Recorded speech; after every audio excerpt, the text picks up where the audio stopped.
What'd you hit with over here? My hat. Your hat? Oh. Oh, the bill. I thought you said the bill. Bill. What? Bill. I just missed something. Bill. Bill.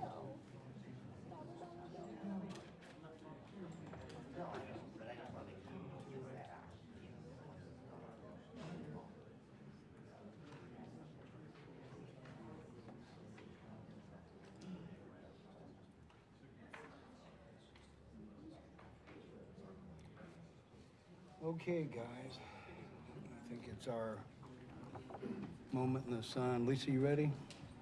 Vice Mayor? Yep. Boys?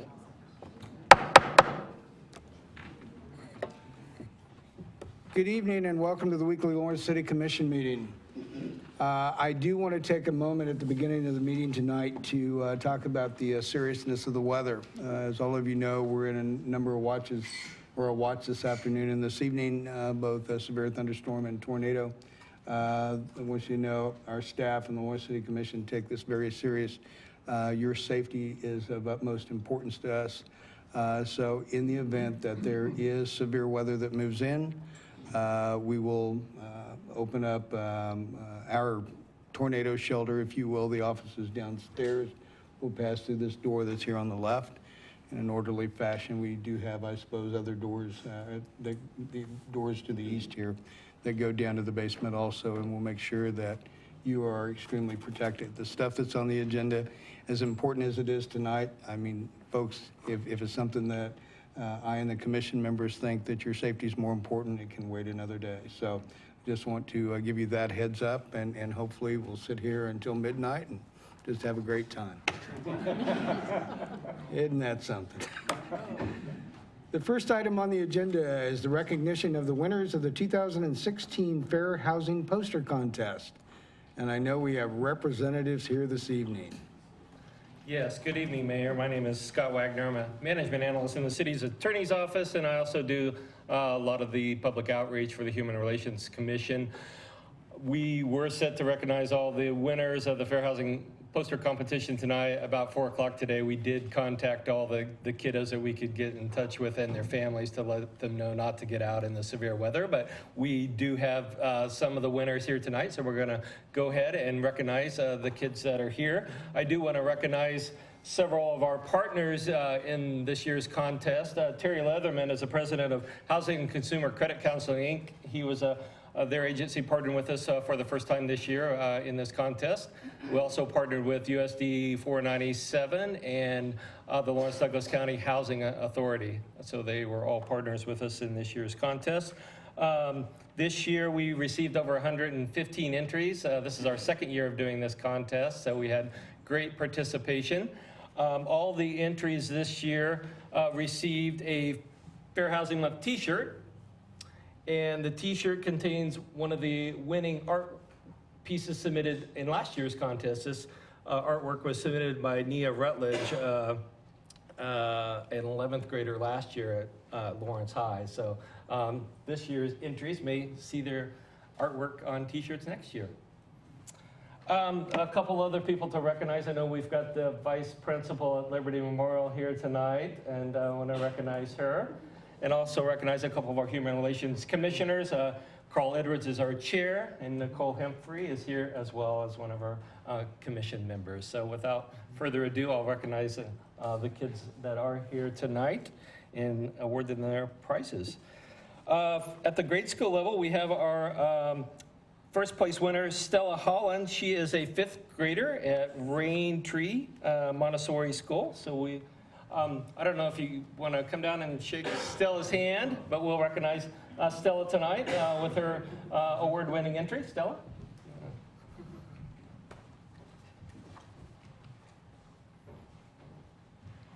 Oh, wow. Everyone's going to shake your hand, Stella. This is great. So Stella won first place this year, and she just had some amazing artwork. So congratulations to Stella.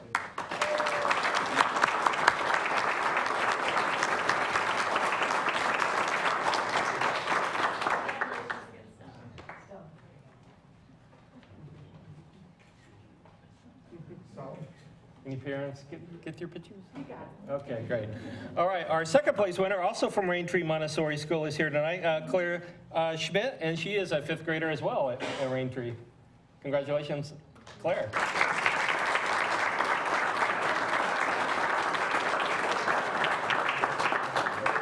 That's great. You're welcome, thank you.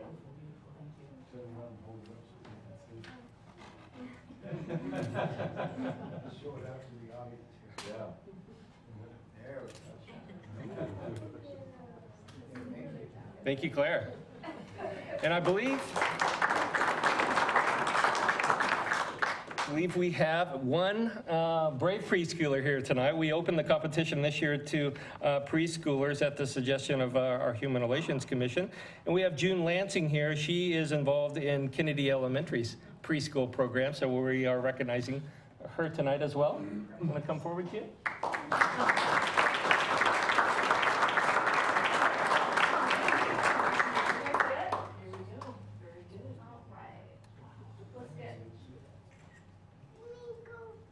Congratulations.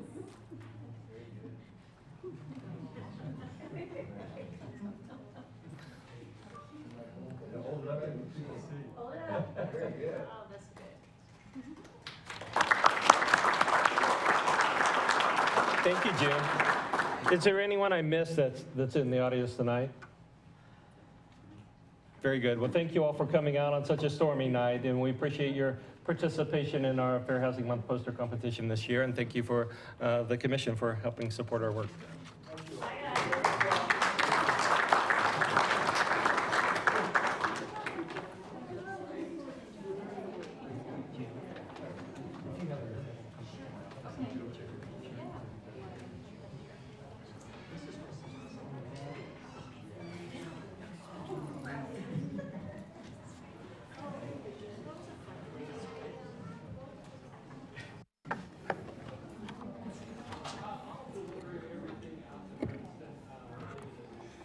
Well, it's great to be able to see all the work that was put in by the kids and the families, the poster contest for Fair Housing Month, so that's great. Next item on the agenda is to proclaim the week of April 25th through 29th, 2016 as Tree City USA, and Friday, April 29th as Arbor Day.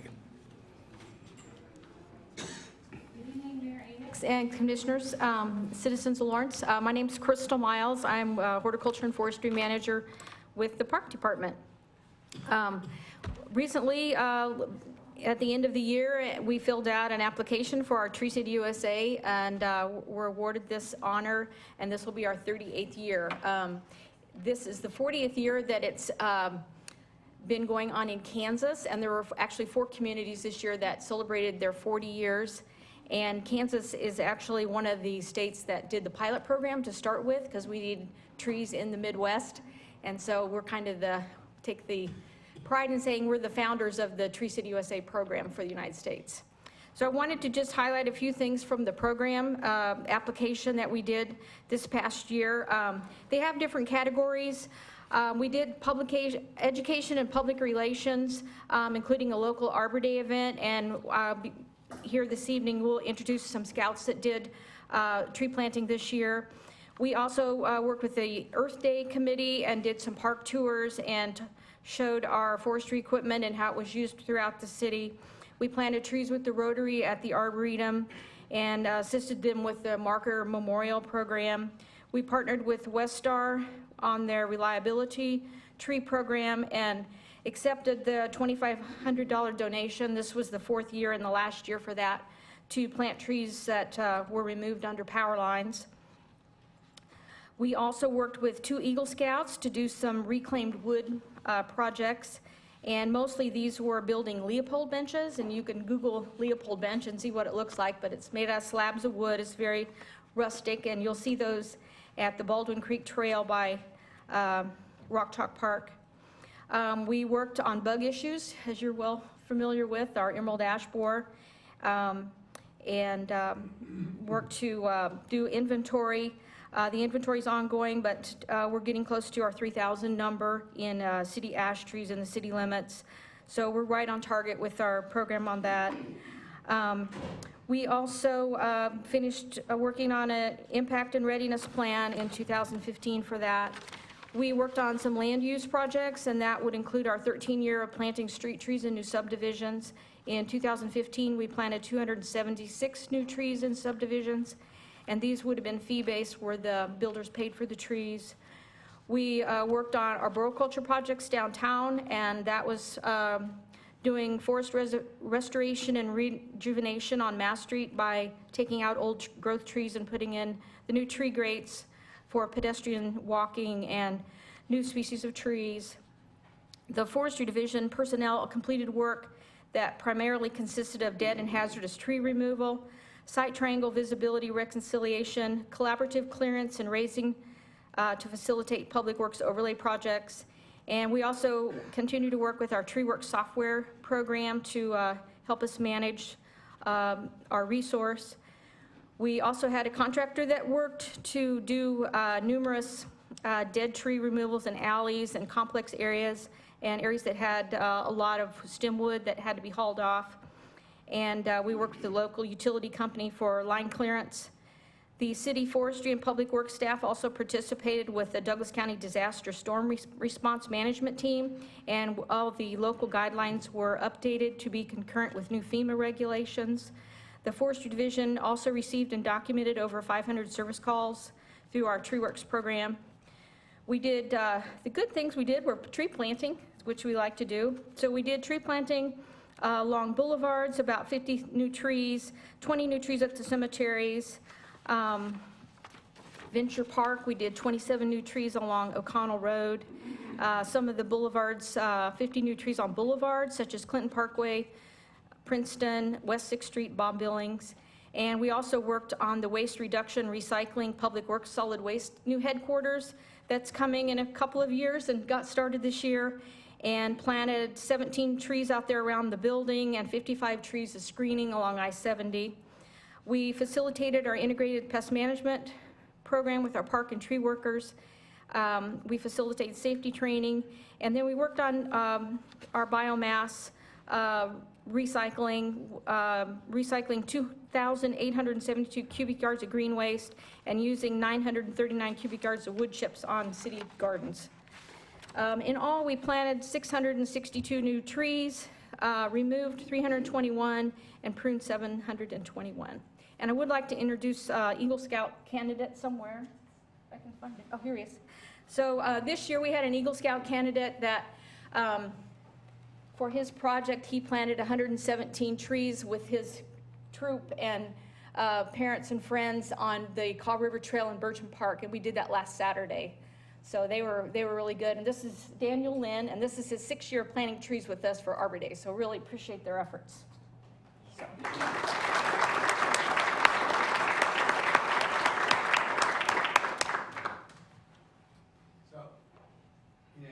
Crystal, all the work that you and the entire forestry department, in being able to be recognized as a Tree City USA, recipient, it truly shows in our community the work and the great pride that you all, have in the job that you do.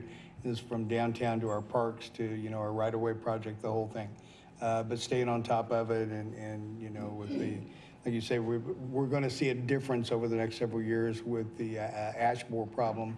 But one of the things that's happened is that forestry and you all have stepped up, come up with a program that maybe is going to take some of the pain away on that, and maybe we're getting ahead of it. So, it's those kind of things that people recognize, and thank you for the job that you all do. So I want you to be aware of that it is an impressive job that you do, and the importance of trees to our community. I mean, that the natural skyline is something to behold. So anyway, with that, I'll be happy to read the proclamation.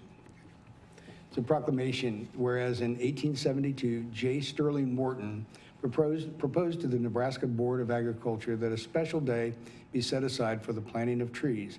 And whereas the year 2016 marks the 144th anniversary of this holiday, called Arbor Day, and was first observed with the planting of more than 1 million trees in Nebraska. And whereas trees can reduce the erosion of our precious topsoil by wind and water, cut heating and cooling costs, moderate the temperature, clean the air, produce oxygen, and provide habitat for wildlife. And whereas trees are a renewable source giving us paper, wood for our homes, fuel for our fires, and countless other wood products. And whereas trees in our city increase property values, enhance the economic vitality of business areas, and beautify our community. And whereas Lawrence, Kansas has been recognized in its 38th year as a Tree City, USA by the National Arbor Day Foundation and was the Kansas Forest Service, and desires to continue its tree planting ways. Now, therefore, I, Mike Amix, Mayor of the City of Lawrence, Kansas, do hereby proclaim the week of April 25th through 29th, 2016 as Tree City USA Week, and Friday, April 29th, 2016 as Arbor Day, and urge all citizens to support efforts to care for our trees and woodlands, to support our city's community forestry program, and to plant trees to gladden the hearts and promote the well-being of present and future generations. And Daniel, I want to thank you and the members of your troop for a job very well done. You know, it's probably going to take a couple years to really be able to see the effects, but I know it's going to be something that, you know, generations to come are going to be able to enjoy. So thank you all for the hard work that you and the other scouts have done. So thank you.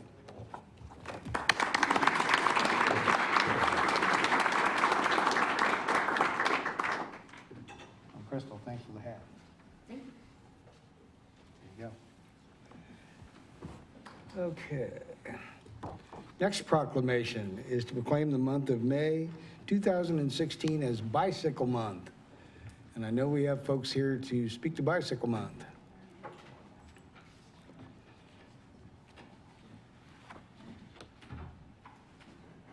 Good evening.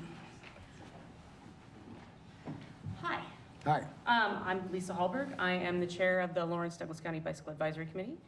And I'm not here alone. Michael. My name is Michael Showalter. I'm a health promotion specialist and Safe Roads to School coordinator with the Lawrence Douglas County Health Department. We have two people this year, which is kind of exciting. I just wanted to sort of review what the city of Lawrence has done as far as supporting bicycling in Lawrence, Kansas, and looking forward to May as Bike Month. I've been serving on the Bicycle Advisory Committee since 2010, and I am just so impressed with how Lawrence continues to improve its support of bicycling in the community, not just as a recreational or sporting activity, but as a real mode of transportation to build infrastructure that supports all cyclists, whether they are old or young, whether they're casual cyclists or enthusiasts, bicyclists from all walks of life. Some of the things that we've completed with the BAC and the city has completed, I say we, I'm just here to help these things.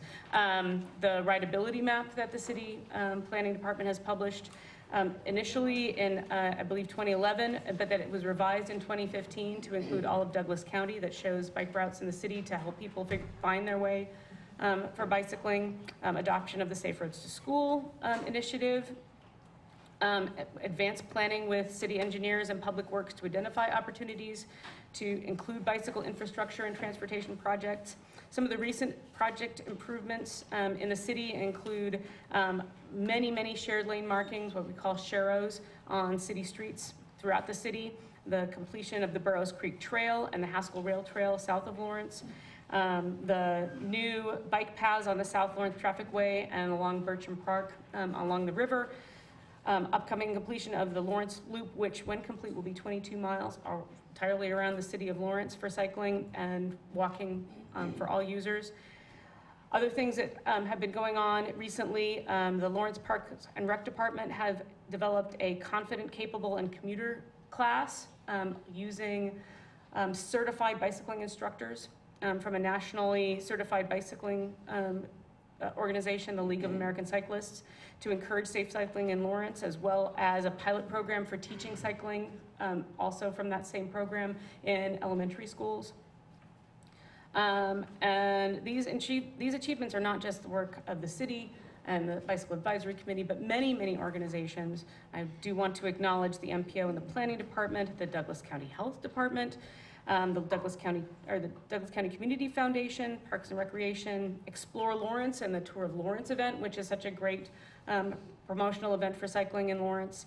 And not also local businesses such as the bike shops, of course, Sunflower, Recycle Works, but also other businesses like Free State Brewery, Johnny's North that support cycling, and also Anderson Rentals, which is a bicycle-friendly business in the city of Lawrence.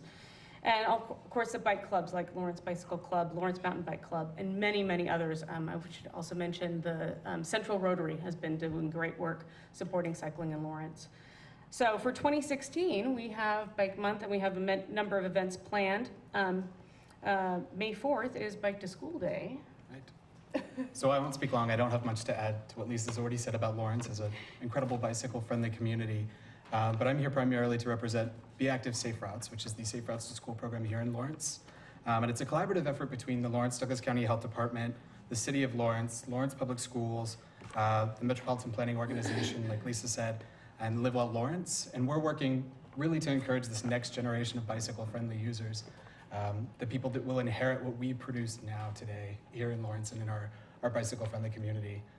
So on May 4th is Bike to School Day, and we're really encouraging all Lawrencians to get out, reach out to their neighborhood school, see how they can participate and really help this next generation of bicyclists in our community. Yeah, thank you. And in addition, the week of May 16th is Bike to Work Week for those of us who actually work and don't get to go to school anymore.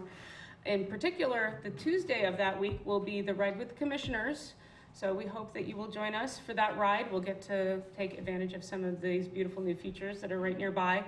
And the Lawrence Public Library has a treat for us as well. So please put that on your calendars. It is a BYOB, bring your own bicycle event. That's my joke for the day. Yeah, and then last but not least, the National Bike Challenge is a national, it's basically a social media opportunity for people to register online, nationalbikechallenge.org, and compete or compare yourselves based on the number of days that you ride and the number of miles you ride by month with other members of the community. There's a Live Well challenge here in the community. You can see how you compare with others, how often you ride, how many miles you ride. You definitely win for riding more days as opposed to more miles. I get to usually do pretty well, even though I only bike 2 to 4 miles a day.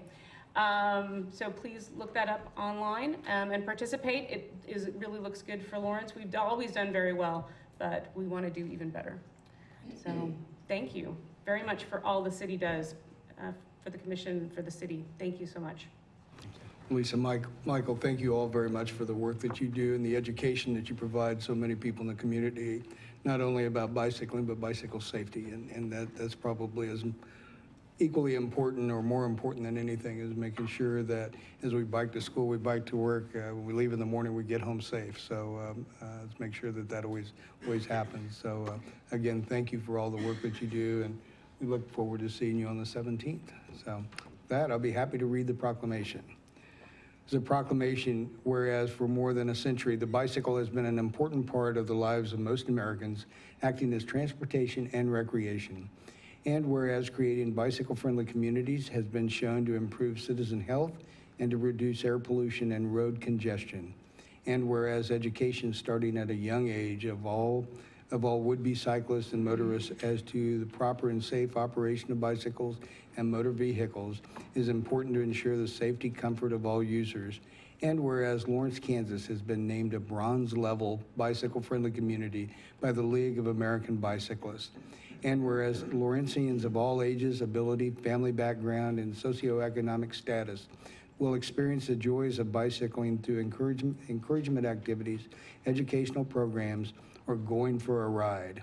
Now, therefore, I, Mike Amix, Mayor of the City of Lawrence, Kansas, do hereby proclaim the month of May 2016 to be Bicycle Month, and Wednesday, May 4th, 2016 to be Bike to School Day, and the week of May 16th through 20th, 2016 to be Bike to Work Week in the City of Lawrence. And I encourage everyone who is able to represent our city in the National Bike Challenge event beginning May 1st, 2016 through September 30th. So anyway, thank you all very much for the hard work again. And again, we look forward to seeing you on the 17th.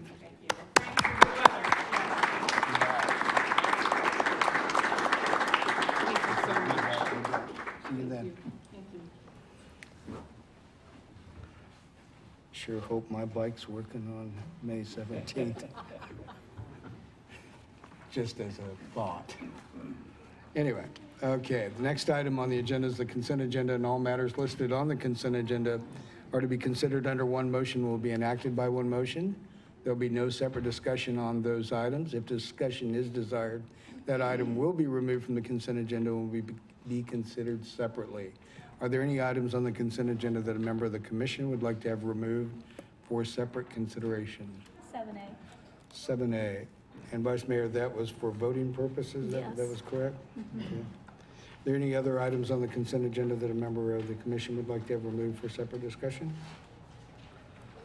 Okay. Is there any item on the consent agenda that a member of the public would like to have removed for separate consideration? Any item on the consent agenda for separate I consideration? think it's on the consent agenda, but it's the amendment for the KU City item. No, that's on the regular agenda, ma'am. We'll get to it after a while, okay? Thank you, though. Okay, was there any other items on the consent agenda then for separate consideration from the public? Okay. Hearing none, we need to add to the consent agenda claims to 209 vendors in the amount of $3,963,902.51 and payroll-related items in the amount of $2,646,998.11 for a grand total of $6,610,900.62. So with the exception of item 7A and the addition of claims, I would entertain a motion to approve the consent agenda. Second. Motion made and second to approve the consent agenda with claims and the exception of item 7A. That was made by Commissioner Larson, second by Commissioner Boley. All in favor of that motion, aye?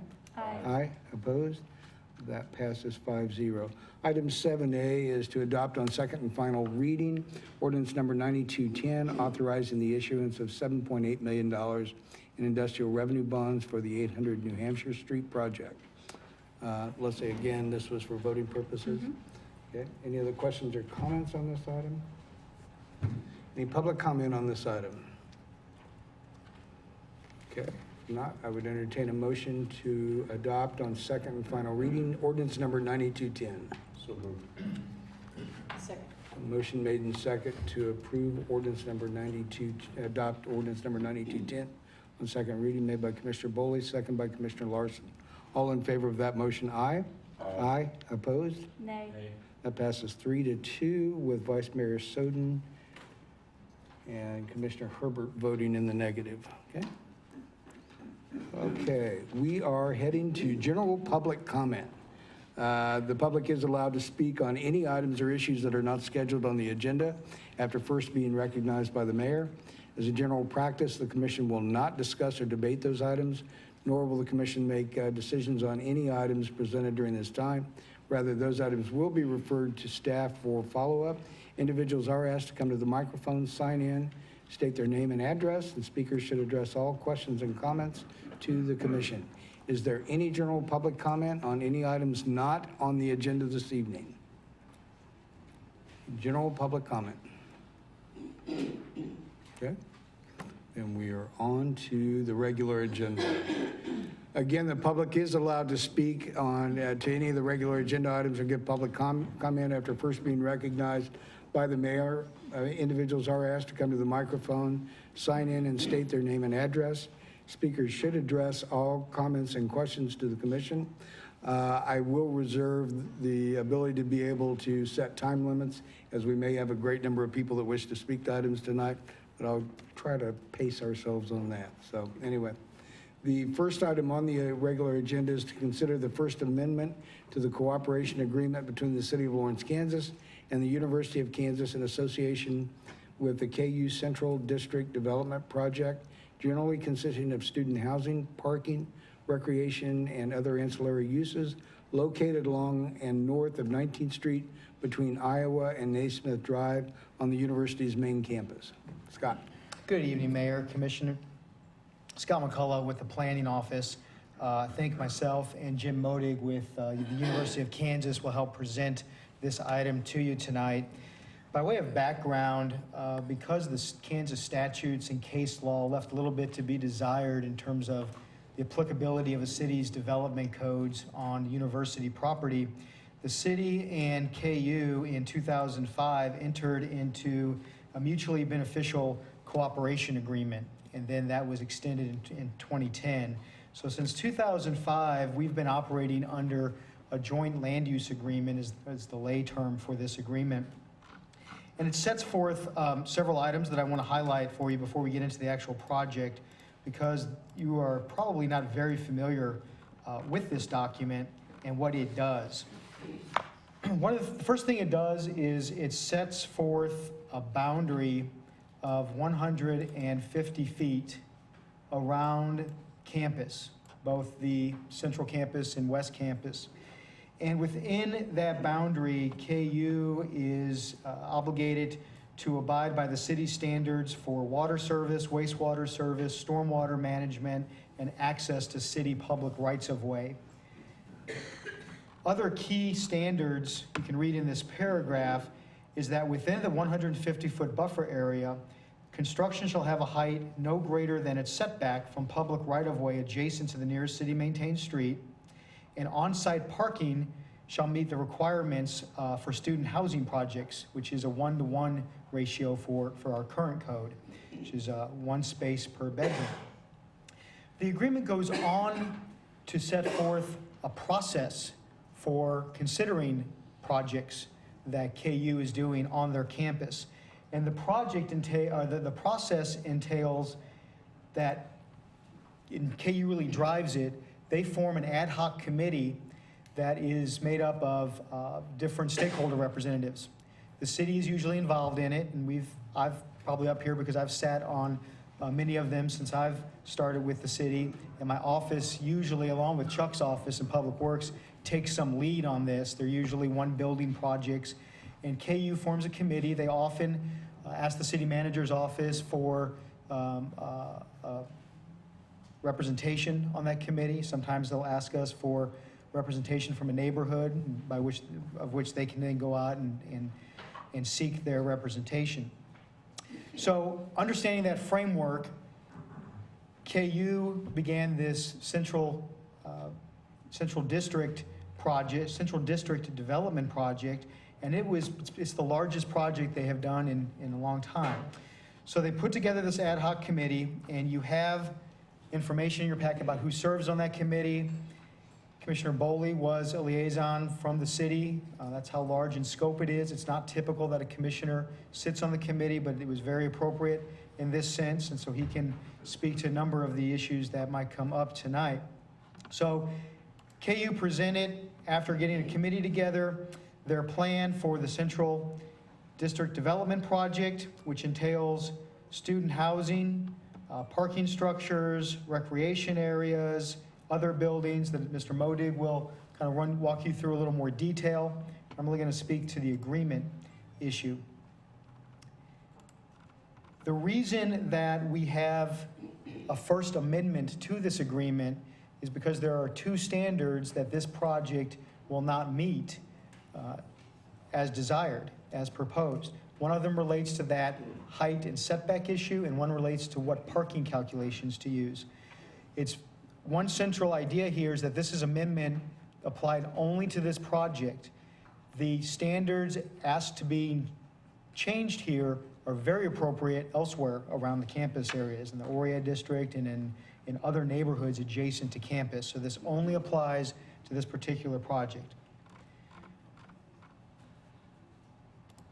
So I'll walk you through what's being requested here.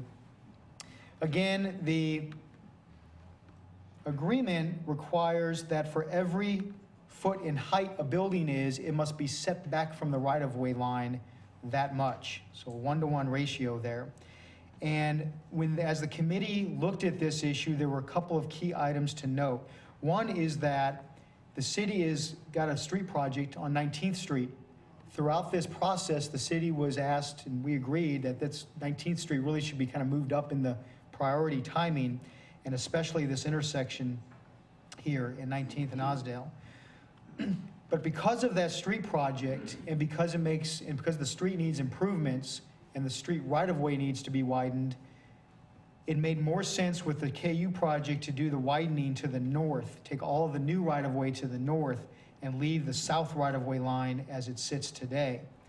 Because of that, you'll find that had the right-of-way line remained in place, KU would have designed their project to comply with the standards of the agreement. When the right-of-way shifts to the north, it puts certain parts of the proposed buildings out of compliance with that agreement. And I do have a table here that let me quickly, first let me show you that in the whole project, we're not talking about that much frontage of the entire project, which goes from Naismith over to Iowa. There's this much building here, there's a little bit of building here, then there's a lot of open parking and field, back to some building here. So it's not as if the entire street frontage is going to have a small setback.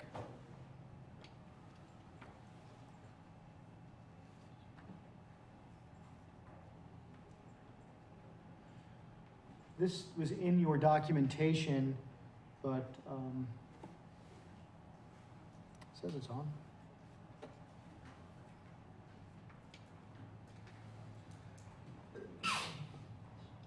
Well, if this,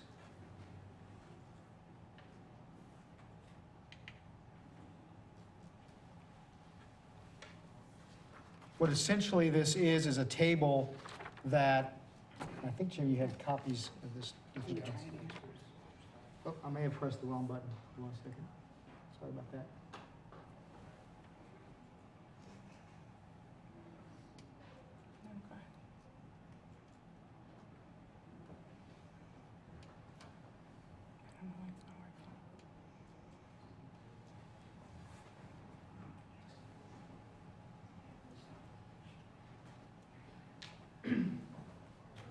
This is a table reflecting that you have an east and a west wing of the residence and dining facility, and then the new apartment complex. And it gives you the building's heights in different areas. So this is the east wing and the west wing, and then the apartment complex. And it gives you what that existing setback is from the existing right-of-way, what it is from the proposed right-of-way, so it shrinks quite a bit.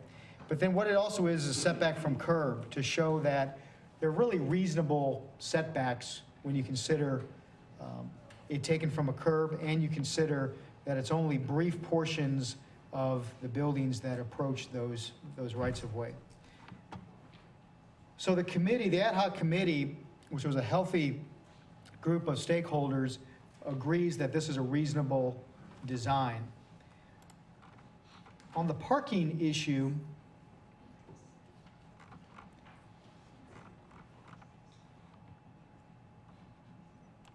and again, perhaps just showing here, zooming in a little, that each area has very specific adjacent parking areas. The new residence and dining facility has a lot here, has parking in this area, has a lot to the north.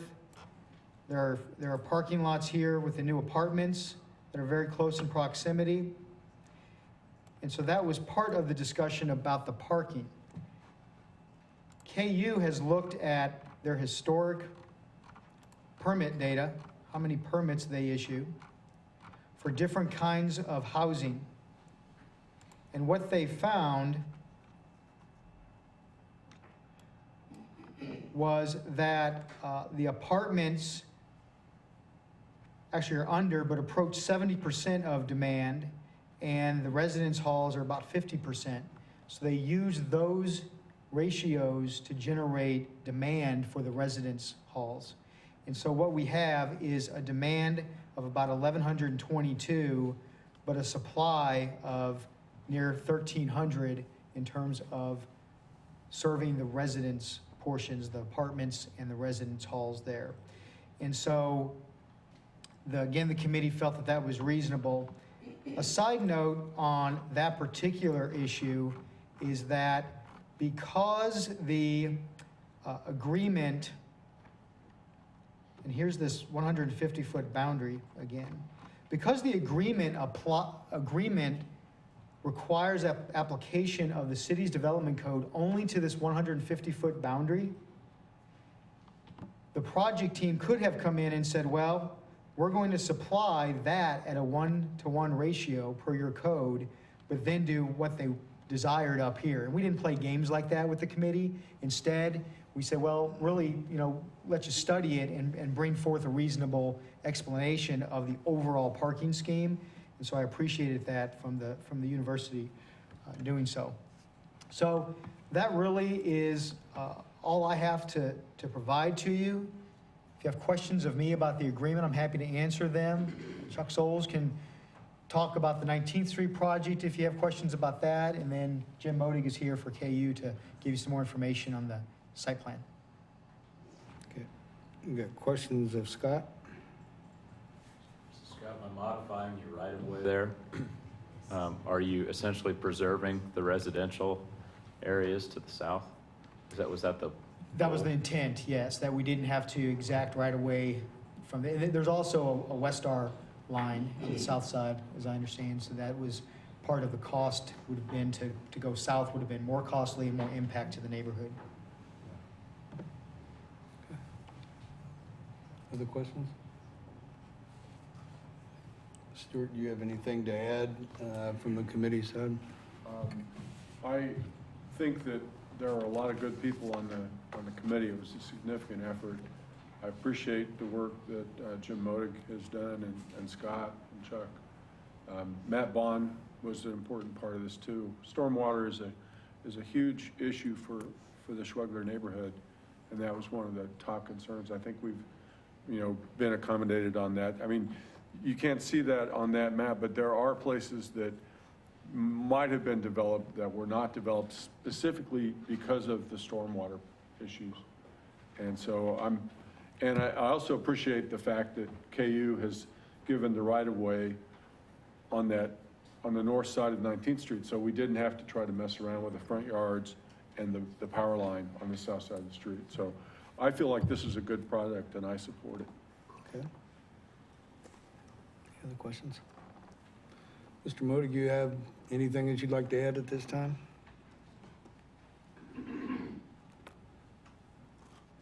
First of all, thank you for letting us get this agenda item before you at this time. Working with the community, and I abbreviate this down, ad hoc, I didn't drop that out, but the Community Advisory Committee, that's been a very, very positive working relationship that we have with the community as well as helping us evolve and develop the project as a whole. As you know, it's about 45 acres.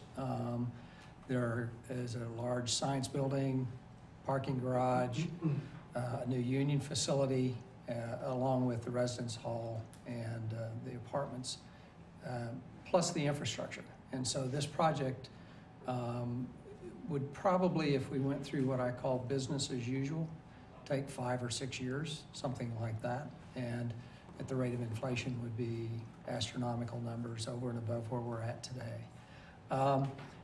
But the project is going to be fairly aggressive so that we can get in there and get the project done and get it behind us. Osdale from 19th Street North, we plan to have that work complete by the end of the summer so that will be our point of entry to get people into Hilltop starting in the fall. We have also a parking garage that will house about 611 cars. They're starting foundations on that this week. That will be complete by February of 2017. The residence hall, we need to get our advertisements out this fall for the fall of 17.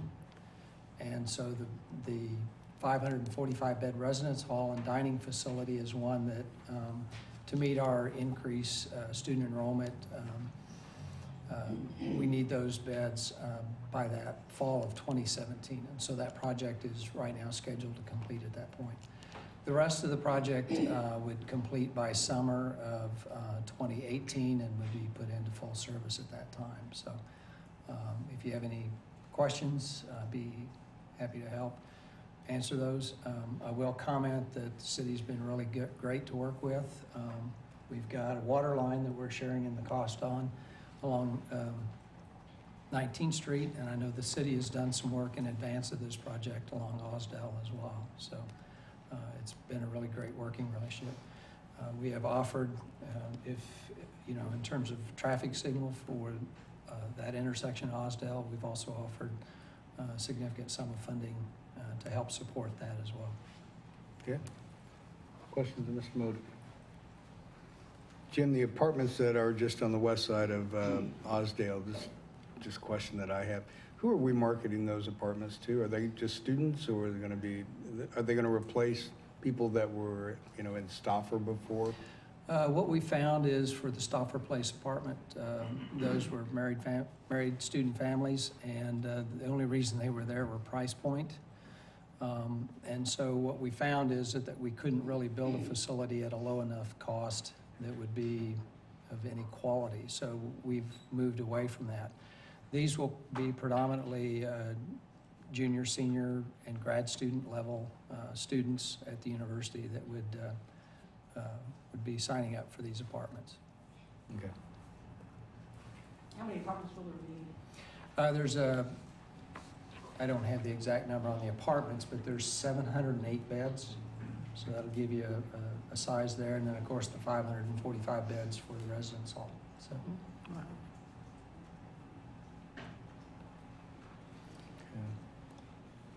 And currently, we have a significant waiting list to get into Jericho Towers, so this will help give us some relief on that request side as well. And you're accommodating the parking at the towers pretty well. That runs at about the 70% level also? Correct. We're actually just under those, and what we did in our estimates were to just round those up to the 50. So we might have been about 47 or 48%. We rounded to 50, and we may have been 68 or 69%, if I remember right, Scott. And we rounded that up to the 70%. Yep.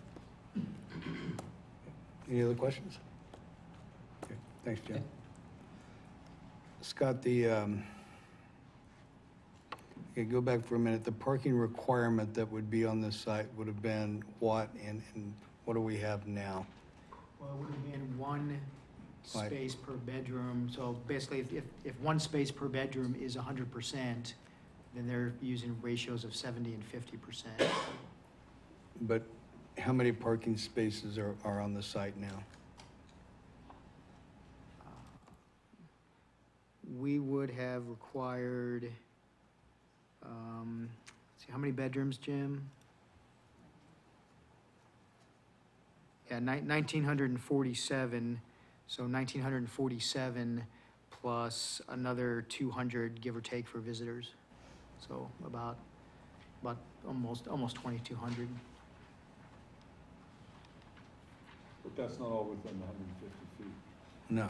Right, that's for the entire Right, project, yeah. if that were not on campus. And that's an important distinction, because on campus, outside of that, within that outside of the 150-foot boundary, our codes do not apply. That's right. Okay. Okay, other questions? Okay. Public comment? Yes, ma'am.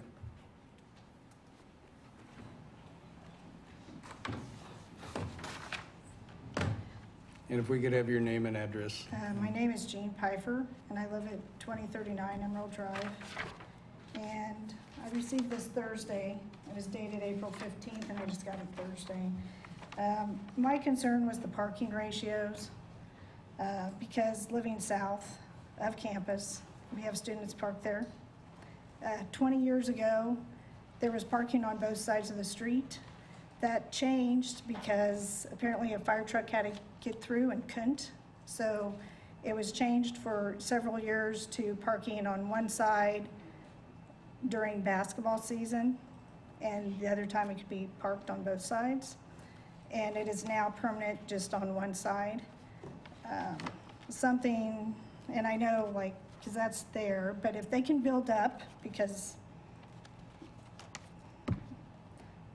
to build buildings taller than permitted, then why not build your parking garages taller to accommodate? And apparently student housing, they may not need as much parking, but maybe they could do that additional parking to help pull from the neighborhood. Not that it's gonna happen, because students try to save money, they park in the neighborhood. So the other thing that I'm concerned about is with the new trash truck that's actually out there that picks up the blue recycles. What's gonna happen when a student, which they already do, park in front of the trash cans and the trash man can't pick it up with his machine because they're parking in front of our driveways? So a thought is, maybe we could paint it yellow where they're not supposed to park out by our driveways to allow for our trash cans. But I was just really concerned because it's like we keep coming up with ratios less than the standards in several projects throughout town. So that's my concern. Thanks. Other public comment on this item? Yes, sir.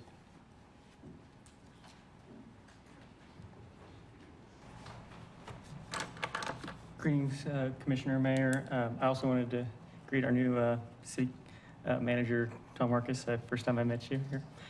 Thank you for letting me speak tonight. My name is Eric Bloom. I live at 1645 West 19th Street, which in this drawing is the corner of 19th and Osdall, which is going to be one of the yards that will now host a traffic light.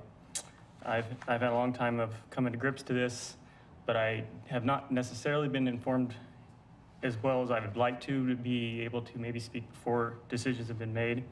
I am not part of the ad hoc committee. I don't know about the land use rule. What I do want to ask is the commission doesn't just turn the cooperation between the city and KU into a rubber stamp. Please do scrutinize and weigh factors that are at least fair. I feel as a citizen, my voice is pretty small. I would have never asked to put a traffic light in my yard. I've lived there since 1999. Just this last year, I was finally able to pay my house off and own it free and clear. And I've experienced months and months of dump trucks going by at every minute, 30 minutes, or from 8 hours a day. I'm really not a fan of flagmen that have shown up. I've had lots of issues. I have a flat tire on my car today, which I would probably contribute to construction. I've tried to contact KU and they've been a black hole of conversation. I have not had their people that contact me. Sometime I got back from last week after a spring break email I tried to send off. Their public relations office has never contacted me back, even though I was told they would. I would like to think that my corner lot is a desirable lot, which is traditionally the way. It is quite the opposite once you put a traffic light into it. Anyone who's told my yard is increasing in value is quite incorrect. I have lived here forever. I know I live on a busy street, a loud street, but I also have seen during this time periods where I cannot leave my driveway for 15 minutes, and there's a traffic flag man standing at the end of my driveway. Never once let me out. I do have a lot of issues. I just hope that the proper scrutiny is applied. I just like to say I have contacted Charles Soules many times. He has had an open door to me. He's been amazing. I have nothing but great things to say to him and Scott Wagner. Those guys in particular have just absolutely been A+. If the KU had operated in the same manner with as much cooperation, I wouldn't have to be frustrated tonight, and I'm sorry if it does come off that way. But the city staff has been amazing. I appreciate all that they've done. I'm sure this traffic light will come in. I will hopefully be able to live with it, maybe, maybe not. But I have lived there a long time, and I hope that this massive project with 1,900 beds coming across my neighborhood is not just considered as like construction around your neighborhood. This is a massive level that is accelerated to the point where many of these people who live in this area and have owned houses and try to raise a family there are not going to want to stay. And so it is something to please consider. Thank you for your time. Other public comment? Yes, ma'am.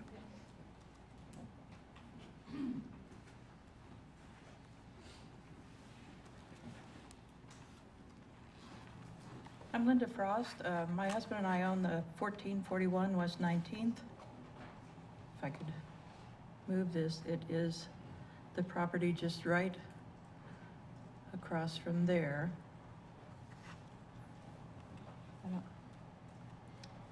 But I can tell you that the elevation just doesn't come across on these maps that you are given.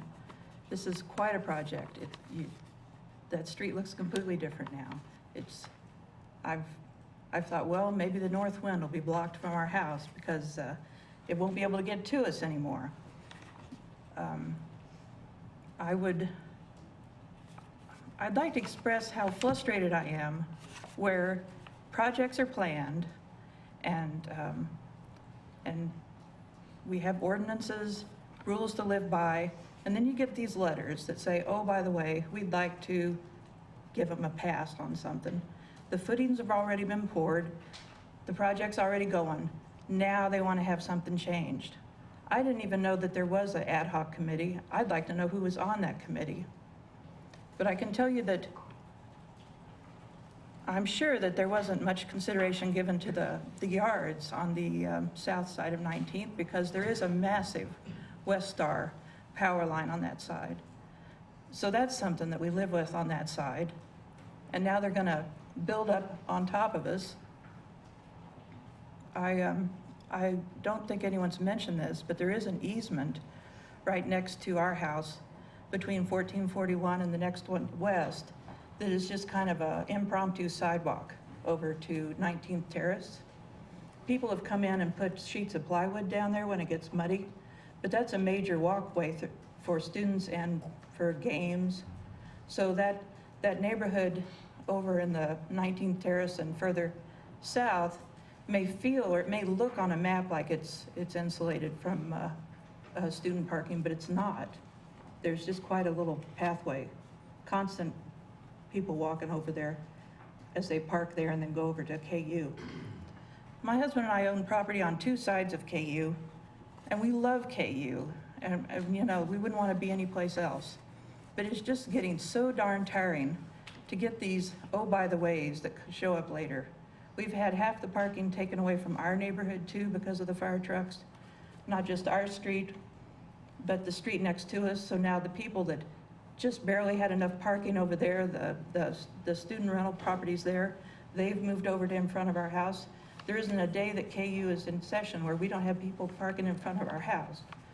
And now this is just the same old song of, well, we should get this many parking spaces, we should build it this high, but why don't you just let us get a pass? Because, you know, it'll all be best for all of us. And so I'd like to see you turn this request down. But if history's any indication, I don't imagine you will. But I do want to remind you of that easement and the fact that there is quite a bit of pedestrian traffic through over to the other neighborhoods where they park. Where is that easement again, please?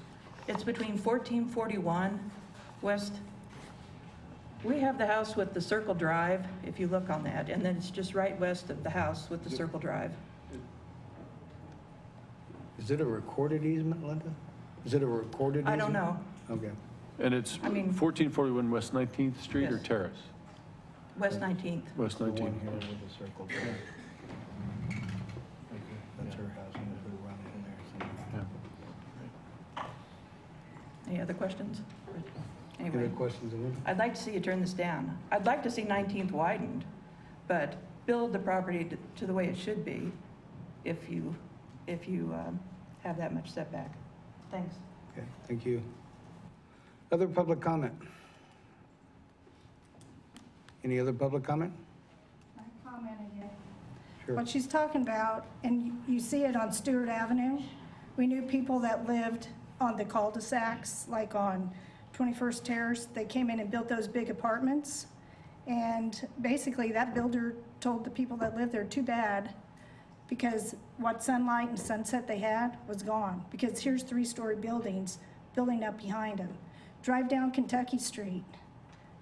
There was two small single-family dwellings that were rentals, I believe. They tore those 2 down, and it looks like they're building 3 stories. How'd you like to live on the backside of that and not see much sunlight? So you know, you have all these rules and regulations, but somewhere they're getting changed, you know, or maybe they're there and you can just go build in a 3-story or however big they want to build that. But what was their skyline? You know, seeing the sky, it's going to be gone because they're going to be looking at, and growth is good, but you also need to consider the people that it's affecting. Okay, any other comment? Okay, back to the commission, I have a question. please. What kind of notification was given to the neighborhood of the ad hoc committee and the meetings that they had? Jim can correct me if I'm wrong, as I understand it. Once the committee is built, then the notice only goes to those committee members, and there were 2 neighborhood representatives on the committee, as well as staff liaisons. So what notice was given originally to everyone down 19th Street at all? Jim may be able to speak to the notice about the project itself.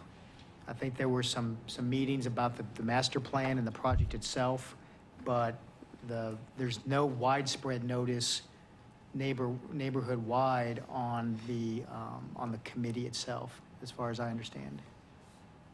I'm going to step back a little bit in time. Last summer, we posted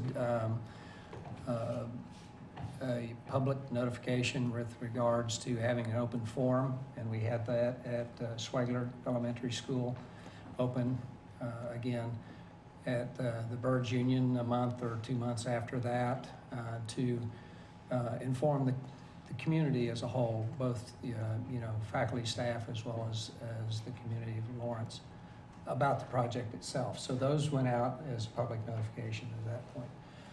When we have our ad hoc committee meetings, those are open to the public. We rely on the members of the committee that if they're sharing that information with their neighborhood, that those folks are also welcome to the meeting. So those, we plan those 2-3 weeks in advance of the meeting so that if there's a notification to the neighborhood, gives them plenty of time to communicate that information. So is that? So the cooperation agreement doesn't have any kind of notification clause in there, I guess? I mean, don't we have regular things in planning department that has notification? We do, but this is outside of those processes, and so what it does is it requires the university to build this committee. It's an advisory committee on their project, and once that committee is built, then the group just works on scheduling the meetings and holding the meetings and hearing about the project. So there's no widespread notice outside of that process. I think we need to look at adding something to the agreement that notifies, adjacent property owners of these kind of things. I'm surprised that it's not already in there and that our planning processes don't already include that. I find that very surprising. I mean, because we are working on the road as well, and don't we have notification for when we work on the road? We don't have a policy, but we notified everybody from 19th to 23rd on Iowa to Mason. Mhm. We did everybody. Mhm. For the street. Mhm. No, for the No, street. on the street, ma'am. But not for the project. Well, it sounds like we need to add something like that.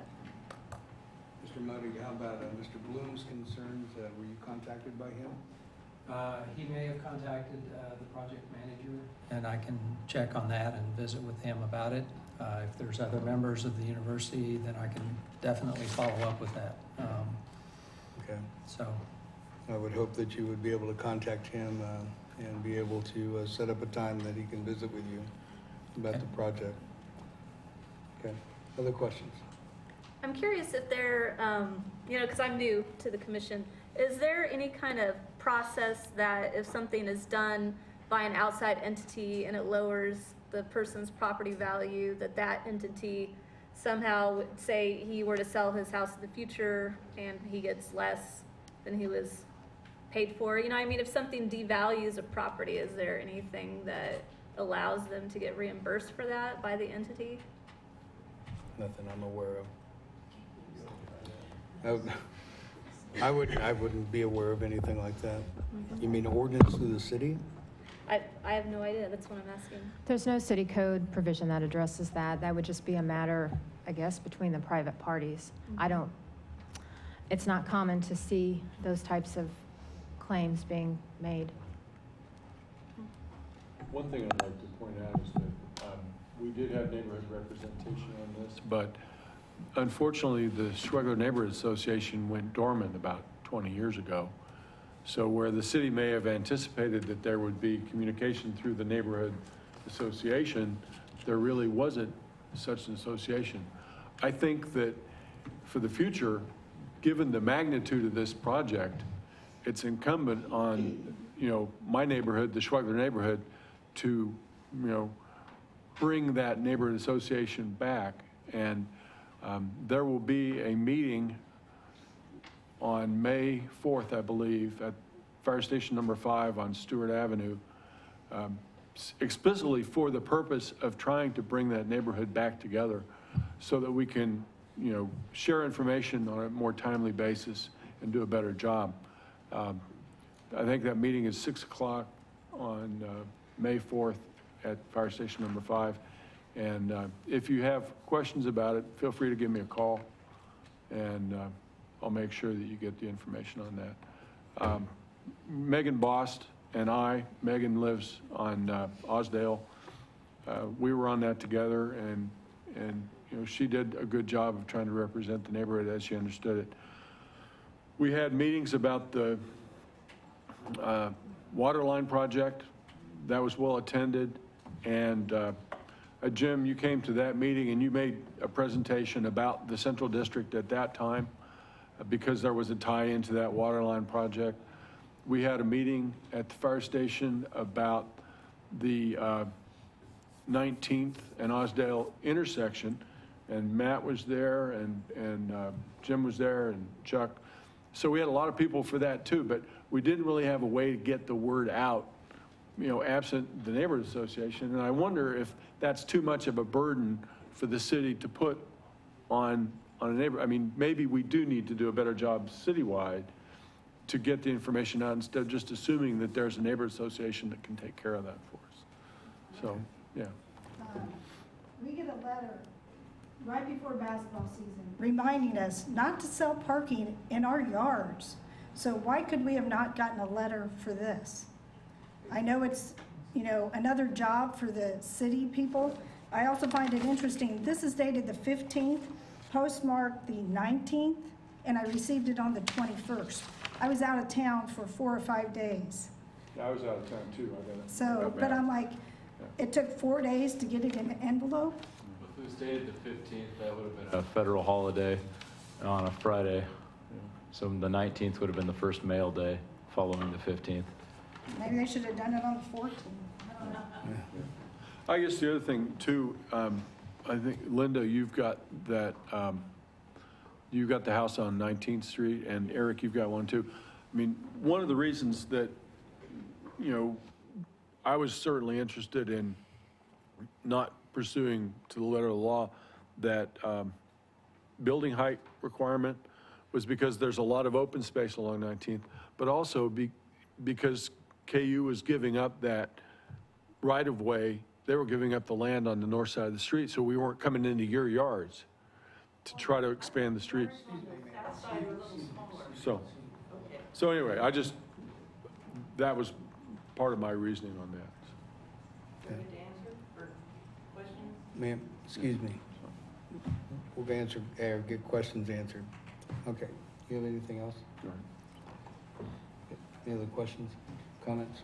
I guess my only comment with regards to Mr. Bloom's statements, I appreciate you pointing out city staff that did a nice job. I wish your experience with the university had been the same, and I would hope that could be something we could look into and figure out why it was not, because, these are the neighbors that you're building for.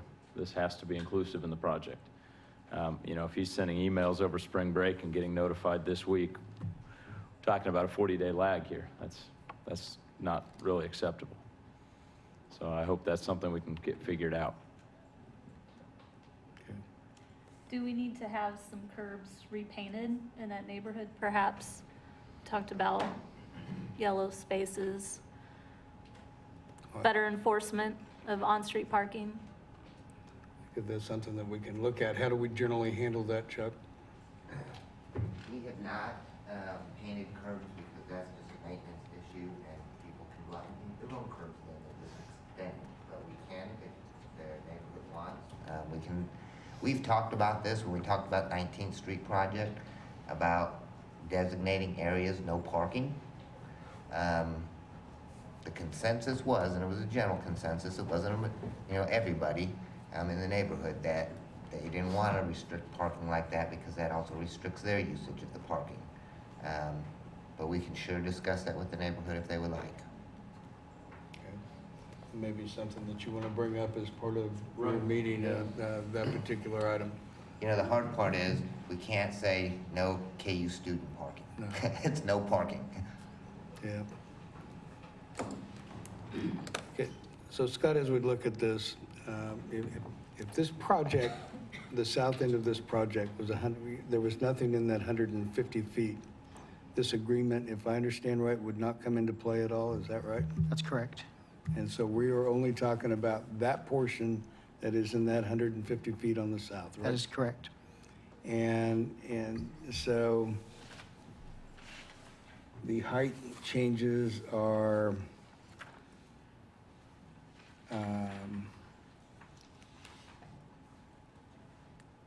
the height of the building, let me understand this right, is 18 to 22 feet on the east residence dining hall, right? Right. And so that is going to be, that's going to be the height.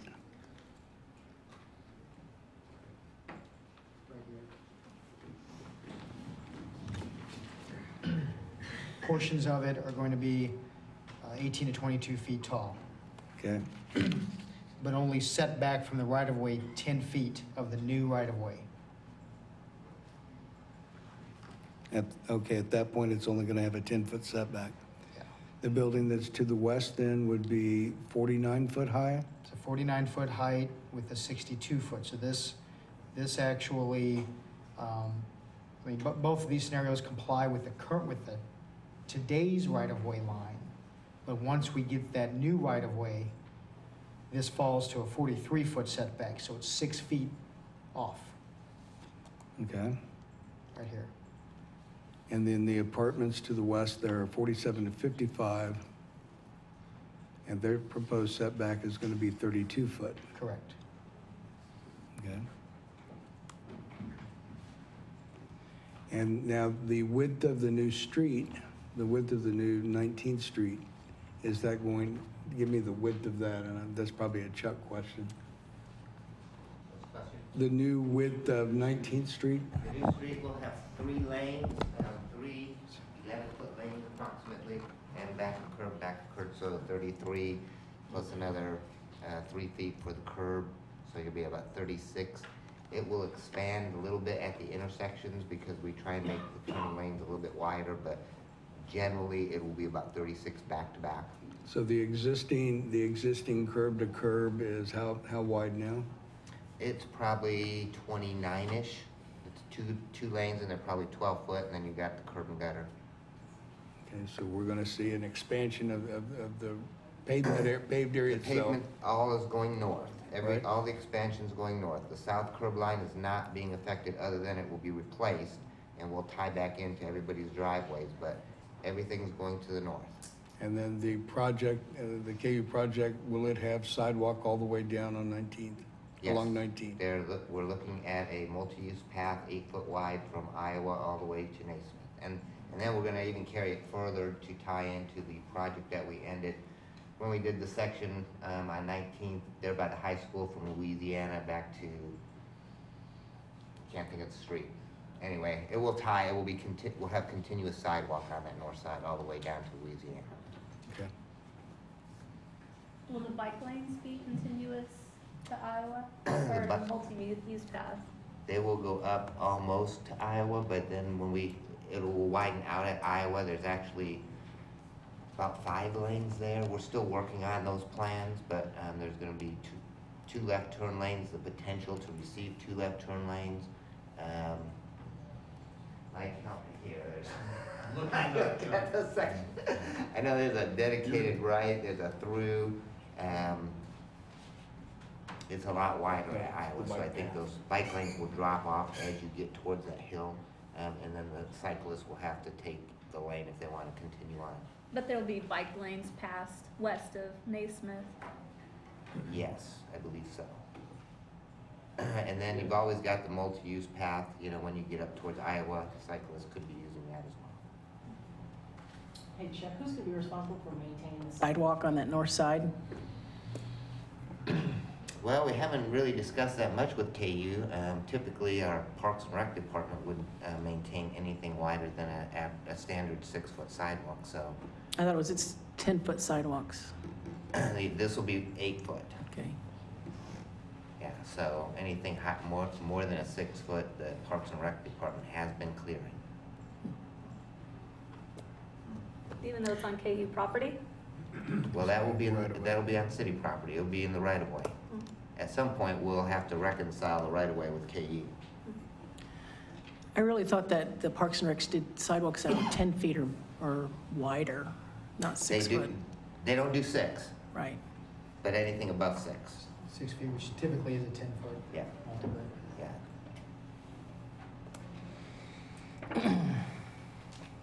Okay.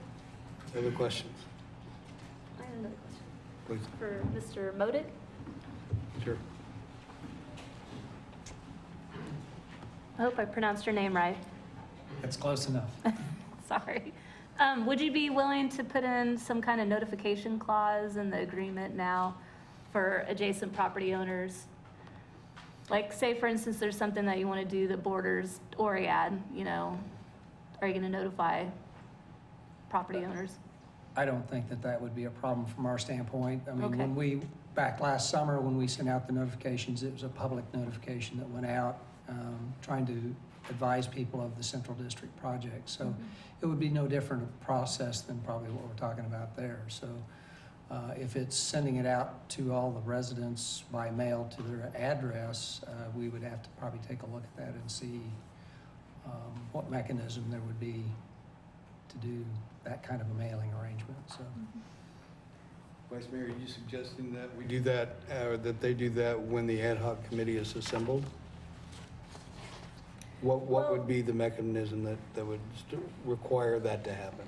If something occurs within that 150-foot boundary, is that what triggers the ad hoc committee, or just anything that's on the outside edge of KU? No, it's only if there is something in that 150 feet. So there can be, I have to think about that. there could be a project Yeah. that didn't encroach upon the 150 feet. Right, And they're not required to do anything, I suppose. yeah. I suppose something that's on the borders might be good. Do you want to amend the cooperation agreement from 2005 to do that? Even though that just applies to the 150-foot Okay. boundary. Yeah. Okay, so you would want it, I'm not going to guess what you're asking to do, but, so you want it in something in addition to the 150-foot interior boundary? We could start with the 150-foot agreement, and then perhaps in the future, I don't know where we would insert that kind of a notification clause, because right now we're just looking at this agreement. So I am happy to just Well, the only- stick to the, but that's my intent in the future. So the only time that the only time that the ad hoc committee is put together is when there is something that happens in that 150 foot. So if we were to work out a notification clause that any time that ad hoc committee is assembled, it would trigger a notification by KU. I think rather than trying to establish this at this meeting, just give us direction, and we'll go back to the university, have that discussion with them, and see if that's possible in terms of the two of us. Excellent, thank you. And we could also make that part of our processes when we begin the discussion of one of these things. Yeah, I think going back to the 150-foot agreement is probably the appropriate way to address it. Thank you. Thanks. Okay, any other questions or comments? Tom? Listening to the conversation, I think the other way to pose the question is, would this be an issue of height but for the movement of the right-of-way? Would this be in compliance with the agreement if the right-of-way did not get moved? Yes. I think that's kind of the way you have to look at what's going on here. So if we didn't take all of the necessary property of the new property to build the street on the north side, This would be in compliance with this agreement. We wouldn't be having this discussion tonight. Right. So there was a decision to move it to the north instead of going into the south. That led then to this whole discussion about a change in the parameters of the agreement. So there's a bit of a quid pro quo there. You didn't go in and impose an acquisition on the south side, you moved it all to the north, including the pavement, which then starts to impact the issue of the 75 feet, which is the whole purpose of the agreement. I can move the 150 feet north too. Yes. Exactly. Yeah. When we got into those discussions about moving it to the north, one of the things that we did very quickly is go back to the architects, and this wing right in here of the building actually sat closer than it does today. So we actually pulled that wing back and added an additional floor to this wing of the building so that we could get some additional distance between the street and that wing of the building. So we were able to make some adjustments within limitation, but that was something that we felt really strongly that we needed that buffer in there. I think the other issue I see here is that in terms of the parking issue, you're allowing this provision based on permits and the historical permits issued by the university. And we're using the high end of the historical issuance at 70%. But the reality is the city has no agreement when you get onto the university property. So technically, you could have gotten an agreement that said, we're going to enforce this one-on-one provision, right? The university could have turned right around and got it back to 70% by doing something less on their property, which the jurisdiction, our jurisdiction, has no authority over. So to suggest that this is just one grand variance to our agreement or standards is really not a fair portrayal of what's going on here. I think the issue, and where I think there's a strong legitimacy to the issue, is there should have been some protocol for notification here so that the neighbors could have had that understanding from the beginning going through this. And I think that's appropriate, but I think by your acknowledging that and giving us the nod, we'll come back with some provisions to add that notification to the 75-foot agreement. Okay. Thank you. Okay. Other questions? So Jim, one last question. It has to do with the new dorms that are up on Daisy Hill. Is the same 70% is parking, did you guys build parking to 70% occupancy? And I guess it would, or 70% on those The buildings? residence halls versus apartments, those are running at about that 46 to 48% even up there.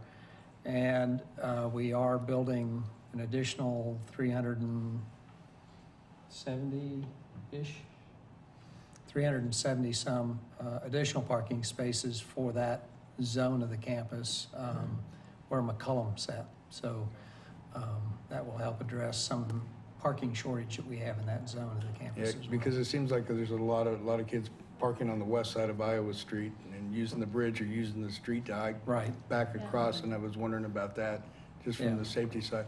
So you're gonna build the additional parking up where Yeah, that's, McCollum used to be? it shows up on the overall map. Right, right, okay. Mayor, one other point, I kept saying 75. It's 150. Right, yeah, got it.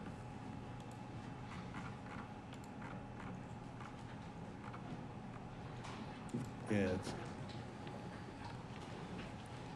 So this area right in here is the 370-ish number of stalls that we'll be building to help support all of the housing that's up in this area here. okay. Okey-doke.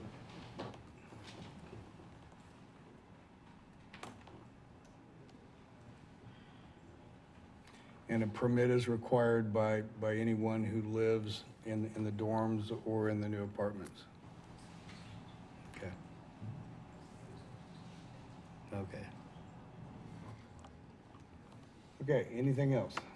I just want to make one quick comment about the parking. I think this goes back to what we've been talking about a month ago, about parking in neighborhoods around the university and high-density areas and the need for permit parking in neighborhoods. And I think that that is something that we need to pursue for the neighborhoods in the area, not just that area, but also north and east and of the campus. So I would really like to see that happen. I anticipate when you do that, you'll see that 48%, 68% number go up quite a bit. But I don't think you're talking about 48% of your students coming to campus without a car. I think you're talking about a large percentage of them coming to campus with a car, choosing not to pay the university for a parking spot, and choosing instead to use Mr. Bloom's side yard as their parking spot. Well, I'm talking about permit parking for the neighbors, only to Yeah. park in their yard or Yeah. in front of their house. That's what I'm talking about. You know, when we had the discussion with the HERE group, they came to the table saying they anticipated 60%, and then they went to establish what the actual number was, and what was it, 85% of their tenants were gonna have, you know, it was far higher than they had anticipated. Okay. Tom? And to be responsive directly to your question, we've noticed that parking functions are divided amongst multiple departments of the city. So one of the things we want to do is, because if you control parking through permit parking in one area, I can guarantee you it's going to push parking to another area. So it has to be looked at comprehensively.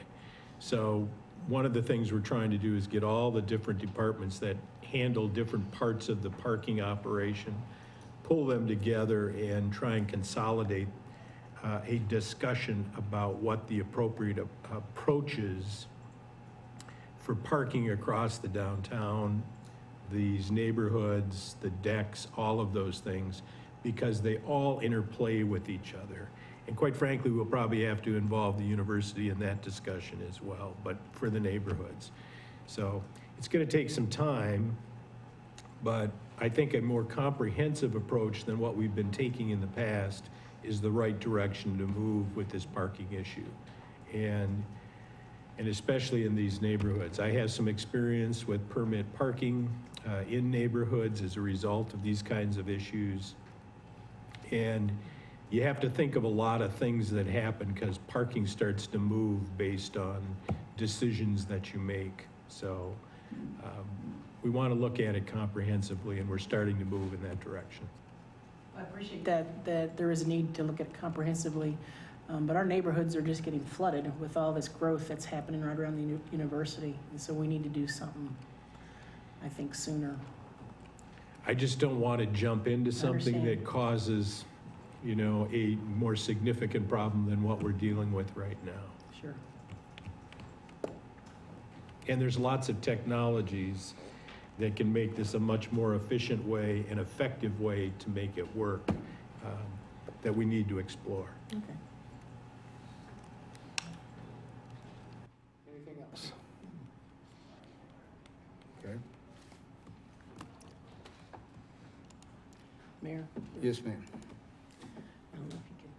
Yes, sir. Eric, last question. Eric Bloom, the change in the skyline is possibly going to be significant for certain houses. One of the amenities that people living on 19th Street do find as one of the highest priorities is the view of campus, and I would be very mad if my view was blocked.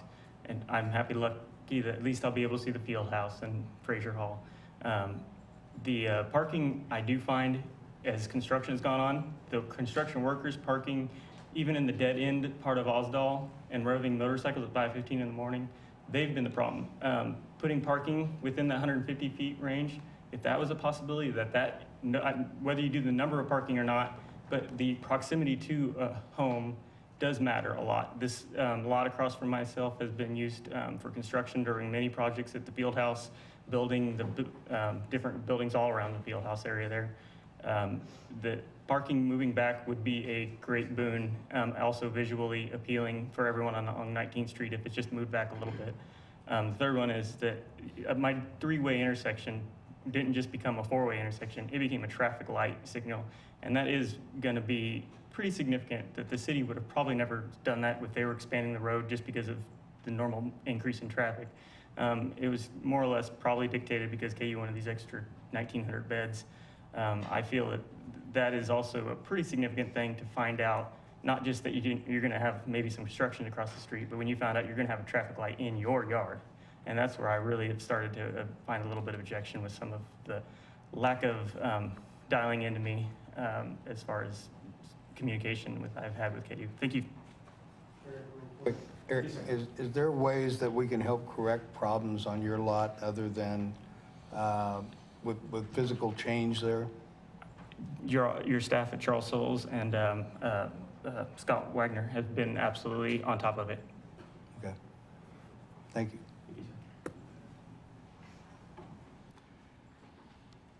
The parking lot that, Jim, the parking lot that is to the north of Eric's house, is there any possibility of a shift of that to the north? Any at all?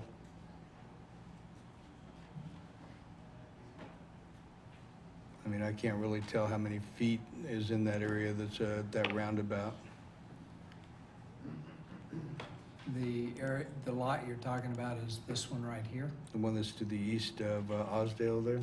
Yeah. This entire area right here is the retention pond for all of the entire development. There is some significant grade changes in there, and I have to kind of turn to Mike here because he's actually, his shop is actually doing the design on that. To be able to push that further to the north would not be but just a few feet. We'd be into retaining walls, significant retaining walls probably. Is that a lot or a lotted area right there on what would be the southeast corner, I guess, of that roundabout area? Is that a lot itself? On the southeast corner, right in here? Right to the north of there, right in that green area that's right to the north. Is that a lot? So that is just a small green space between the street and the lot. Okay. Yeah, and so the grade comes up pretty significantly from the lot, about 6, something like that.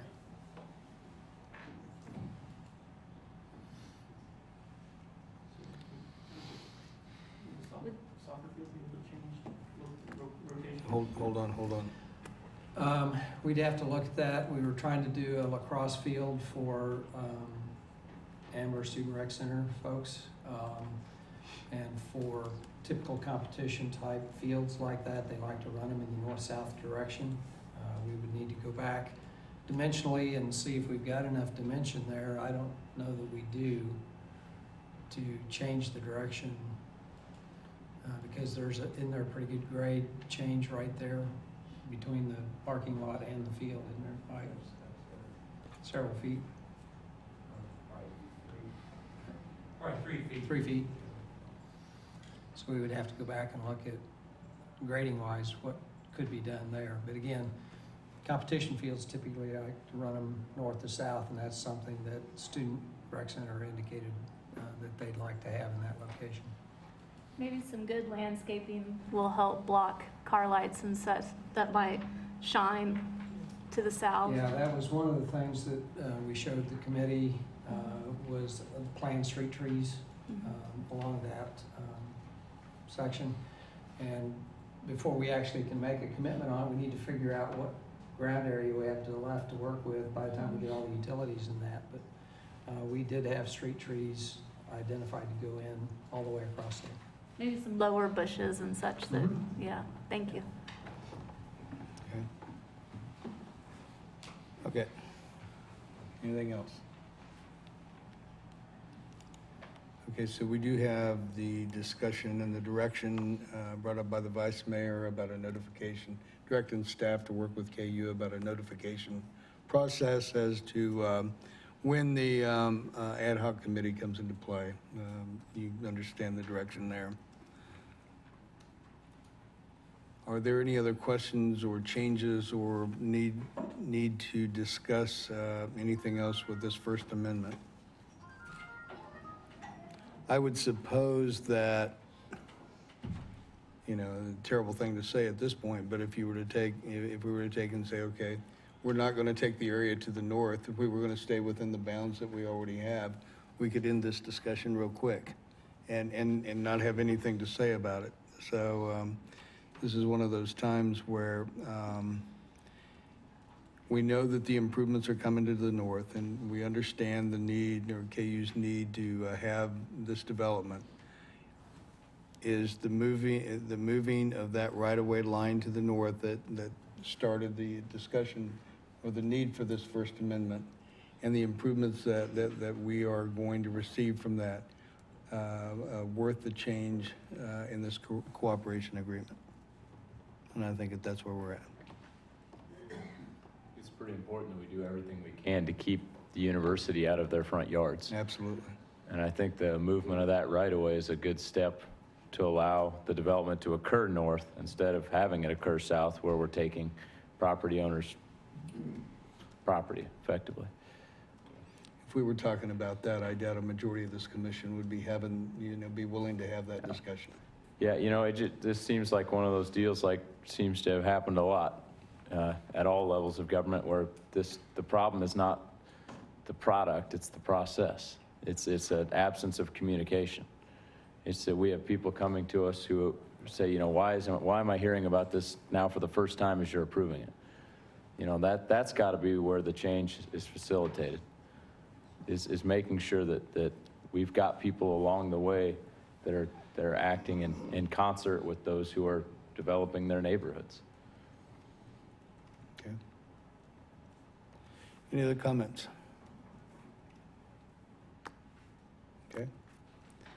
Well, the item before us is to approve the First Amendment to a cooperation agreement between the City of Lawrence, Kansas and the University of Kansas in association with the KU Central District Development Project, to include in that, to give direction to staff to work with KU about amending our agreement, our cooperation agreement, to include a notification process as to when the ad hoc committee is put together and what that notification process has to be. I would like to make it clear, we would like for you to be working with Mr. Bloom and the concerns that he brings up and that notification and you know, reaching out to him in the next 24 hours probably be appropriate to make this happen. I think should be something that we stand behind. I think that we also need to have the discussion or to direct staff to meet with Commissioner Boley and find out when the dates of the meeting are for the neighborhood about whatever process that we want to talk about painting curbs, or what process somebody needs to go through in Schwegler area about that. You know, how somebody can go about doing it themselves, you know, as you suggested. So I think that there's things that we can do there. But anyway, so I would entertain a motion then to approve the First Amendment to the cooperation agreement, subject to the things that were just outlined. So moved. Okay. there a second? Second. Motion made and second to approve the First Amendment to the cooperation agreement between City of Lawrence, KU, with the items that were brought forth that I suggested a minute ago. It was made by Commissioner Boley, seconded by Commissioner Larson. Any other questions or comments? All in favor of that motion, aye? Aye. Opposed? It passes 5-0. Next item on the agenda is to consider authorizing staff to submit a joint City of Lawrence, University of Kansas Tiger Grant application for a multimodal facility to be located in Lot 90 of the KU campus, and consider authorizing the mayor to sign a letter of support and notice of local funding in the amount not to exceed $4 million contingent upon awarding of the grant. Bob? Mayor, Commissioners, last time I was before you was in March of this year. You approved that we could proceed with getting a contractor and have them work with us to develop a Tiger grant, a Tiger 8 grant. This is the 8th round of the Tiger grants that comes out from USDOT. We have hired a contractor, and we have been doing a lot of work between then and now. The deadline for this grant submittal is this Friday, the 29th. I'm sorry to say we don't have a submittal in hand that we can show you because we are so busy still working on that submittal. We don't even have all the verbiage done yet in it, so we're still diligent working on that. The site that we're talking about is at Lot 90, which is just south of Schwegler, just north of 18th, east of Naismith, and right in front of Ambler Rec Center. The project, when we first came to you, we were talking about a $20 million project. The number has kind of gone all over the place over the last few weeks anyway. The update I gave, or that you saw a couple days ago, was showing a $34 million project. I think it has now gone down to $30 million. So we keep working on the price. Part of that is that in order for the university to get, they're really wanting a 200% return on their parking. If they're going to build a parking garage, or going to ask, or going to get money for a parking garage, they'd like to at least double the amount of parking places that they're going to give up. So to do that, we've been working with the size of the building, the height of the building, to try to get the number up to 200%. What we are asking from the city, we still are only looking for a $4 million commitment, which is what we've been saying all along, a $4 million commitment to this multimodal facility. The multimodal facility, if I could give you a little bit of what it is, multimodal facility will be a place where all modes can transfer between each other. So it will be the intercity service, like the K10 connector. It will be biking, it will be our local bus service, and it will be also parking. So it will facilitate all of that different, transfers between modes. So what we're here for tonight is we're getting close to submitting this grant. We're going to try to get it done by Thursday at noon. We are asking for a letter of support from the commission, and also a letter of funding commitment, which is the funding commitment of $4 million, which we have been stating all along. The university is here in force again with me. So if you have any questions of either myself or anybody with KU. Okay, questions? Did you say the project went down? Yeah, it went from about 20 million, which that was our number that we started out with. We were just kind of guessing when we started out. And I think at the last commission meeting, I stated we were working at around 20. We started looking at the number of spaces we had to give up and the number of spaces we had to give, that it went kind of astronomical for a while. Then we reeled in those numbers and started really hammering away and got it down to like 34 million. That's the update that I gave to commission a few days ago. But since then, we've hammered it down again, another 4 million. So if the total cost has almost doubled, but the amount you're asking for from us has not changed, where does that middle part come from? That's all university. University right now is looking to bond out a major portion of it. And they are committed to paying it? They're committed to paying that. I'm assuming they're going to give a letter of funding commitment as soon as they figure out what that funding commitment is going to be. And as I say, a number of these people here can answer that better than I. Okay. Bob, a minute ago, Commissioner Herbert talked about the importance of notification and making sure that we involve people throughout this process and this project. Vice Mayor Soden brought up, a change in the agreement that we have to make sure that notice is given, and the entire commission just voted on that. Okay, so we're going to apply for this Tiger grant, okay? And, we don't have pictures of what we're looking at or anything like that. I do, yes. Well, We'll okay, show you some of do, that, yes. okay. But one of the things that we have right now is we've given a pledge to the neighborhood that is University Place, making sure that all of this is done in such a way that they're involved, day one until when that final decision happens. We're making a commitment of $4 million tonight. That's what we're being asked to do.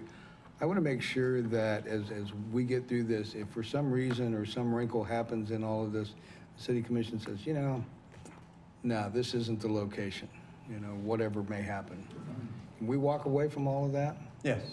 We'll have until, if we are awarded the grant, we still have to pledge that we are committed to this project. So down to the last minute, toward the end of the year, if they would award us that grant, we can still say no to the project. What we're asking Commission to do and what we've asked for so far is just the opportunity to submit this grant. Now, we're not done really looking at the site. We're still doing environmental work. We're still doing a traffic analysis.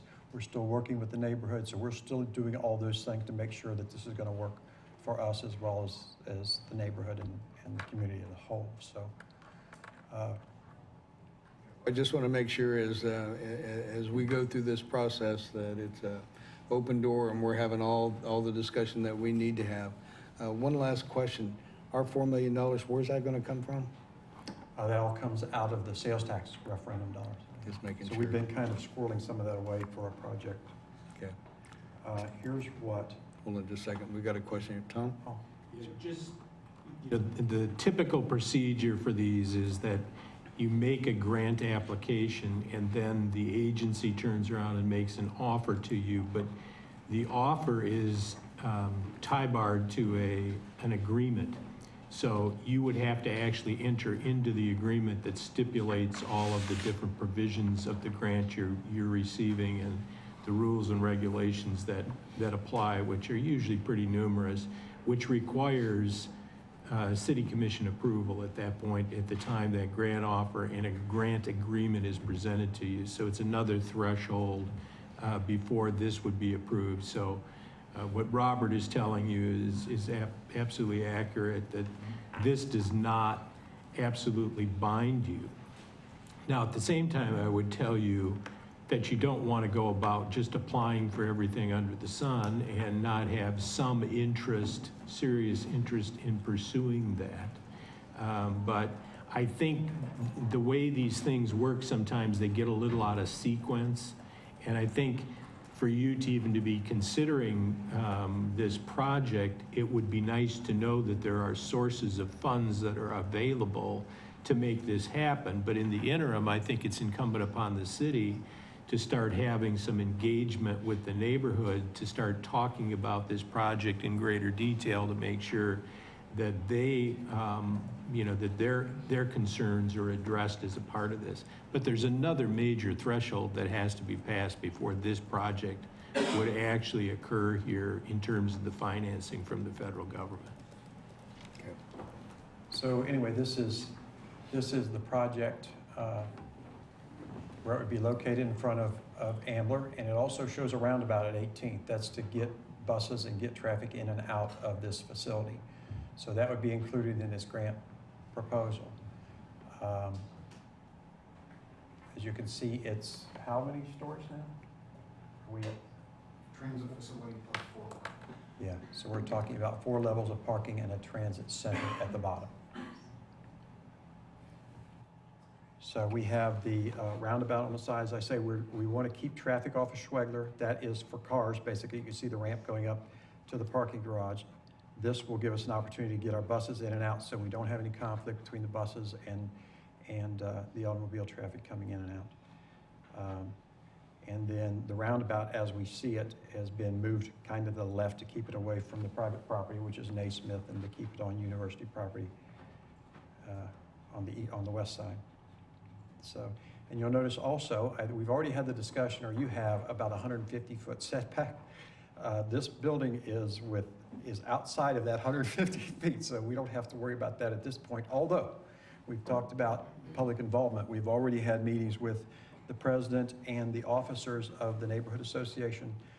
We're having meetings this week. Also, we're having a public meeting on tomorrow night, and then we're having an association meeting on Thursday night also. So we've done all this. It'll be 4 meetings kind of with the neighborhood and with the public in about a month period. And we'll have taken it to commission twice, and we'll have taken it in front of the MPO, I guess, Thursday also. So we've been out there, we've been showing this thing around a lot. So the public should know what's going on. And it's been in the newspaper too, which was a misquote, but. They add the parking garage. I'm Danny Kaiser, Associate Director of Parking and Transit. The garage is going to be approximately 1,400 stalls, but it'll replace, what's the number we're replacing?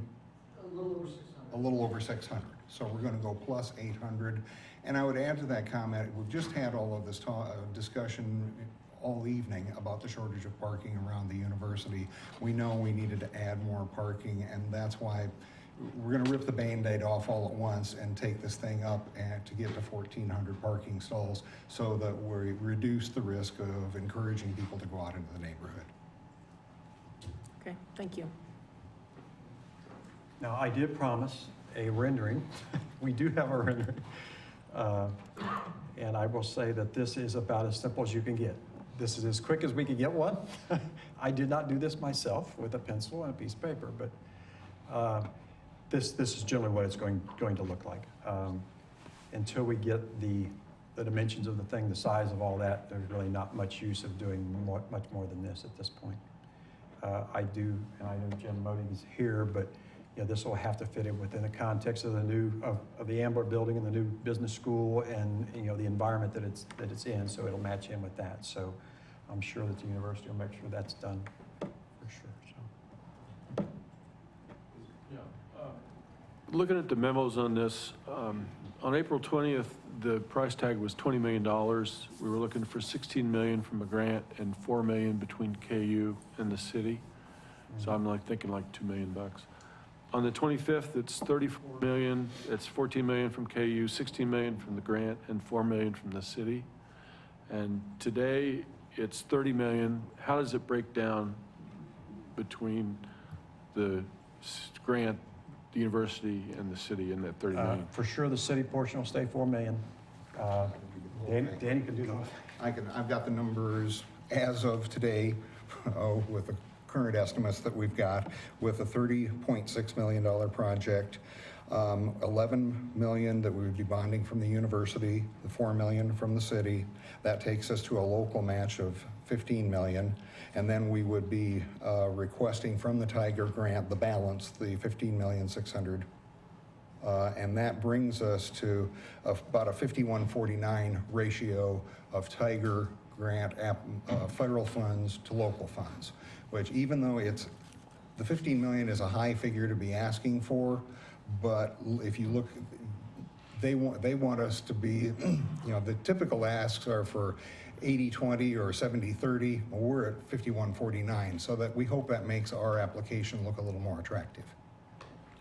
I guess my concern is, a couple days ago, I was looking more at 2 million, and today we're looking at 4 million from the city. Is that right? I don't know where that came from. I don't. Well, I mean, the Tiger grant was 16 million on the April 20th memo, and the remainder 4 million was split between KU and the city. What we said was 4 million was the cap from the city, is what we were saying. Let's look at the memo.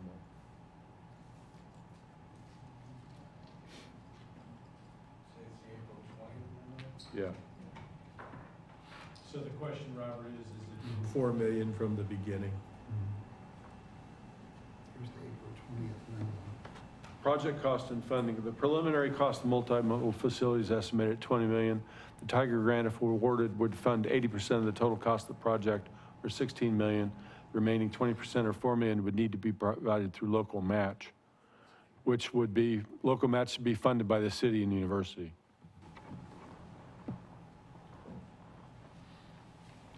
We want to say something about the land and all that.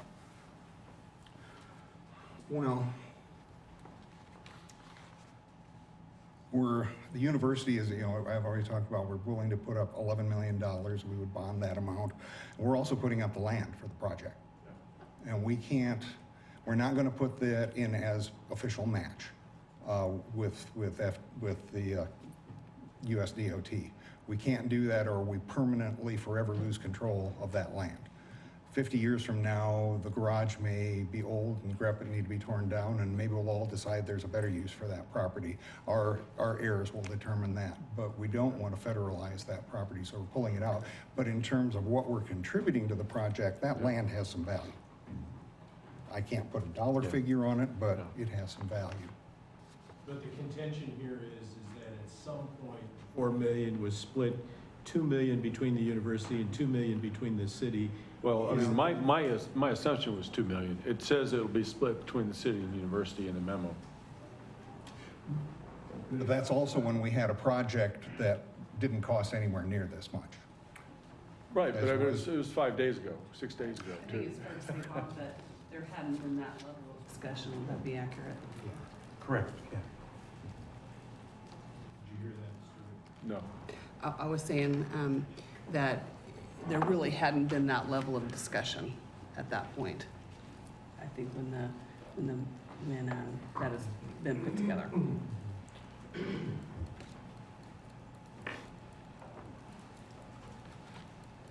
Let me add something here. I know it probably feels like, it looks like we haven't planned very well, or we don't know what we're doing. We had a very short turnaround developing this application grant. The NOFA came out, you gave us 60 days to come up with the whole thing. We've been working hard. We've hired, if you know the time that you agreed to get the consultant, and since then, we've done the best we can to get the best numbers we can. We're honing them down, we're refining them, and we made a big jump in the project costs. If we weren't able to put all of that parking in, the university would have had to say no, because we couldn't afford to bond out a smaller project. So we've upped our ante a lot. We put a lot of skin in the game, and we were asking the city to put its portion in.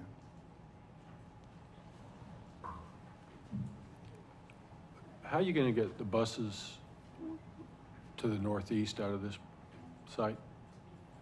Probably across 19th Street or up through across campus.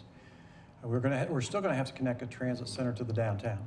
Yeah, I mean, we're talking about putting $4 million into a transit center that's on the far side of campus from our highest residential density. Well, yeah, we did go through a location analysis, and I'm sure you've read through that. It really shows that the mean of everything that we do in our community is right around the campus, which you would expect. That's the highest originator of trips in our community. We're still committed to providing access between the campus and the downtown and the east side of town. It may cost us an extra bus or so in order to accommodate that, but we might be able to take a bus away from the west side of town in order to do that. So.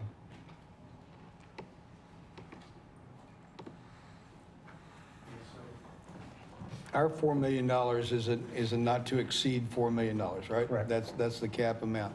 And it was always anticipated that it would come from the sales tax reserve. Correct. And we will have the money on hand to be able to do it if the commission decides that this is the ultimate location, correct? Correct. Okay.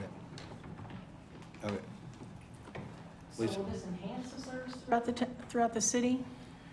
Yeah, part of what it will do, I mean, if you know where downtown is relative to our community, it's not in the geographic center of our community, so which kind of throws your service off. And as an example, I would use Route 4 for an example. It leaves downtown. When it goes to North Lawrence, it takes about 15 minutes to get across the bridge to the end of the line. If you take that same bus go out the southwest, it takes about a half hour to get out there. So our service is imbalanced, which causes a lot of problems for trips. People end up having to travel a long way. And here's another example, going from, say, 6th Street to go out to East Hills, they would have to go either clear downtown and then transfer downtown to get out to there. At this location, they would go straight to there and then out. So they wouldn't have to go out of their way up into the northeast corner in order to go down to the southeast. The same would be in the southwest. Instead of them having to go through 31st and Iowa, they could go right to the transit center and then have direct access to either North Lawrence or East Hills Business Park. So it'll balance out our system enough, and our intention is to get half-hour service on every route. So it would be a half hour to get from, say, the southwest to the transit center and points beyond. So it would reduce the travel time for anybody in our community. And that's what we're hoping to accomplish with all this. So. Will there be services in this hub area? Stores, anything like that? No, we're not talking about any retail in this operation at all. The closest thing we would have to that would maybe be a bike share program or something like that, if that would come to fruition. But no, we wouldn't. We may have offices there. That still hasn't been fully determined yet, whether we would have offices there and what would be there. So, yeah, as far as having a destination, having a dry cleaner or something there, no, we're not going to. That won't come. So it hasn't been determined that the transit system may have offices there, or somebody else will have offices. It would be the transit system would have Okay. offices there. And public restrooms, those kind of things? Public restrooms. We'd have restrooms for our drivers, which are extremely valuable to the drivers. Right. You might see buses parked on 6th Street and a driver not in the bus. That's because they're out there for 8 hours. Right. And so having something for them is vital, and it is also for the public. Okay. Other questions at this point? Okay, Bob, don't go away. Thanks. Okay. Public comment?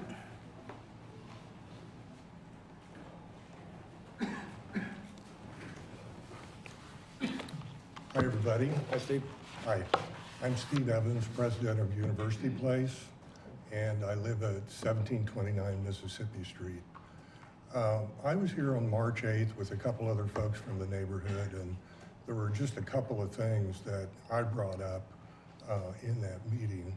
The first one, if you recall, was to be part of the process. You know, you hear about something like this, and it's like, oh my God, what's going to happen next to your neighborhood? And we did hear a lot of response like that, but I really, at this stage in the game, don't want to come to any broad conclusions about this until we have more facts and more knowledge about the project. You know, that's really important, I think, to me personally and to most of the people in the neighborhood. And I can say happily that folks at KU and the city have involved us, you know, right from the get-go. We had a meeting with Danny and some of the folks from PEC and others a couple weeks ago, and we spent with our officers, and we spent about an hour and a half going through the project. And when I see a project that's at conceptual design, you know, where it's not like, you know, this I think still is conceptual, but that to me says that I get to be part of the process. I'm not being told, here it is, here's what it looks like, what do you think, you know? And so I really am very pleased to have been part of that. And as I think Bob said, on this Thursday, we have a neighborhood meeting. And we've invited some folks from Schwegler and Centennial, and you guys, by the way, and Mr. Marcus, you'd be happy to have you there this Thursday at 7 o'clock at Cordley. And I think if you want to see some firsthand comments about this and questions, that would be a great opportunity, you know, for you all to experience that. That would sure make people feel like you were part of the process, and they were certainly part of it also. The second thing we talked about was looking at the environmental impact study. And Mike, thank you for honoring that. I did get a copy of that at our meeting. And, you know, I was really impressed with it. It looks like it's got a broad scope of work, looking at air quality, traffic, you know, all the things that you would expect to see. And my emphasis on that would be just don't give it a, yeah, everything's okay. Tell us what the existing conditions are now and what's changed and what that impact is. It would be important to see that contrast as we move through this process. So really that, those two things, I really wanted to come here tonight with the primary purpose to thank everybody for bringing this into the project and the process. Just one thing I'd like to point out with regard to this, there's kind of a panhandle in University Place, and that panhandle is directly south of the project. I'm sure we'll see some more documents as this thing progresses, but from essentially Arkansas really to Alabama, between 18th and 19th Street, I would say that's more of a higher impact area. There's lots of rental property, lots of single family homes there, and I think the whole neighborhood is going to be interested in what that bigger picture impact is. But don't lose track of that little panhandle there, because there's a lot of stuff that's going on there. And it appears that any activity associated with this facility is going to, be right adjacent to that. So that's all I have. Thank you, and thank everybody over here too. Thanks, Steve. Other public comment on this item?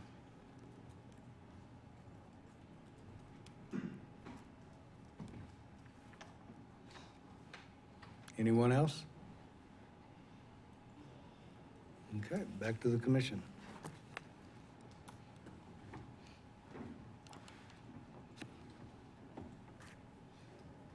So we had said that, our goal was 60 days ago, I guess, to get to the point where we were able to make the application for the Tiger Grant. Again, I think my concern had to do with, as we see this process move ahead, if for some reason it doesn't, catch, or we don't do this, we could walk away with, without a problem, but, just want to make sure that that's okay. Okay. I think that's pretty important because we don't really have a lot that we've been given. I mean, we don't have a plan to look at. That's our sketch. Right. The price just doubled. I mean, there's a whole lot of question marks that have emerged that I didn't think were there a week ago. Well, okay. So now, we know the price tag and we know our commitment level. Let's have some discussion about that commitment of $4 million. I mean, the staff has planned, our transit board, I assume, has planned that that would be the level of commitment that we would be at all along in this process as we looked at the, the bus hub. And I think that's probably, I don't know what's reasonable, believe me on this one, I don't have a clue, but if this is something that, that we kind of plan through the process, I can deal with that as long as up to and not to exceed, and I see those words there. I think that we continue to push our staff to work to, make sure that we don't get even close to exceeding $4 million on this, but. I think another thing we have to keep in mind, probably a question I should ask when he was up there, but, if we've learned anything from, building the library and sports pavilion, it's that a lot of times the costs you have to focus on are not the construction, but what's it going to cost to operate tomorrow. And so I think this becomes particularly important when we address the elephant in the room, that our funding source for the T potentially is gone in 3 years. So operationally, what are we seeing the transit hub costing us down the road? Because I understand that we have that $4 million in reserves, and that we're not going to deplete any other project the city may have by spending that money here. But I also understand that that's not potentially true in 3 years. I mean, we can't walk away from that project in 3 years and say, oh, well, that was neat. Once we build it, we have to operate it. And if we've never had the discussion, what if, you know, that we don't get that renewed, and I think that is an important part of all of this, you know. Well, spending this money well. Oh, It's absolutely. really important to be able to go back out and say, we need you to support transit again. That's right. So, yeah, And if we can build this to where we can prove that it's a well-working system, I think that would bode to being able to sell the idea that Yeah. we need to continue with the well, I mean, transit. I think the 30-minute routes could be really significant for the transit system. And this would get us a lot closer to that than where we are now. That's the thing that we gotta be looking at. Well, I think that there's that, and then I think that there's another thing. We've looked at multiple sites, and we got pretty close to a site that, you know, was in your neighborhood, Yeah, it Commissioner was, Bowling. yeah. And we made a decision there that this, you know, that site would not work. For whatever reason, it would not work. And in this particular case, you know, we did have the university, you know, step up and give us an opportunity to partner with them at a location that we know that there's probably going to be concerns because of the comments that we received. But, you know, our willingness to work with the neighborhood, you know, association here, get everything out on the table so that everybody understands what's going to happen here, and then be able to make a decision after that, and during this interim time, apply for this Tiger grant so that we at least know where the money's coming from and where it's going to be going, and make sure that it works. That's what we're doing in this whole process. So I think that, you know, as we look at all of this, is this the best location? You know, the information that was brought by Bob tonight about, you know, being more of a central location probably makes more sense. And, you know, is this the ultimate site? Could be. I mean, it really could be. But we're being asked to make a major step. I think staff has shown me that in the end, if something happens here, that it might not happen. But of everything that we've seen so far, this could be the site that works. But what have we seen? I mean, we don't have an application. Well, we're being asked to We're being asked to have the mayor sign offer a letter of so- support for an right, application that you haven't seen. Right. Well, we've Does that got bother you at all? a little concerned, yeah. Yeah. With a price tag that jumped $10 million in 5 days and then dropped $4 million suddenly? But in this particular case, Matt, you know, if we got another plan not to exceed the $4 million that we're in for, is that where we're at? This is just a way to get our foot in the door, hold it open enough, so if we decide to go forward with it, once we see stronger plans, then we can by the end of the year. That's my understanding. Is that correct? That's correct. So we'll work the details out later? If there's any myriad of details to be worked out, I think. Just as we had the agreement with the university on the joint maintenance facility that we have, you know, we went through a lot of details there, but we do also have a good foundation with the university on that kind of collaboration directly in transit. And I think, Mayor and Commissioners, as you have noted, as we have tried to find another site for this, we are multiply challenged. And any other site at this point will likely result in a greater amount of outlay than we have money for, because it would likely mean we would need to buy a site for this use. And so far, we've tried to focus on sites that are either owned by the city or somehow controlled by a public entity. I think there's a lot of considerations here. This appears to be a good step forward, and see how the response comes back, and then we are able to work on those details. And there's a number of them. To make you feel better? There are a number of them, like a blueprint or an application.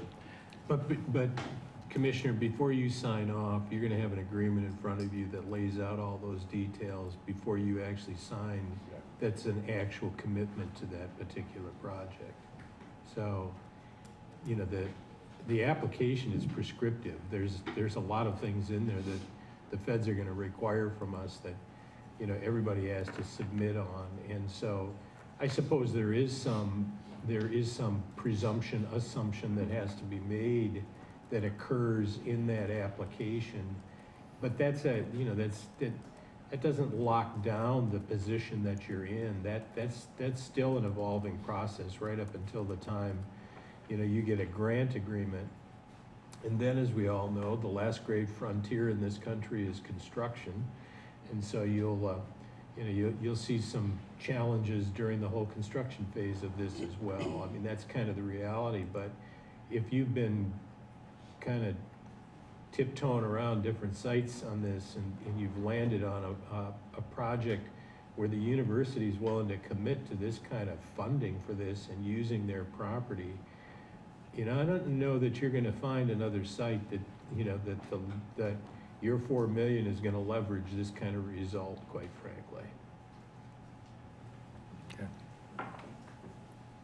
We're done with that Please, part. go ahead. There's one comment that I wanted to make, and that's more of the broader look at this, that I like how these two items were on the agenda at the same time, because we're adding 1,900 beds, and then we're gonna put a bus transfer station next to it.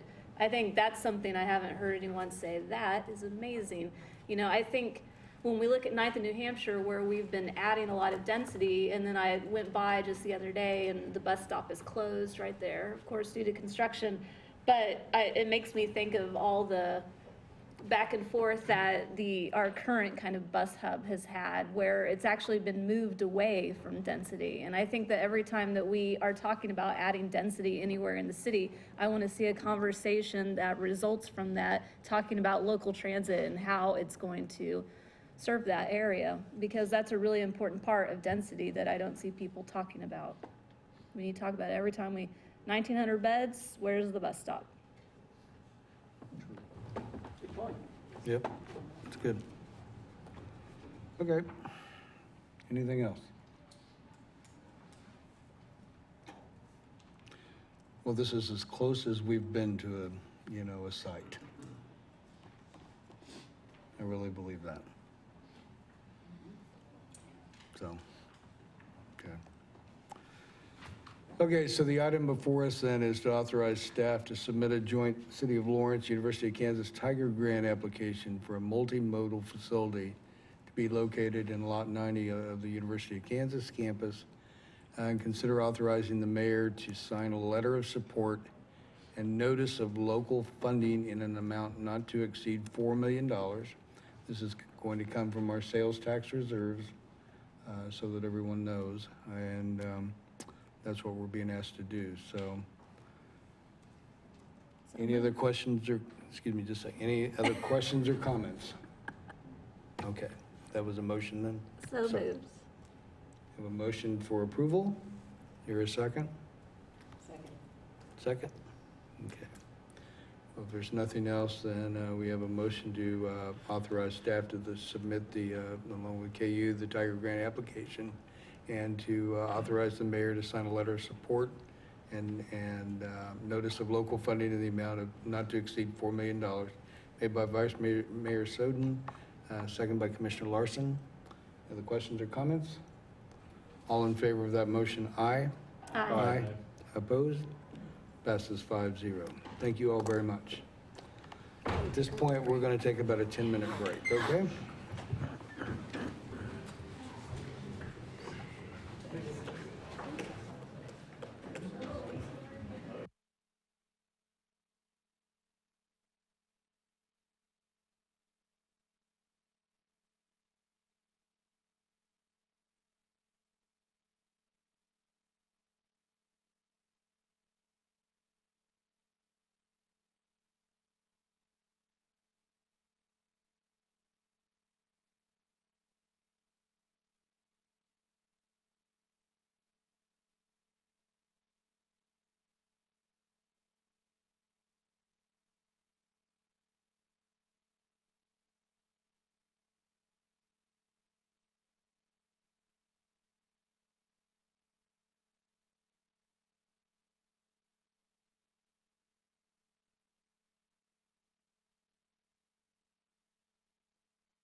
Okay, next item on the agenda is to consider a text amendment to the City of Lawrence Land Development Code to add urban agriculture as a permitted use and establish standards. This was initiated by the City Commission on June 23rd of 2015. And consider adopting on first reading ordinance number 9206 for a text amendment to the City of Lawrence Land Code or Land Development Code to add urban agriculture. Mary. Good evening, Commissioners. Mary Miller, current planner, and this is a text amendment to revise the current land use designation of agriculture to urban agriculture in the Development Code. And before I go through our proposed language, I thought I would first kind of go over what's currently allowed as agriculture in the city. We have crop agriculture is allowed. It's allowed in most districts, but it's not allowed in the RMG district, the Greek Student Housing District, a CD, the Downtown Commercial District, or the OS Open Space or H Hospital districts. And we have no standards set for crop agriculture. It can occur basically in the front yard, the side yard, or the rear yard, but most people are not aware of this. And so the change we're proposing is that we would allow it in all districts and we would establish standards. And the primary purpose of the standards is to set some safety rules. If you're in the right-of-way or in your front yard, that you would not be over 8 feet tall, or I'm sorry, 3 feet tall when you're close to the road and things like that for visibility. Animal agriculture is currently allowed, all types of animals. They're allowed in the RS40 district. The standards, swine and feedlots are not allowed. You have to have 1 acre per head of livestock, and that measures need to be taken to prevent odor, dust, noise, and other items from becoming objectionable to uses on other properties, and no incineration of animal refuse is permitted. And the change we're proposing to this is to rename this large animal agriculture and then to add a special use, a new use called small animal agriculture with different standards. Agricultural sales are currently allowed as an agricultural use. They're allowed in commercial districts and industrial districts. They're defined as being the sale of agricultural products, primarily nurseries and hay, feed and grain stores. The change we're proposing is to move this to retail sales and services, as this is a retail use. It's not an agricultural use. It's just the sale of agricultural products. Currently, chickens and ducks are allowed as in the city. They're allowed in all zoning districts, and the standards were established in Chapter 3 of the City Code, and these were added to the code in 2012. And the change we're proposing is to move that to the Development Code in the small animal agriculture category. We would allow it in most zoning districts except the hospital district, the commercial districts. These commercial districts are being limited on all small animal agriculture to allow only the smallest, just bees and aquatic organisms and insects. And we're not proposing any change to the standards for the chickens and ducks as were established just recently and appear to be working very well. And then we are adding some urban agriculture uses. Well, one of the changes was we labeled it from agriculture to urban agriculture to clarify what type of agriculture we're looking at. And we're adding these additional uses, the small animal agriculture that I mentioned, an urban farm. We do have urban farms in the city. They're very intensive crop agriculture, or I don't know if that we have any yet that have the animal agriculture. And so this would actually create a category for those. And on-site agricultural sales, during the time that we met with stakeholders, this was a very important concept for them, so we worked up standards to allow those. And farmers markets, currently farmers markets are allowed just as general retail sales. We treat them as any general retail sales, and they're allowed in districts that allow retail sales. But with this change, we would allow it in many more districts. For instance, if you're in a residential district, you could have a farmer's market on a school parking lot if it was site planned. And so that would open up more avenues for farmers markets in neighborhoods. So this is a chart showing what we currently have, the 4 uses that are included in or 3 uses that are included in agriculture, and then what we're proposing. Just as I mentioned, we would change agriculture to urban agriculture, develop standards for crop agriculture, add the small animal, take away the agricultural sales, move that to retail sales, and then add those additional uses. As you mentioned, this was initiated in June 2015, and then I've been working with stakeholders and with the Food Policy Council. They're a advisory board to the city and the county, and they've been very helpful. They've been helping gather information and doing public outreach. The first thing we did was conduct a survey. And we developed a survey, Food Policy Council did, and that was distributed to various listservs that we have and to various stakeholder groups. And the intention was to find out what are people interested in as far as urban agriculture, what challenges or problems have they encountered, and from that, that's where we discovered that a lot of people weren't aware that what was allowed currently. They weren't aware that crop agriculture was allowed or that you could do it in your front yards. Then we had a public forum. We developed some very loose draft language and took it to a public forum that the Food Policy Council hosted in September of 2015, and just had kind of a feedback sessions with the people that were there and took their suggestions and developed a draft that we took to the Planning Commission in October. This was just for discussion. The Planning Commission discussed it and provided direction to staff, returned it, and then I worked with the city subcommittee of the Food Policy Council primarily. I met with them several times to go over our draft language, what we're proposing, and what they felt would be appropriate. And then we took it back to the Planning Commission in December and asked for a vote. And they felt it wasn't quite ready, so they returned it to us with more direction. And we put a question or a set of questions on the city website under the Lawrence Listens survey. I'm trying to get some public input to hear from the other people who may not be so interested in urban agriculture. And then we returned it to the Planning Commission in February. And the Planning Commission then voted unanimously to forward it to you with a recommendation for approval. And so I'll try to go, not labor the points, but go fairly briefly through what we're proposing with this text amendment. A crop agriculture that's defined as food crops or non-food ornamental crops, flowers for personal use, group use, consumption, or sale or donation. And so the standards are just clarifying where they're allowed and then also setting those standards. And also we note that even though it's allowed in the right-of-way, we note that that is temporary and you may have to give up your garden if there's some public improvements need to go into that right-of-way. We note that crops taller than 3 feet tall are not allowed within 8 feet of a roadway or within the sight distance triangle or within 3 feet of a sidewalk. And also that crops cannot be planted within 1 foot of a sidewalk or be allowed to grow over the sidewalk, and these are primarily safety features. We've also added maintenance standards that the site would have to be designed to prevent the free flow of stormwater, irrigation water, chemicals, dirt, or mud onto adjacent properties, streets, etc. And also that the site would be kept free of debris or high grass or weeds. But we did clarify that crop agriculture plants are not considered weeds as defined in Chapter 18 of the City Code and are exempt from the weed provisions. And we also added that language, I'll get to that a little later, but we added that language to that section of the code as well. And then on-site agricultural sales, this is intended to be a way for people that garden or do beekeepers, people that produce items to sell their surplus. And it would include produce that's grown on or off-site. Primarily, if it's grown off-site, it has to be on property that's either owned by the owner of the property that the sales are occurring on, or that's maintained by the same person that's maintaining that property. Hours are set from 8 a.m. to 8 p.m. And when we went through the agricultural sales, we tried various different options. We looked at no standards. We looked at doing this through a home occupation permit and then revising the home occupation permit to actually allow these types of sales. And we also looked at allowing these as just garage sale type sales.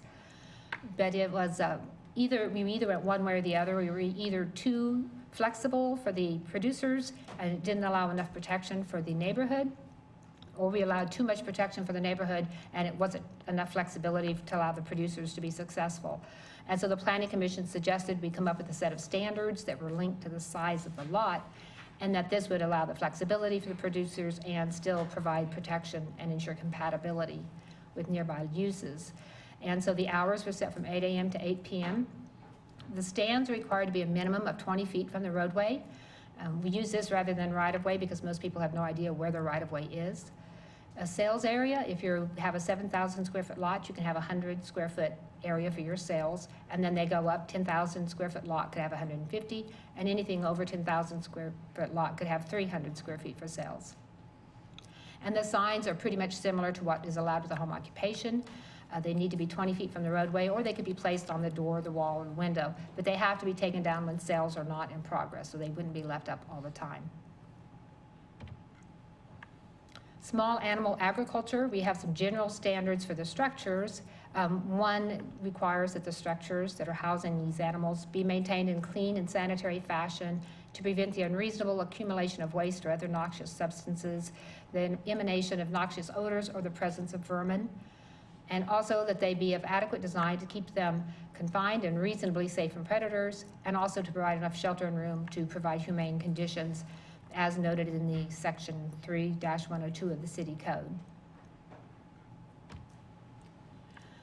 We discussed slaughter quite a bit. There's quite a few people that are interested in being able to slaughter the animals they produce for their food, and then there are quite a few people that are not interested in having this occur. So we went through different variations, but the Planning Commission agreed on allowing it for personal uses only when there were standards to hopefully prevent neighboring property owners from witnessing it.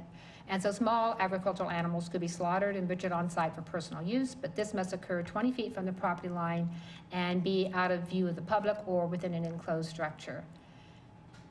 And then commercial slaughtering is permitted only at USDA licensed locations. And that's a very important factor, because one of the comments we received from the public was fear that we would be selling meat, or that they would be selling meat at the on-site agricultural sales, and that would not be allowed. Slaughtering is only for personal use. On the on-site agricultural sales, you're only selling unprocessed produce that you've raised on the site. We also have the maintenance. It's the same maintenance requirement, that the whole site would be maintained in accordance with the property maintenance code, and that at a minimum it would be safe and sanitary, and you wouldn't have the accumulation of waste or other noxious substances. There's considerable interest in bees. We have quite a few people interested in beekeeping in the city, and so we looked through various communities, what they had for their regulations, and talked with the Northeast Kansas Bee Association to make sure that what we were proposing was reasonable. Africanized bees are prohibited. This is very common because those are a very aggressive type of bee. And then we set the number of colonies based on the lot size that you have. So you could have up to 2 colonies or 2 hives if your lot is a 1/4 acre or less, 4 if you have between a 1/4 and a 1/2 acre, 6 if you have between a 1/2 and 1 acre, and 8 colonies on lots larger than an acre. And then there is a provision for additional colonies on these large lots if they're set back at least 200 feet from the property lines. And then we have standards on the hives themselves, a size limitation no greater than 20 cubic feet in volume. They may only be in the side and rear yards unless roof mounted. And no hive would be closer than 3 feet from a property line.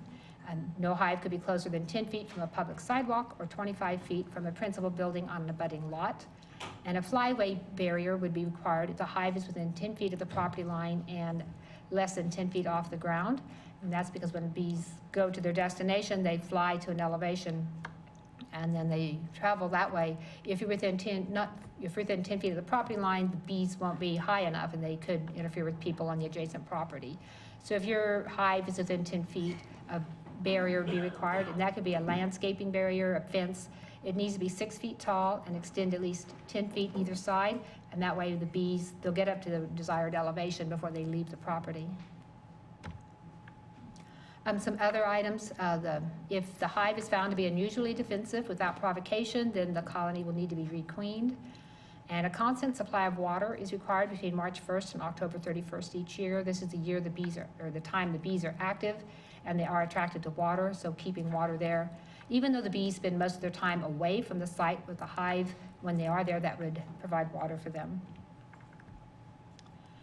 And then we have the fowl. As I mentioned, we're having no changes from the existing standards. 1 fowl is allowed per 500 square foot of property, no more than 20 per lot. The coop is not allowed to be closer than 5 feet from the property line, and then we're keeping all the standards for the size of the nest box, the roost, and the size of the coop.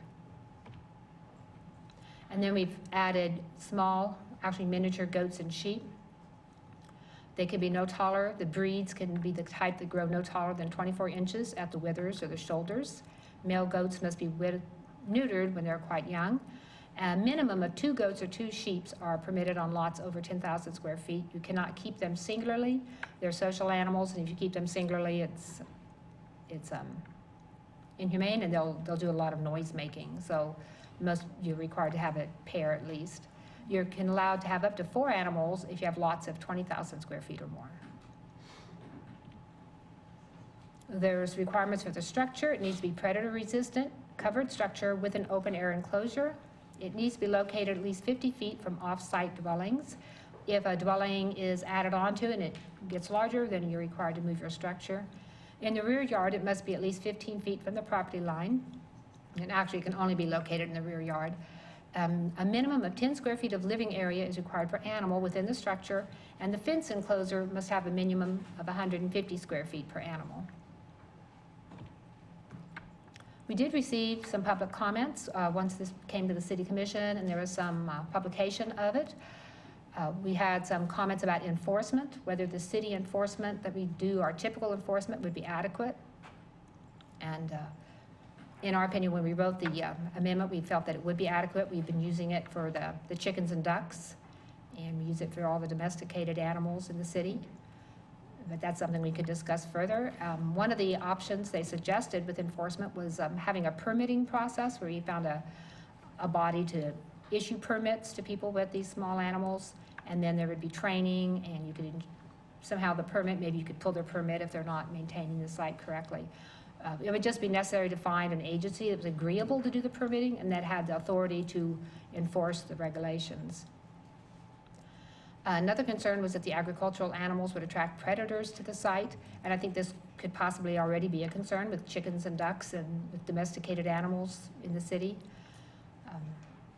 It's not one that I had considered being an issue, but as long as the site is maintained, as we're suggesting, keeping it in a clean and sanitary condition, you shouldn't be attracting the predators. And that improperly maintained properties might create a nuisance or health hazard. Once again, that comes back to the maintenance and enforcing that maintenance. Zoonotic diseases that can be transferred from animals to humans. That issue was raised fairly early on. And so I met with the state veterinarian, Dr. Grostidier, and he recommended vaccinations for sheep and goats, for rabies and for something called leptospirosis or something.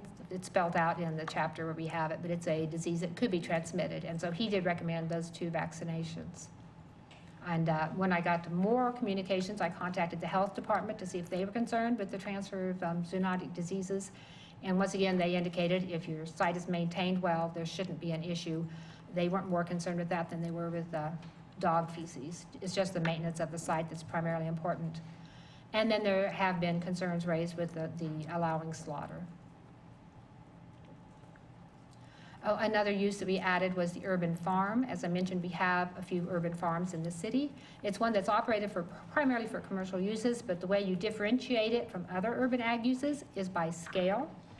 An urban farm might have a larger retail sales area, it could have employees, it could have more agricultural animals than the code allows for just the crop agriculture or the animal agricultural use. And so it's more expansive than those other uses. It could also include other uses. It could have an educational component, or it could have an agricultural processing component. This would be allowed in some of the industrial districts. It would also be allowed in the RS7 and higher residential lots, but that would require a special use permit. And the special use permit goes through a process very similar to a zoning. It has to go to the Planning Commission for consideration and recommendation to you, and it would come to you with a site plan.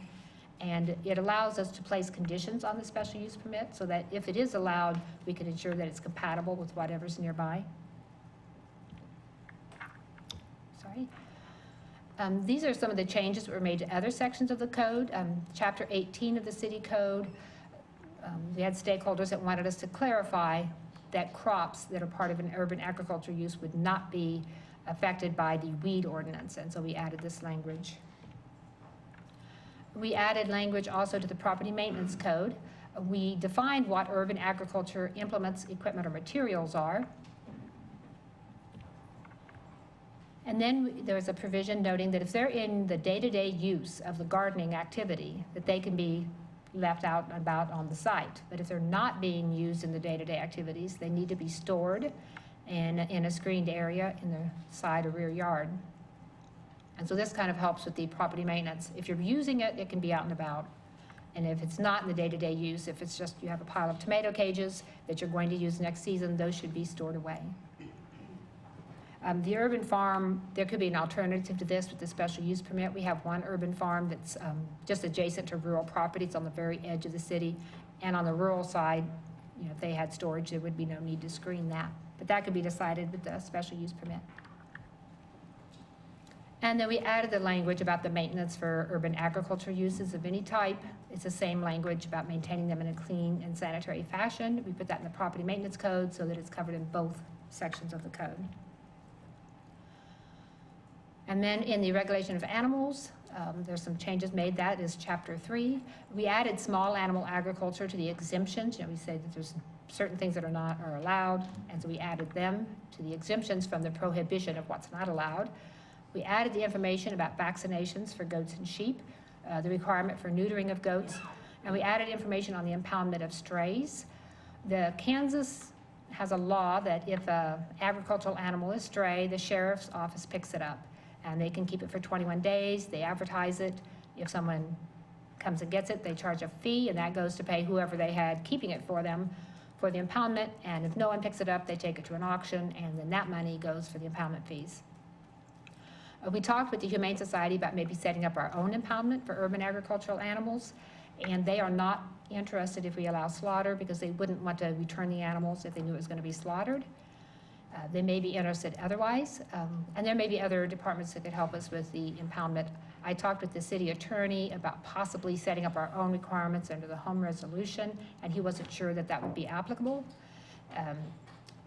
There's some provision stating when you can set up different rules by home resolution, and he didn't think this fit that. So we'll probably have to keep it under the sheriff, but I think we could work with him to establish exactly who's going to be holding it and who's going to be picking it up, who would be his designee for that. And then, of course, the foul standards were removed and they were placed into the development code. And so, as I mentioned, the Planning Commission voted unanimously, that was at their February 22 meeting, to forward this amendment to you with a recommendation for approval.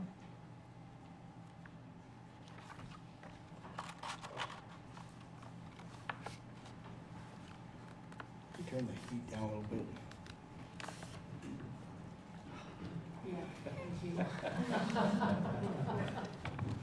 Sorry, guys. Yeah, it warms up. I have a question there. Yes? Could you talk about the minimum number of goats and sheeps that are allowed? Again, I kind of was a little confused about that. Yes, when I was originally working on this, I thought one goat or sheep per 7,000 square feet would be a logical number. And then I was put in touch with an expert. Some of the people at the Food Policy Council knew that goats and sheep are social, and so it's actually considered inhumane to keep them separately, just one goat or one sheep. And so if you do that, they're going to baa, and they're going to be unhappy and be noisemakers and destructive. And so most cities, if they allow goats or sheep, they do require them to be kept in pairs, at least. So how many sheep or goats can you have on a property, like an RS7?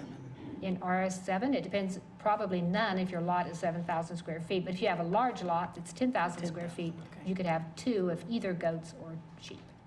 Okay. And if you have larger, you could have 4 animals. 20, that's the 20,000? If you're over 20,000 Okay. square feet, and that would be the maximum.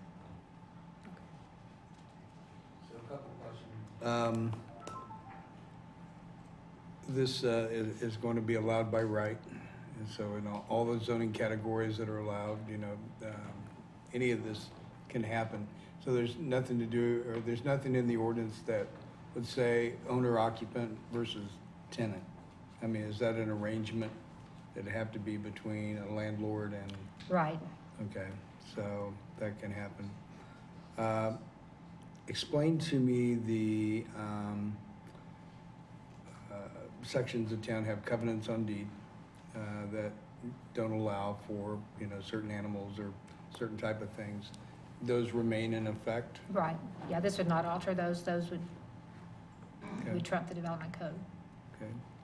Okay. So a lot of those are in, I assume, in the west, in the newer areas of town that don't allow for this. Do you have any idea how many lots might be affected by, you know, this development code change? I don't know, because I would have to look at how many have the restrictive covenants, and that's not information I would have. So Okay. it would be my assumption to be quite a few, but you're right. There's quite a few newer neighborhoods that would have those covenants. Okay. Question? So if a new neighborhood is built, after the text amendment has been passed, if it passes, can they put covenants in there that will not allow them to have certain animals? Absolutely, They can. yes. So Commissioners, that's a civil matter. It's a civil, okay. We don't control or do covenants for neighborhoods like that. Those are all issues that they put together themselves. Okay. And so they would enforce them as well. Right. We wouldn't enforce their covenants. So on the retail sales side of this, the actual sale of the agricultural goods, how are we going to deal with that as a city in terms of property that's zoned residential having commercial sales? Because I know, we've allowed garage sales, obviously, because those are a temporary one-time event. But if someone living in a residential neighborhood where there was no specific covenant to restrict it, chose to set up a, every Thursday morning farmer's market in their front yard, so do we have to regulate that what's being sold is only agriculturally grown in their own yard? I mean, how would we even possibly regulate that? I imagine if you had one that, you have a 7,000 square foot lot with a very small garden and you notice they're having tremendous amounts of produce, that would probably be a trigger that we would then go visit them. I don't know that we could trace where their produce came from, but. That's exactly what we would do, actually, Commissioner Herbert, is we would have to investigate, and if they were bringing in raw, first of all, it's only raw product, so you couldn't sell anything that's manufactured. So it's the raw agricultural product, and if they had a farm elsewhere in the city, and they chose to do the retail component on a 7,000 square foot lot, then this code would allow it. But it's very small scale, and that was part of the negotiation and process. Limited to Right, that and that's where I 100 got square feet. confused when you made the comment early on, Mary. You said that this would open up the opportunity for farmers markets to be held within neighborhoods. Well, that's for the farmer's market. Right, and that's different than the on-site sales. We have farmers markets like at Mill Cottons and many Right, right. places. And you look at other locations, for instance, Central Junior High School. That could be a great location for a farmer's market. They've got their little garden there, but they couldn't do it right now because they're not zoned for retail sales. Or you see a lot of churches that maybe they'd like to have a small farmer's market for their neighborhood. And today it's not possible because they're not zoned correctly, but with this, they could have their own small farmer's markets. Now, those would be site planned. And that does require like a special use permit? That would require a site plan. Okay. We want to make sure, and the primary thing we'd want to look at is that adequate parking is provided. Okay. So, I guess what I'm trying to picture here, it would not be a situation where I could legally create kind of a neighborhood co-op and just hold the farmer's market for my neighborhood in my front yard every Thursday. Right, you could not. You could only sell what you grow. Okay. It's intended for a small stand for what you produce on site versus a farmer's market, which isn't a true market. Right. Okay.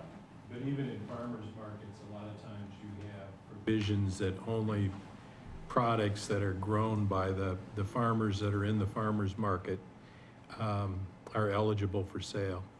In a previous life, I was the hearing officer for farmers markets as the city manager, and we got into this very issue about importing product that we then had to investigate to make sure that that was not happening. And I found... So I suppose all of this brings up the real question, which might be for Brian. Do we have the staff to do this?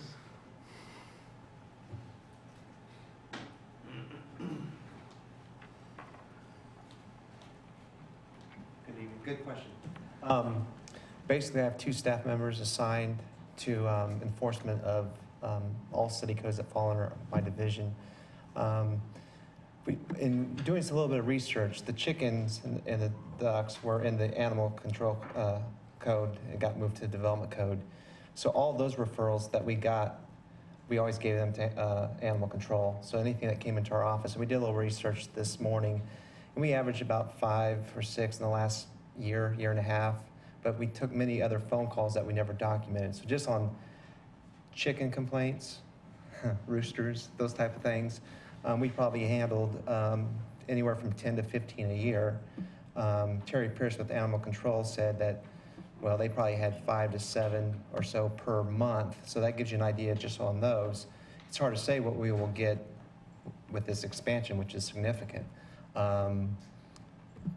My response is we always do the best we can, and we incorporate additional duties as they come before us. So it'd be a big learning process for us.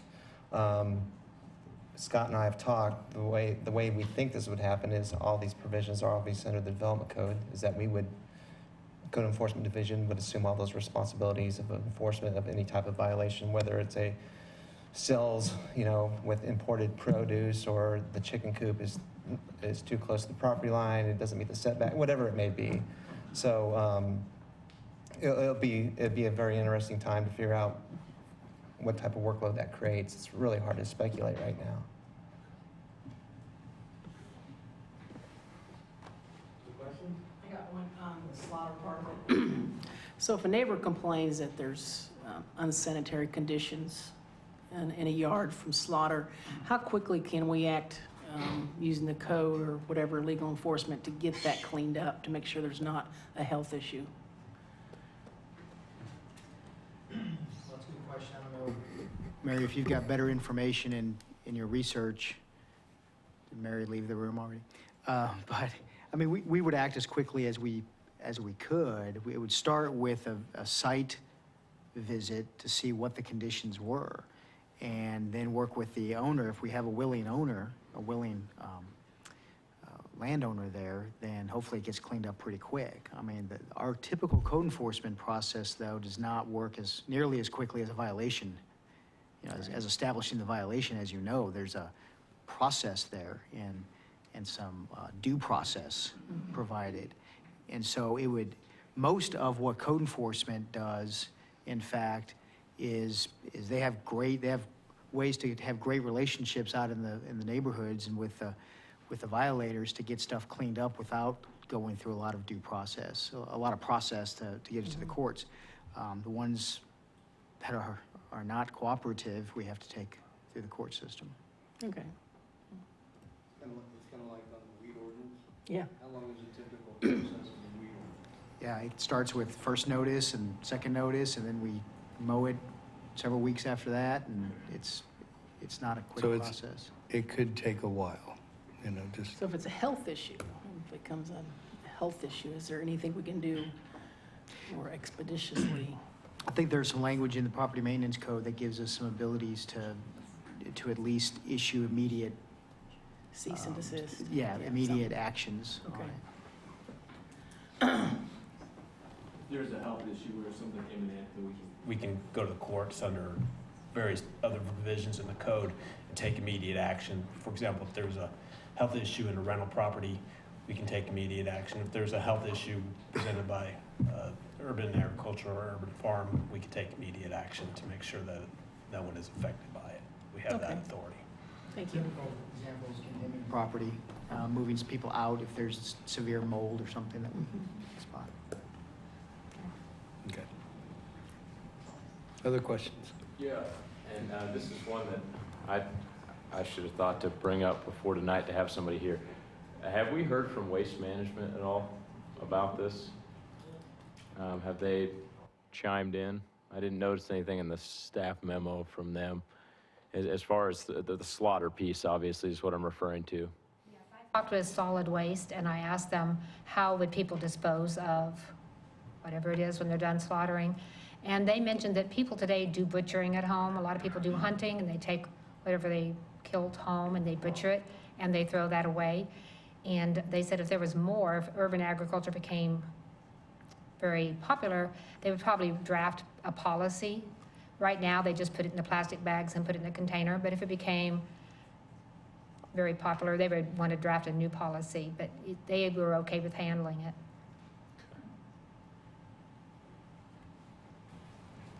Okay, anything else? Okay, how many people wish to speak tonight to this item? Okay, so we're going to allow about 5 minutes each and I'll watch the clock for you. I raise my hand or I start yelling, you'll know it's your 5 minutes, so, anyway. Okay.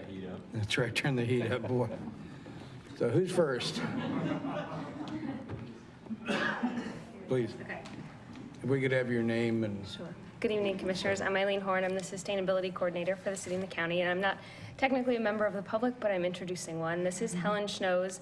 She's our Douglas County Food Systems Coordinator, so she works for me on the Douglas County half of my job. She's funded through a CDC pitch grant that funds a lot of the great work that the Health Department is doing right now as well. And so she is going to talk you through some of the highlights and speak on behalf of our Douglas County Food Policy Council. Thanks, Eileen. Mary did a really good job in summarizing for you the public engagement that we were able to facilitate over the 10 months that the department has worked on developing the text amendment before you today. That's been a survey to over 150 stakeholders, hosting a policy forum in which the original version of this was drafted, and then attending each of the Planning Commission meetings. And after that process, which has been iterative and informative and really collaborative, we stand as the food, on behalf of the Food Policy Council in support of the text amendment before you. And we have members of the Food Policy Council here who have worked really hard looking at examples from other communities, talking with their neighbors, and reviewing what would be best for Lawrence. And so I'm going to ask them to stand up right now and be recognized for their work. And we had a few other members who were here and were not able to stay at the time.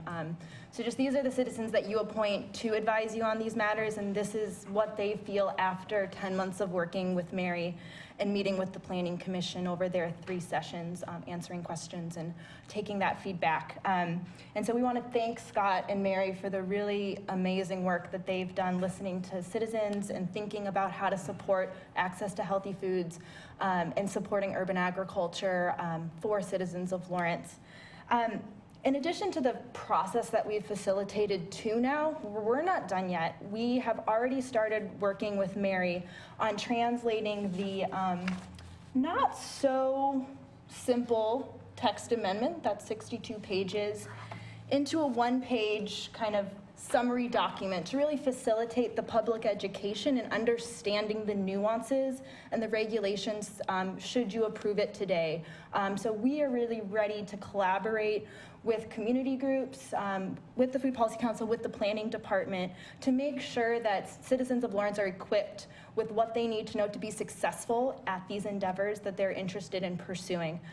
In addition to the communications outputs that we are in progress of developing, we are also planning public presentations where we can have question and answer sessions, understand what other educational needs the citizens have, and work with them to make those happen. Our colleagues at K-State Research and Extension are here tonight to also share with you the trainings they've prepared about equipping members to successfully enact urban agriculture in Lawrence. Beyond that, we've also talked with Nick in the Communications Department on doing a Lawrence in Focus video, really bringing to life the questions that you're asking about and what it would look like and what it would mean for Lawrence residents. And then also working still with the Planning Department as they figure out the special use permit for someone who wants to create an urban farm. We're ready to be that conduit so that a citizen interested in going through that process has a clearer route to follow, as the Planning Department already has for small business entrepreneurs going through some of the permitting processes. So we really thank you for taking an interest in the importance of empowering citizens to access healthy foods and build a strong and sustainable local food system. And any other questions that you might have, we are happy to answer today and going forward, supporting healthy food in Lawrence. Thank you. Thank you. Dan?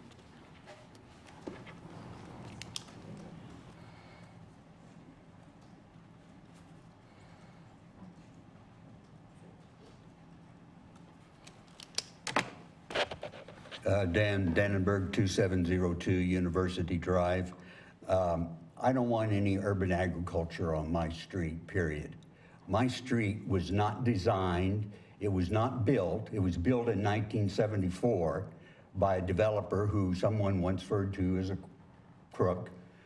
And it is simply not topographically or from a standpoint of how close the structures, the residential structures are to one another, to have a farm or anything that even remotely concerns a farm. Now, my neighbor grows a few vegetables in a small garden. That's fine, but he doesn't have a farm.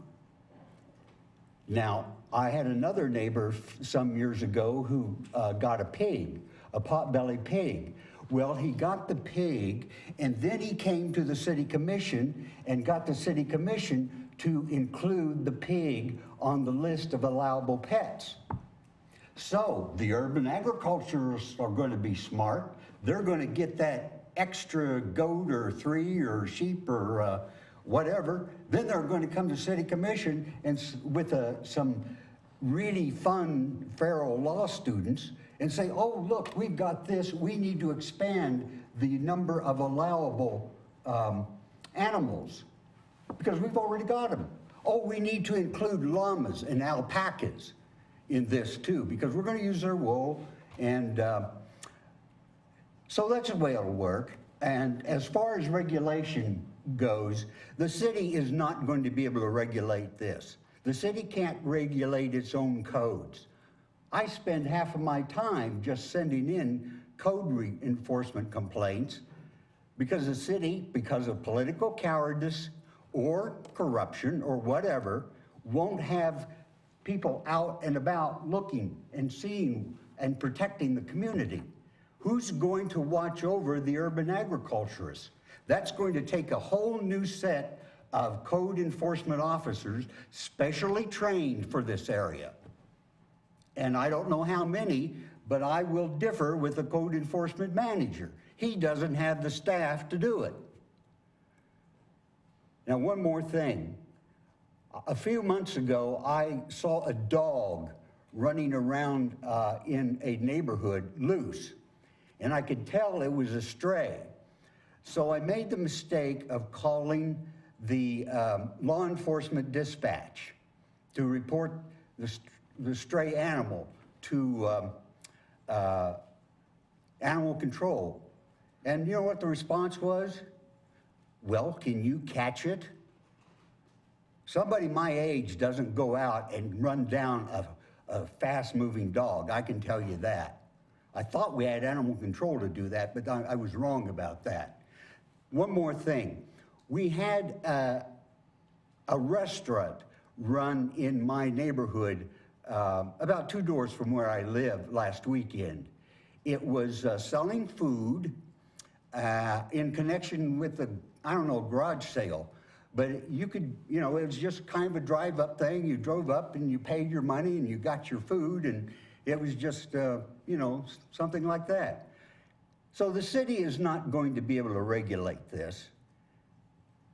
You don't have the staff, you don't have the expertise, and you certainly don't have the political will to enforce any regulations you would have.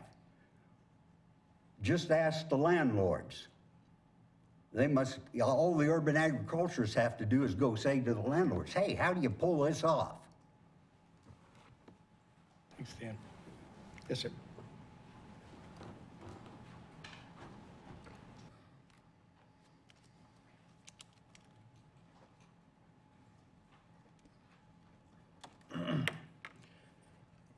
My name is Joshua Fallif, and I work at Haskell Indian Nations University. And I'm also honored to be on the Douglas County Food Policy Committee. And I would like to say that I think this is an extraordinarily well thought out, very well planned, very methodical document and policy, a text amendment that really tries to outline, regulate, provide some sort of guidance to what an urban agricultural system might look like. And I think it's a really terrific step in assisting the local food system of Lawrence, of which I think the majority of the Lawrence community really embraces and really appreciates and really values. And I think that's an extraordinary step, and I'm very proud to be here speaking in great support of it. I'm also a member of the Delaware Tribe of Indians, and working at High School Indian Nations University, I can't, for instance, speak on behalf of all Native Americans, but there is a significant Native population here in Lawrence, partly because of High School Indian Nations University, but also because Lawrence is just a great place to live. And I do think for the Native community, in conversations I've had about food policy with some of my colleagues, some of my friends and such, that this is a great step in embracing some of the things that we would do traditionally in terms of, I kind of wince every time I hear the term slaughter. It's a little gruesome, it's a little rough. It's a little what Tyson does with chicken. And we don't, when we process an animal, we don't treat it in a way of slaughter. We honor its spirit, we honor its life, and respect its giving itself to us for our nourishment. And it's a familial, it's a ceremonial thing that's not about commercialization, it's not about sales. It's about sharing, and it's about family, and it's about enabling more people who are local residents to participate in that kind of sharing, and that kind of activity. And you know, I think the farmers markets are a great example of how we do like that communal aspect of what comes on our plate, what we get nourishment from. I think that's a critical part of who we are and who this community is. We appreciate that. Our restaurants thrive when they sell a dish that is produced from things that are made locally, that are produce, that are grown from the guy I know down the street. And I think this encourages that. This supports it, but I think it also regulates and helps to govern it and provide some guidelines. I don't know that I'd like to see it go a little further, personally, myself, but I think this is a great step in helping us to look at those waters and test those waters and find out, you know, how can we better sustain ourselves? How best can we embrace our community and support one another in our own endeavors and grow our own food, sustain ourselves in that way. So, you know, both from a Native perspective as well as a community perspective, I think this is a great opportunity to move forward in that and continue to grow in that direction. So thank you so much.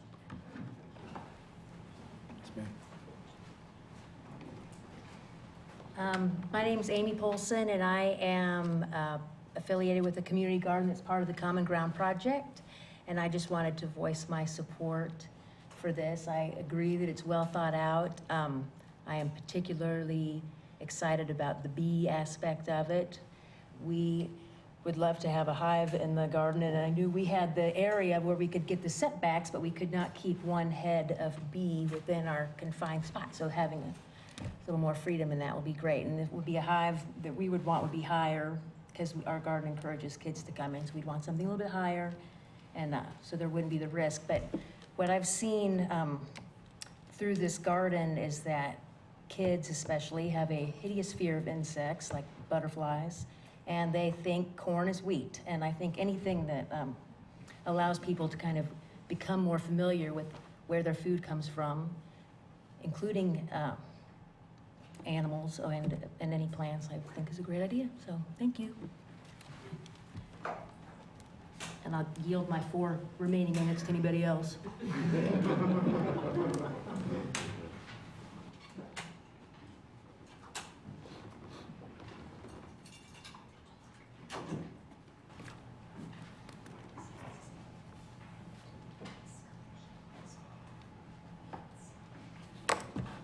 Good evening. I'm Boog Heiberger. It's nice to be on this side of the dais.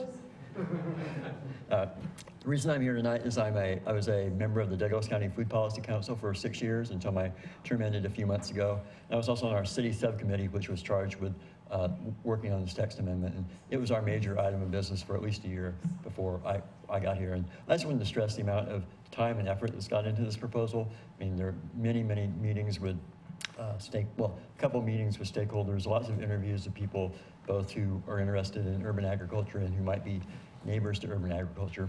And I think this text amendment before you does a really good job of balancing those interests.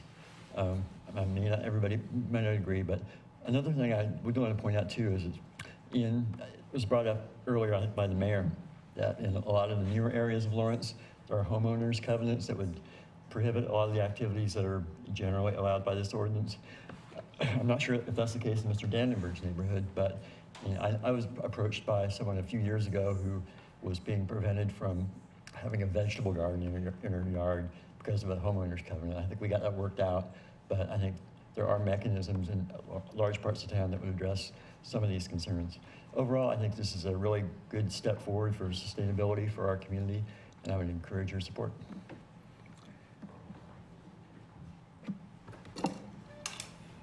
Welcome back, Luke. Thanks, it's nice to be back. And I can go home when I want.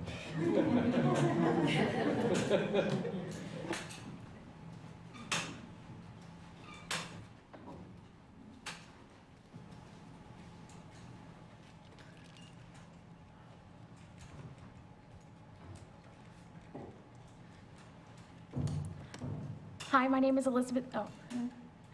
Hi, my name is Elizabeth Keever. I'm the Executive Director of Just Food and the Chair for the Live Well Healthy Food for All Coalition. And I'm here to, first of all, thank you guys for your support of our Common Ground plot at 815 Oak that you guys supported. And I think that that really ties into what this text amendment is really all about. And it's promoting access to healthy food within the city here in the community. And one of the things that we're really excited about is we're seeing a large number of our clients who are interested in growing their own food and supporting themselves and being more self-sufficient. And that's one of our missions as an organization, is to promote self-sufficiency and access to healthy food. And this text amendment does that exactly. One of the things that I'm really excited about, which I think would promote additional self-sufficiency for the people that we serve, is the ability to do some on-site sales. So it could be a really unique additional source of income for the hard work that they've put into their garden. So we really see this as an opportunity for people in the community to make additional money and for there to be access to healthy food within small neighborhoods, because there could be these pop-up temporary stands with individuals who are able to sell their own produce. So Just Food and myself are in great support of this text amendment.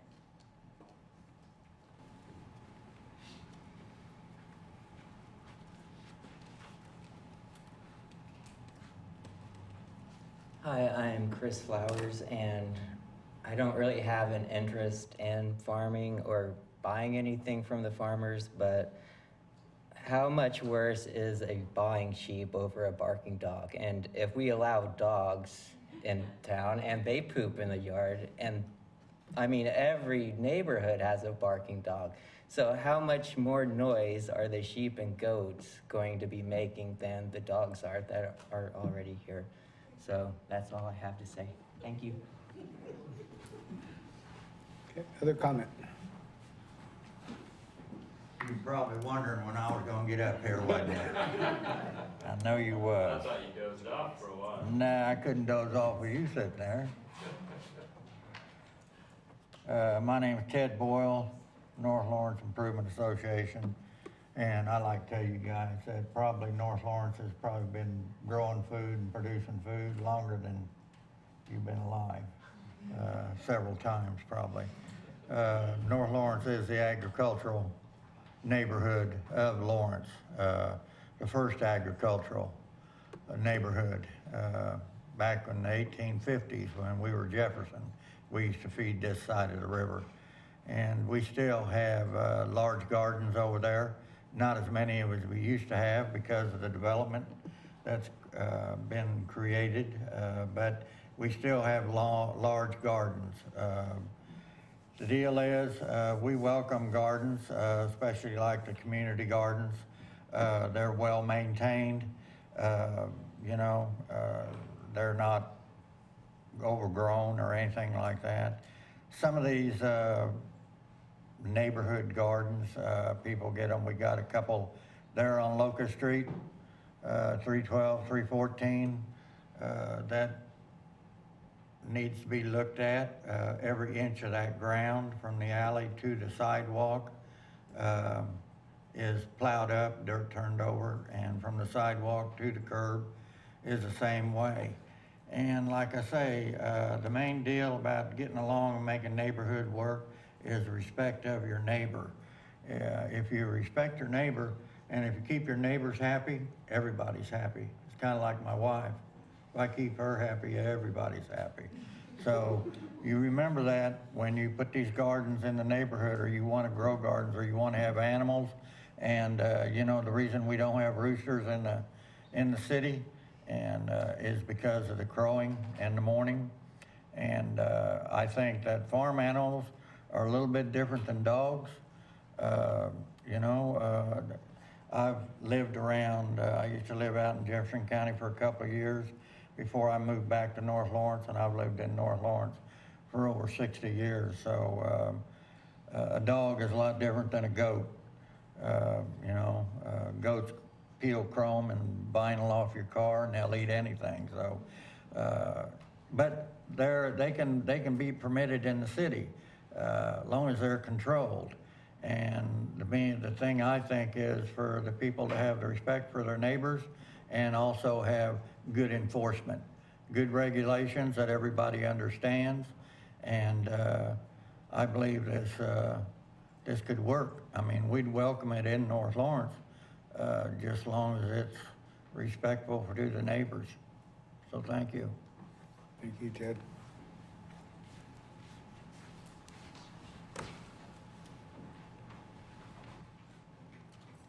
Hi, my name is Emily Ryan, and I'm a resident of the city of Lawrence. I do not own property. I want to be a farmer. I benefit from the fact that the Common Ground program exists right now and affords the opportunity for me to use land to grow vegetables. I think that the plan that you have in front of you is very well written. It has been very carefully considered. It has been discussed and discussed and discussed. I come to this project because I was working with a group. I was working with a group of students on campus who were interested in building bee hotels, which currently are not permitted under city code. So someone advised me to go to the Food Policy Council, and I did, and I attended meeting after meeting after meeting because I really appreciated the conversation they were having. Everything that they're talking about and considering is very well researched, very well considered. They invoke so many opinions and so many ideas to make sure that they're getting to the heart of the matter and considering the best interests of the citizens. So I guess I just wanted to allay any fear that there isn't good advising throughout this process, because the Food Policy Council and the County Extension Office are both willing participants as far as the education goes that accompanies this plan. And finally, I just wanted to say that I think this is a really big opportunity for the city of Lawrence to be a sort of progressive and vocal advocate of the environment and of education for the environment for citizens of the community, children, adults. Everyone can get more involved and be more aware of their surroundings. It really just benefits all of us when that happens. Thanks. Thank you. Other public comment?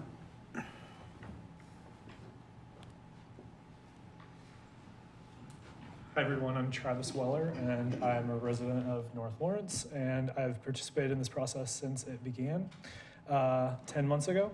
And I want to echo what's been said before, that the process has been very open, and I'm very appreciative of development staff. There were lots of changes made in response to community concerns that were heard throughout the process, and I think that the resulting code you have in front of you is a very good product. Specifically, I want to emphasize that this is an opportunity to empower individuals to participate in the food system in ways that right now it's a little bit unclear. I think, as Mary pointed out, there already is large gardens and a lot of grow your own food that's allowed under the city code. This makes it explicit, which provides clarity for new people who are interested. They can check the code, they can call the city, they can get a clear and easy answer, and they can get started. And I think that this would be a nice way to ease us down that path. So thanks. Thanks, Trevor.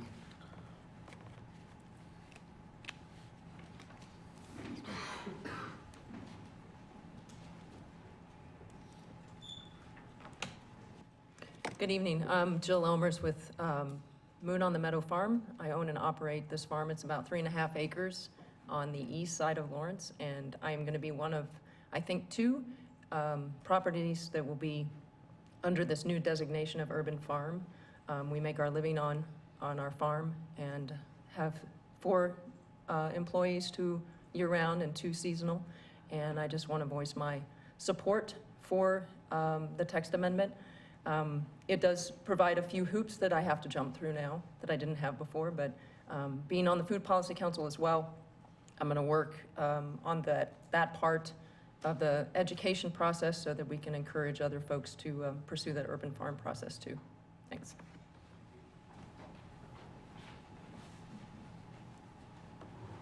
Good evening.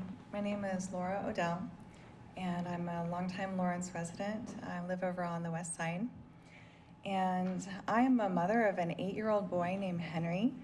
And I'm very happy that there is, thanks to the Common Ground program, community garden that I'm able to participate in, where I'm able to show him the life cycles of the growing process.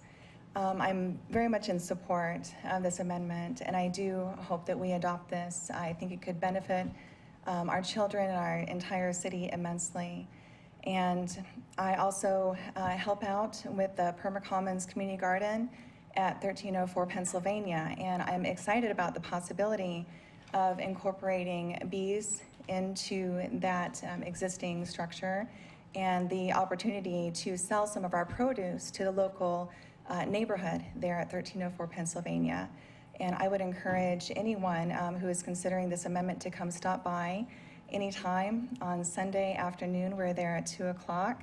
I would be happy to give a tour of the beautiful garden that we have to show an example of how we, like many other people that are interested in growing some of your own food and being good neighbors, are cognizant of what it is to have good curb appeal, maintain the property well, have good easements and boundaries, and give away the produce that we have and benefit and contribute to the Link Kitchen and to Just Food.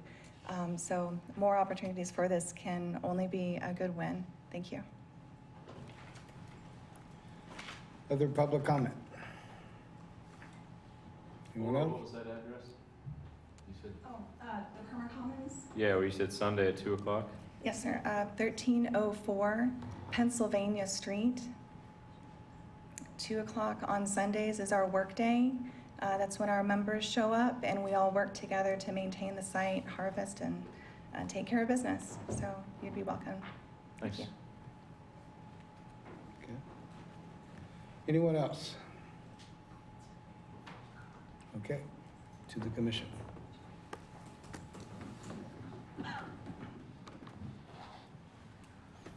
Based on the feedback that I got, and I assume all of you received the same emails I did, it seemed to me that the vast majority of people, and certainly the vast majority this evening, had little to no problem with the agricultural components of it.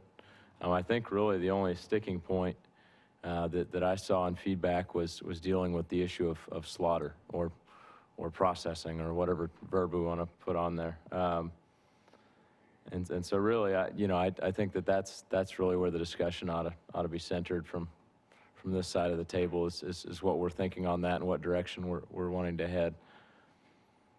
Because I think there's some real value certainly to, I'm with Amy that I think to me that the biggest highlight of this was the bee aspect. Bees are such a vital part of our ecosystem, and they're diminishing quickly, and to be able to make it so that people don't have to operate fly under the radar to do something like that, I think is of great value. But really, I think the discussion ought to be centered on how we want to approach processing and slaughter.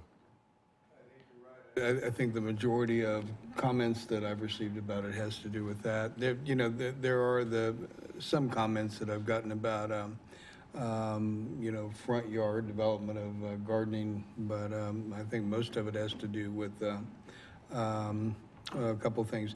It has to do with slaughtering of animals and then also sending out inspectors, you know, to take care of problems that we may have. So anyway, I think that's the biggest thing.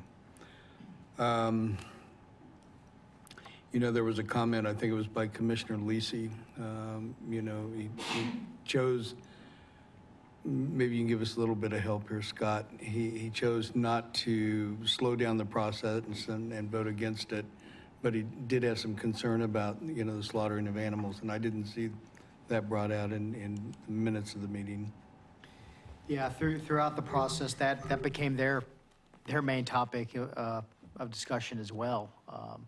Pretty early on, the crop ag and some of the property maintenance code issue, all of those sort of worked themselves out. It boiled down to the processing of animals for food, and at the end of the day, the majority consensus was that it should be something to recommend to the commission for acceptance. There was some dissenting opinion on the planning commission, but they saw so much value in the rest of the amendment that they voted for the text amendment in terms of, you know, carrying forth a positive recommendation to you. But there was clearly mixed opinions about that one item amongst the planning commission. And I think Commissioner Lease mentioned that slaughtering wasn't allowed even in Lecompton where he lived. And so Lawrence would be perhaps the only city incorporated part of the county, I'm not for sure, but it would be a distinguishing factor. And I'm not sure that that's like a major point with the advocates even, that we have to have slaughter to have a successful urban ag text amendment. I think it was developed within this process because it's kind of the holistic approach to agriculture. But, so I just wanted to make that point as well. Okay. Any feelings about processing? Lots of feelings about it. That's the problem. Yeah. Yeah, it's a concern. I'm not sure how that would interact with our animal cruelty ordinance, and I haven't spent any time looking at that, but I guess I'm not inclined to support processing. Like Joshua said, I kind of wince at the word slaughter. If there's great interest in, you know, processing, I think we need to take another look at how we're going to regulate it. So, I mean, I can go with everything, but I'm not ready to go with the processing part at this point. Is it possible to separate out the slaughter part? I think on second reading of the ordinance, we can make that adjustment and revise the language, if that's your direction. So something that would allow animals, but would not allow for the slaughter of animals? Correct. Or processing? Correct. So they would need to take an animal to a processing center, or, you know, we do have processing in the city. It's of a commercial nature. Right. I think when you start talking about, in terms of the regulation, I think when you start talking about processing, if that's the word we're going to use, I think that the regulation end of it, the inspection end of it, would have to be amped up considerably. When we talk about sending Mr. Jimenez out to inspect a property because you have a weed ordinance and he goes out there to determine whether or not it's an agricultural crop or a weed, that's probably of a less pressing, less pressing concern than perhaps if we're trying to send him out there to determine if we're selling meat out of a garage that's been processed. And I just think that, I don't know that I reject the notion of allowing process in the city, but I reject the notion of allowing processing in the city without it being more regulated than we would just an agricultural crop grow. Interesting discussion points, such as, when people go out and do their own hunting and they bring back the animal, it's akin to that. It's not processing in terms of manufacturing processing. It's essentially food for the owner, Mary can clarify that, but you're raising chickens, you're going to, slaughter one and eat it. And part of the discussion amongst the planning commission was, hey, I remember as a kid, my grandparents doing that in the basement of the home. That's how we ate our food, that's how we lived and survived. And so there were all kind of discussion points about that, but it was more akin to the hunter bringing back the meat to dress it at the house in the garage or the basement or something than more than that, so. Someone processing meat. I'm uncomfortable with the slaughtering part of it in the city. I mean, when you have a hunter, I would hope that the animal has already died before they bring it to their house to process it. So I think I would continue, me personally, to use the word slaughter. That's what I have a problem with. Processing, I actually don't have a problem with. I have lots of uncles that hunt, and that's what they do. But yeah, the slaughtering part I'm not comfortable with. I think Chris brought up a good point. I think he meant it sort of tongue-in-cheek, but he's not wrong. I've got a back neighbor. I would gladly trade a goat for their dog any day of the week. I think that in terms of a noise ordinance, a noise issue, I don't think that that's as big of a concern as it might be made out to be, though, in terms of having the living animal. Aspect of it, I do believe it would be good to have stronger codes or more codes to address the limitations, more limitations possibly. My concern was the sanitation aspect of it, whether it could be addressed quickly enough if there was issues that arose in a neighborhood. So, and I think Randy spoke to that we do have some tools available for that. So I don't really have a problem with that part of it. The impacts of slaughter to the adjoining neighbors became the discussion at the planning commission, and that's why we came up with standards that it should be out of public view to address some of those impacts. I mean, today's culture, we don't do a lot of our own slaughter anymore, and so it's become kind of taboo to slaughter the meat you kill, and we let manufacturing plants do that for us. But, I mean, that cultural idea was part of what we discussed and how we're not too far removed from it, generationally speaking.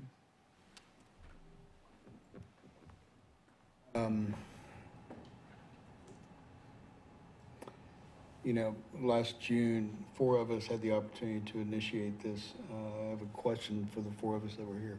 Sorry to leave you out of this one, Lisa, but when we initiated this, did any of you have an understanding that we would be talking about animals and the slaughtering of animals at that time? I would have said something then. Yeah, I hate, at the time that it was brought up, we were talking, I think it was the property at, was it 1145? Was one of the things that brought this up to us. And we were talking specifically about. Tomato cages. Yeah, and his garden areas, those kind of things, and appearance of that. I had no idea at that time we were talking about the slaughtering of animals, so. And Mayor, again, I think it's a huge win for this amendment to go forward if your direction is to remove that aspect. We can always come back to it in the future if we find a need.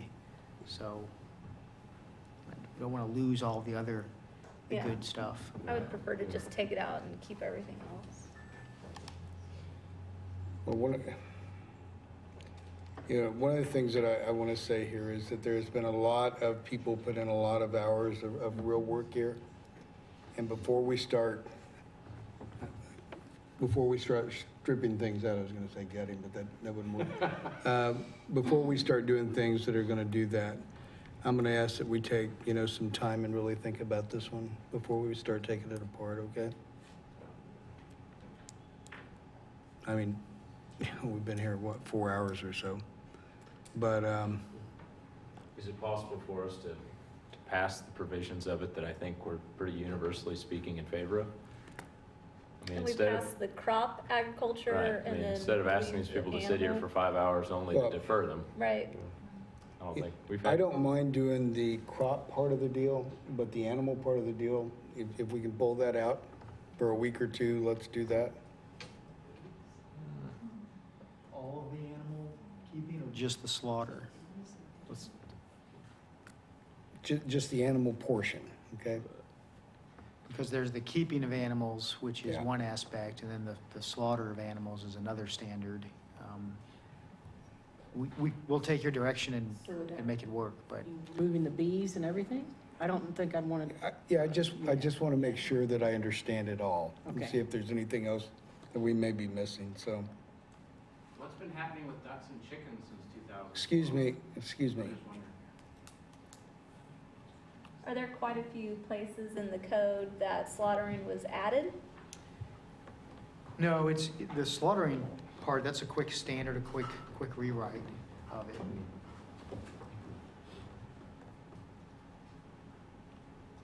I was just getting clarity on what components you're wanting some more time with, because Okay, it gets it's- more complicated to build a code if we're talking about the larger animal components. Okay, if a majority of the commission wants to proceed, that's fine. Okay.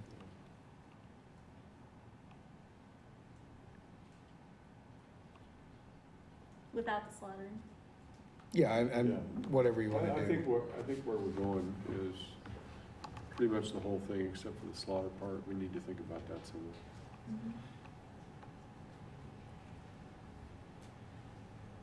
I guess my concern might even go a little bit step farther, is I asked the question a little bit ago about, if it, we thought about animals, 10 months ago, 12 months ago, whenever we looked at this. But, Well, I will say that 10 months ago, I was definitely thinking of bees Okay. in beehives. In fact, I think it was, no, she's not here anymore, but Amy Polson had contacted me as far back as April of election year, trying to get this process going. And so, I agree with you. I wasn't picturing slaughtering a goat in your backyard, now that I mention it. But certainly the bee aspect, and I would include with the urban agriculture piece.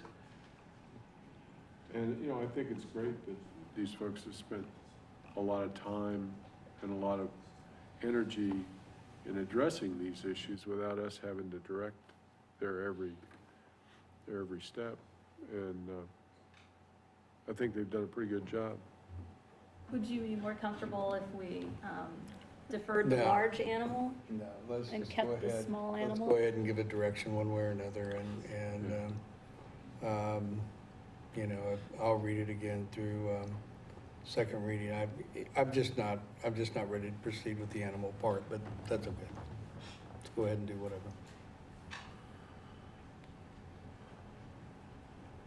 Okay. So, Scott, in talking about the slaughter portion of it, what part has to come out of here? See if I can find it for you.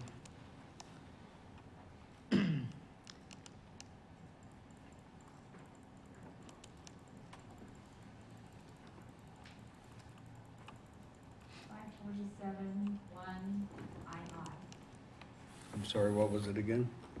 20-547-1II. Mary, let's find it on the online here. So, get back our.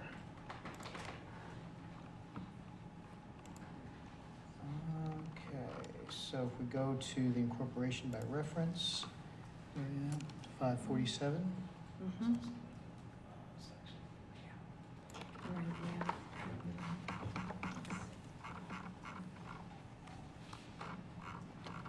So it's essentially.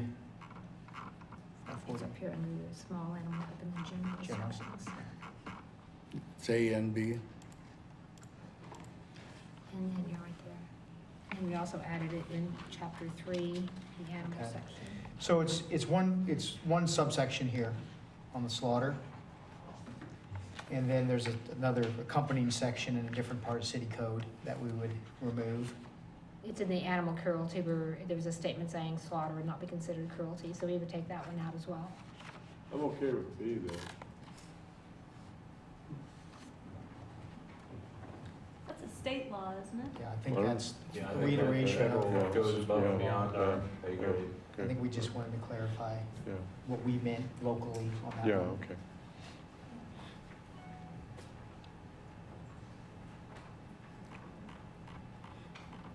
So these are standards related to the small animal category. So it talks about the structures that they need to be housed in, talks about the slaughter, talks about the maintenance, talks about pigs are not considered small animals, and then so on and so forth. So we get into the bees and other things. So that's where our slaughter provision is. I do have a question. If someone raises a sheep and they send it away to be slaughtered and it comes back to them, you know, perhaps like a whole half at a time, are they allowed to process it down, you know, to ribs and chops and all of that in the city limits? Does that need to be addressed in that code, or is it already? Because like Hank's Charcuterie, they process large Right, they have a butcher shop. butcher shop. And so thank they're you. butchering the animal. I think from a private standpoint, they would be allowed to do that, just like you would once you've killed a deer in hunting or something. Butchering is the word. Thank you.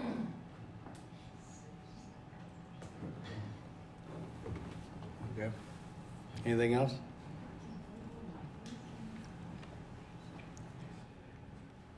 You guys,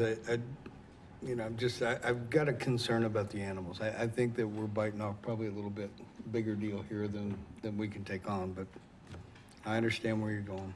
I think that it clarifies what largely is being done, with the exception of the slaughter. It's being done here in Lawrence already. Okay. I think that it provides some guidance and some code. So I'm for that. Okay. Fair enough. Anything else? I was concerned about the size of lots and what they would be allowed to raise, you know, but once I saw all of the very detailed presentation that Mary had, you know, I'm more worried about the enforcement of it than I think the code that's been written seems very well thought out. But yeah, the enforcement is going to be a pickle. It's gonna be tough. It's almost not doable. I mean, that's just kind of the reality of the situation is we're not going to send in a code enforcer to someone's house to determine if that watermelon was grown in their yard or not. That's just not going to happen. It's just not doable, right?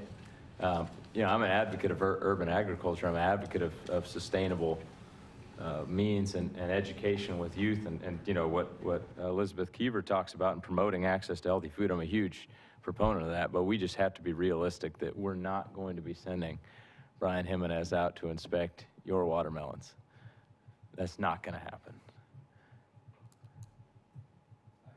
I mean, it's just not. I mean, it's just, frankly, there's much better stuff for us to be assigning him to do. I think animal control is more appropriate for inspecting sheep pens or goat enclosures or whatever. I think that's just more appropriate. Isn't most code complaint-driven, most code enforcement complaint-driven? Very much so. We are now, mostly due to volume and stuff, yes. Most of our complaints, I think, 80–90% are complaint driven. Yeah. I mean, the way I see it regarding the watermelon issue, Commissioner Herb was right. Yeah. I mean, Brian. typically what we do is each case is its own case, you know, in regards to facts and investigation.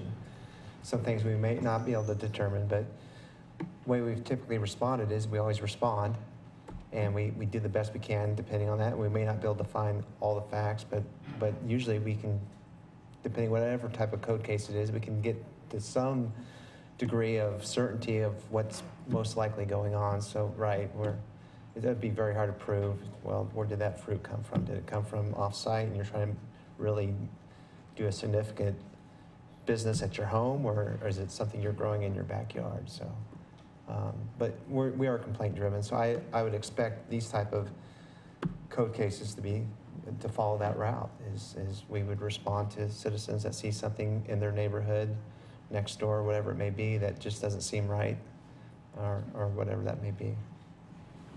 If a complaint was about an animal, would you have animal control come with you? Because I don't expect you to become an animal welfare expert overnight. You know, right now with the chickens being in the animal code, they handle that. But with all these new provisions that are being presented tonight by Mary, there are so many things that are, well, it's all in the land development code regarding square footage, size, and there's property maintenance parts of that, maintaining the shelter, the coop, whatever it may be. So a lot of that can sort of flip-flop between the development code and the property maintenance code. So I think that's why our thinking was, with it being on the land development code, we've always been the enforcement entity of that code. So that's our thinking there. There would be some learning process, obviously. You know, I've read the code several times, and every time I read it, I find something new that I go, I'm not sure what that means. So, you know, that's going to take some time.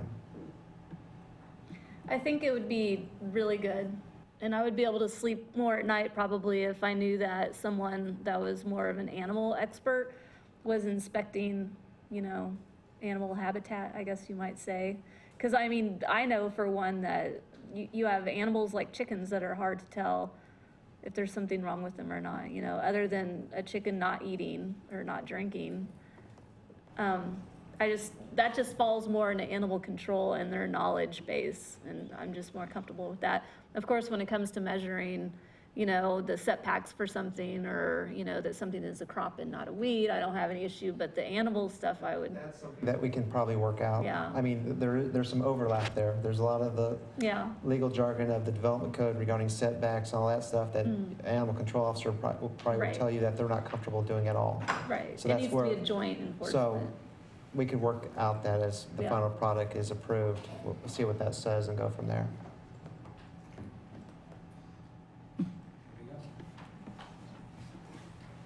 Okay. So the item before us then is to approve the urban agricultural text amendment and adopt on first reading ordinance number 9206.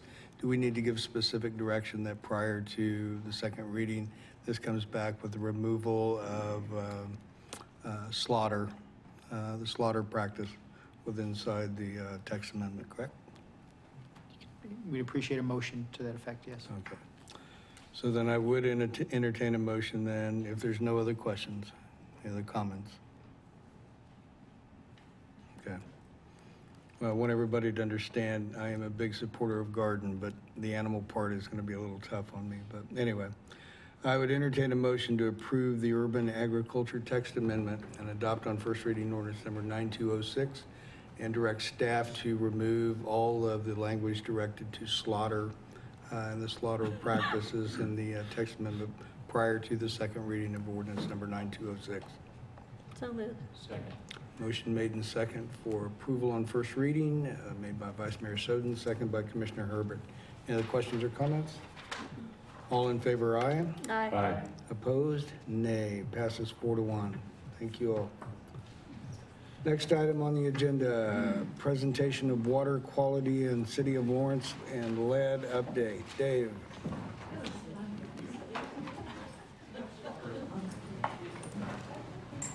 Mayor and Commissioners, Dave Wagner with Utilities. Oh, wait a minute.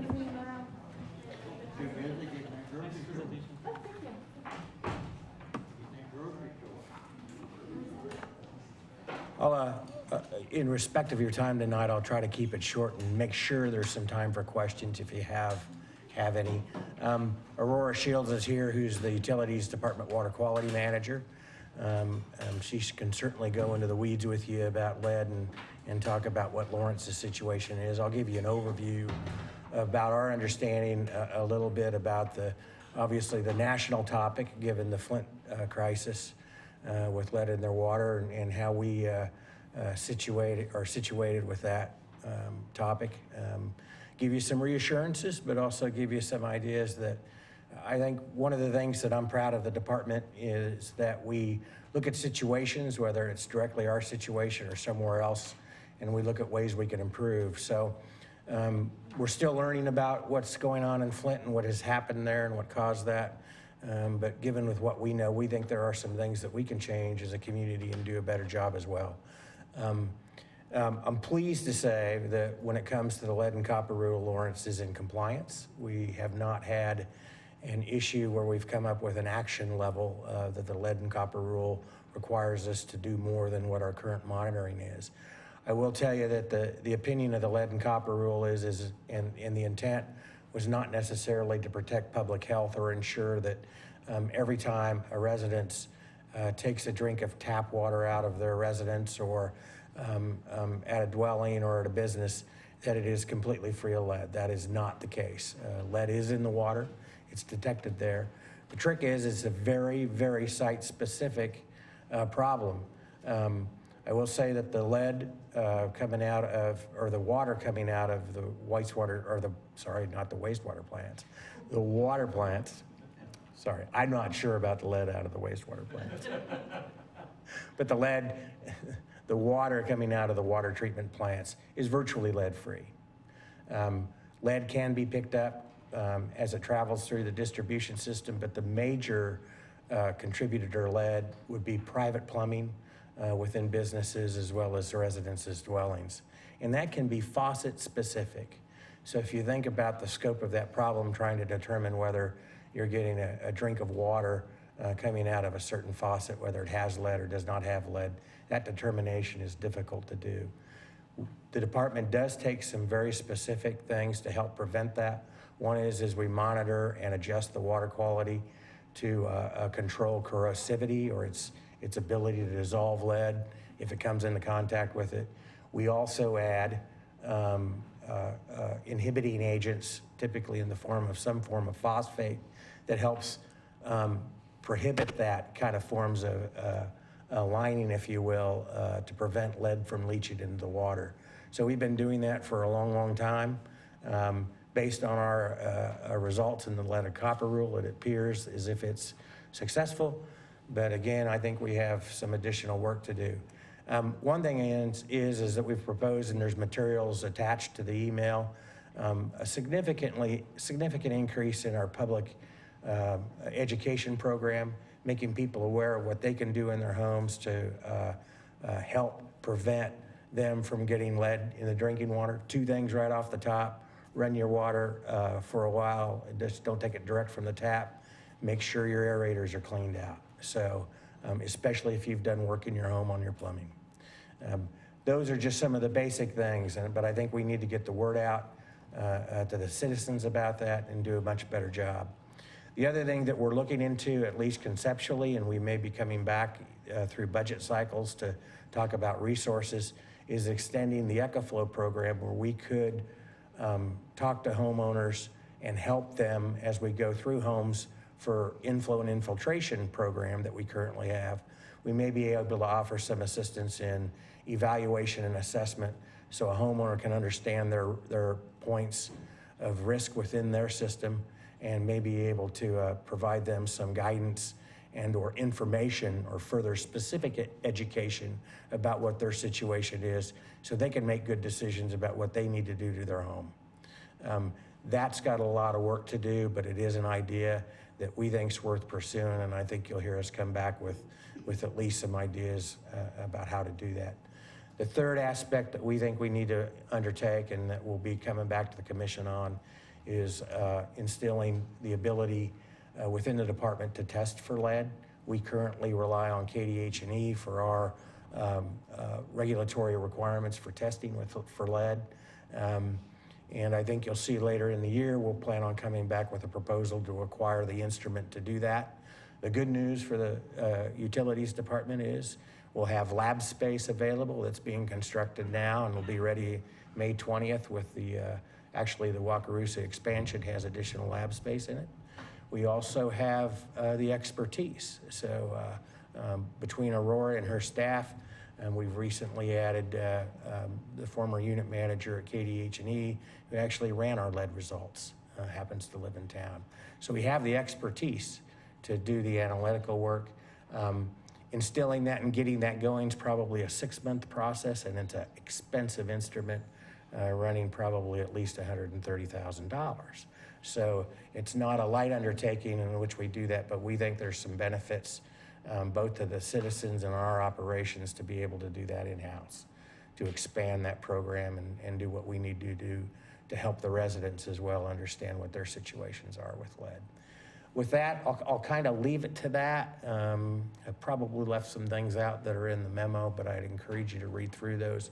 Look through the public materials that we generated that I think we're gonna put out there if you've got comments on that. More input, the better about if we're getting the message across.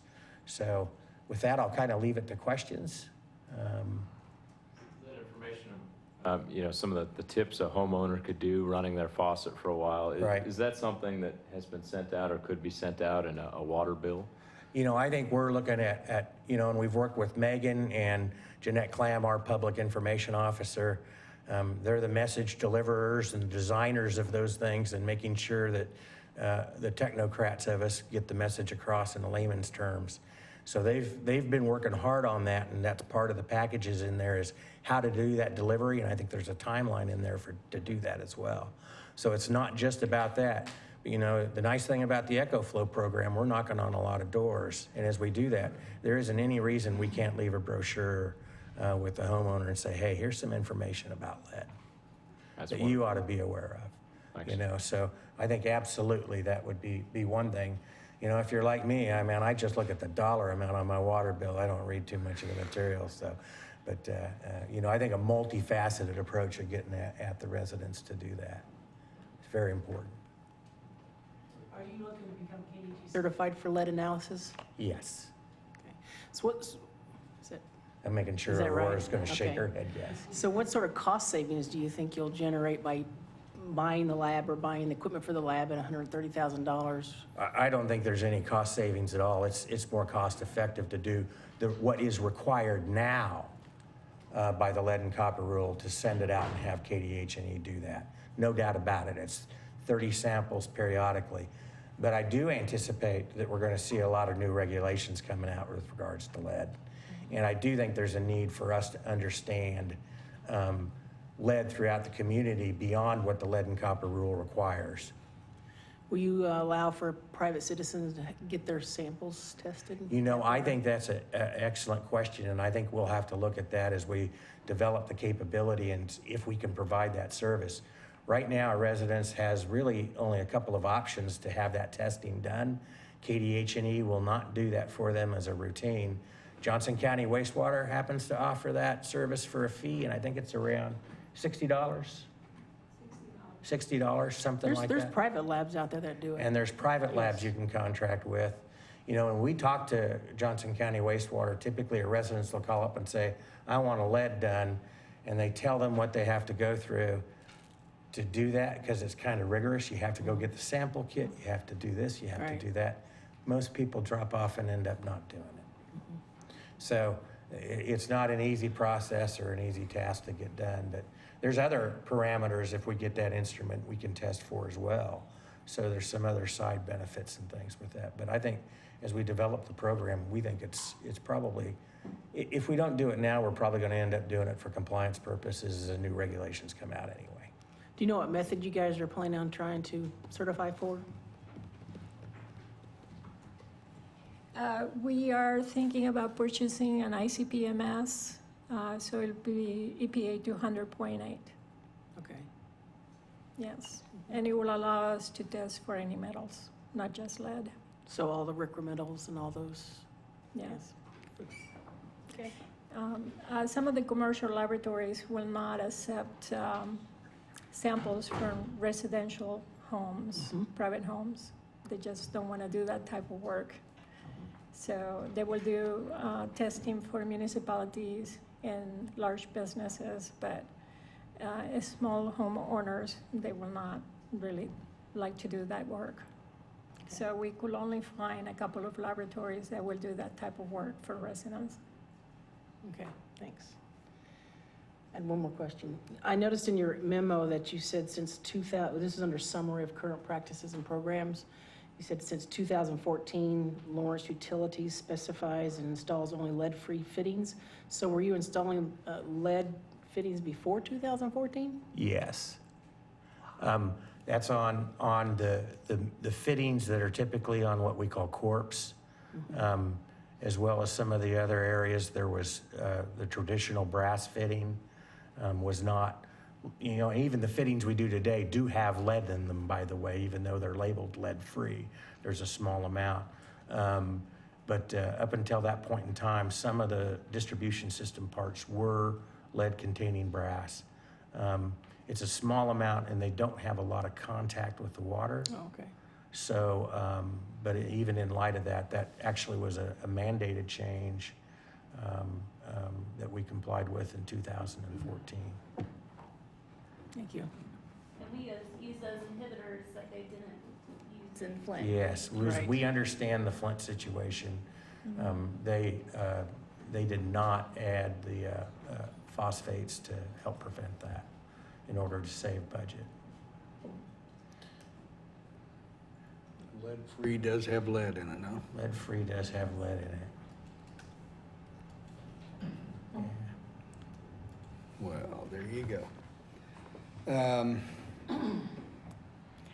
One of the things that in our job here, and obviously with yours and the city managers, is to, when we look at treating the water that the public drinks, is we want to make sure that we have the best product that we have. And we've always had a pretty good relationship between the utilities and director of utilities and city manager's office and the city commission to make sure that we all understand the need for that product to be the best there is. And I know when Vice Mayor and I in an agenda meeting several months ago was, I think, pretty clear on our direction about bringing a report back. I feel like you've accomplished what we asked to do, and here again, it's just assuring the public that that the product that they, that they have, we won't wake up someday and have the problems that went on in Flint, Michigan. So I believe that that's something that we need to, again, if we're putting flyers indoors or,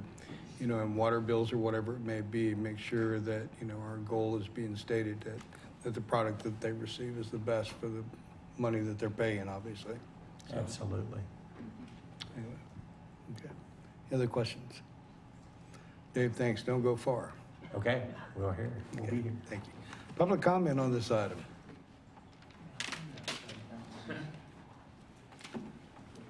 Boyle, North Lawrence Improvement. I'd just like to say, I think we got the best water in the state. And I want to tell you, I'm on the Community Advisory Panel at ICL out here. And they're one of the largest producers of phosphates, phosphoric acid, which we have in our food and our drink and our water. Matter of fact, just by coincidence, tomorrow evening, 6 o'clock, the CAP, as we call it, which I've been on since 1996, community members, ICL, Astaris, FMC, whatever you want to call the plant out there. We're going to take a tour of the water plant on Indiana. So I look forward to that. And because I haven't been through that water plant, about the 5th grade was the last time I went through that plant. So, but ICL out here, a lot of people don't know, but they make the world's best phosphates, phosphoric acid, computer acid. So I'm glad we're using some of it. Ted? Up there, what position did you say you have with ICL? It's on the Community Advisory Panel. Do you know if they've ever done any sort of soil testing out there? Sure. Because obviously there's some real danger if that. Nah, there's no danger out there anymore. You want me to I'll tell you how they remediated the arsenic in the soil was, I want to tell you, FMC still has control of the ground out there, even though Astaris and ICL, Israel Chemical Limited, what they did, the way they solved that arsenic problem, and we just have a report. I have them come to the neighborhood association over North Lawrence about 2 weeks ago, matter of fact. And I want to tell you how they did that. They use soybean oil and microbes. And this is no kidding. The plume, they've got it all sucked back into the plant now. And what they do is they pump soybean oil in the ground and then put these microbes down in there. And the arsenic goes into the soybean oil and the microbes eat it. And the waste from the microbes stationaries the arsenic. And the arsenic is on the plant property. They've got something like 30 or 40 monitoring wells out there. And we go out there as the CAP, community panel, and look at these wells while they're testing them. And they do them in 3 stages, and it goes down to 50 feet bedrock. And you know, water moves under North Lawrence about 2 foot a day. I mean, constantly, 365 days a year. And this arsenic in that groundwater over there is like 1 part per billion is what it's so minute right now. KDHE said they could stop doing whatever they're doing to take it out of the soil. But what they're doing is they're finding out how to do this, to patent it, to use it around the world. Because there's natural occurring arsenic, heavier deposits of it, like out in the Flint Hills, for instance. You know, but yeah, it's that over there is pretty well cleaned up. So one of these times I'll invite you to a CAP meeting. I used to live right next door to it. We meet once a month. Do we have access as a city to the monitoring well results? I can take you to a meeting, and Shane Munch is an environmental engineer out there at ICL, and tighten you right up on that. Yeah, I bet he would. No, really. I mean,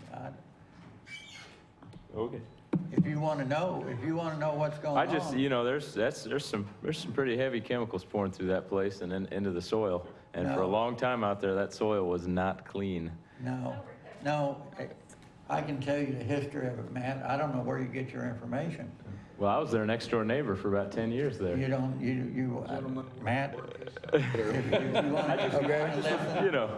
if you want to know the real deal, yeah. All right. We'll get a copy of reports for everybody. That'd be So, Chain him up and deliver him home.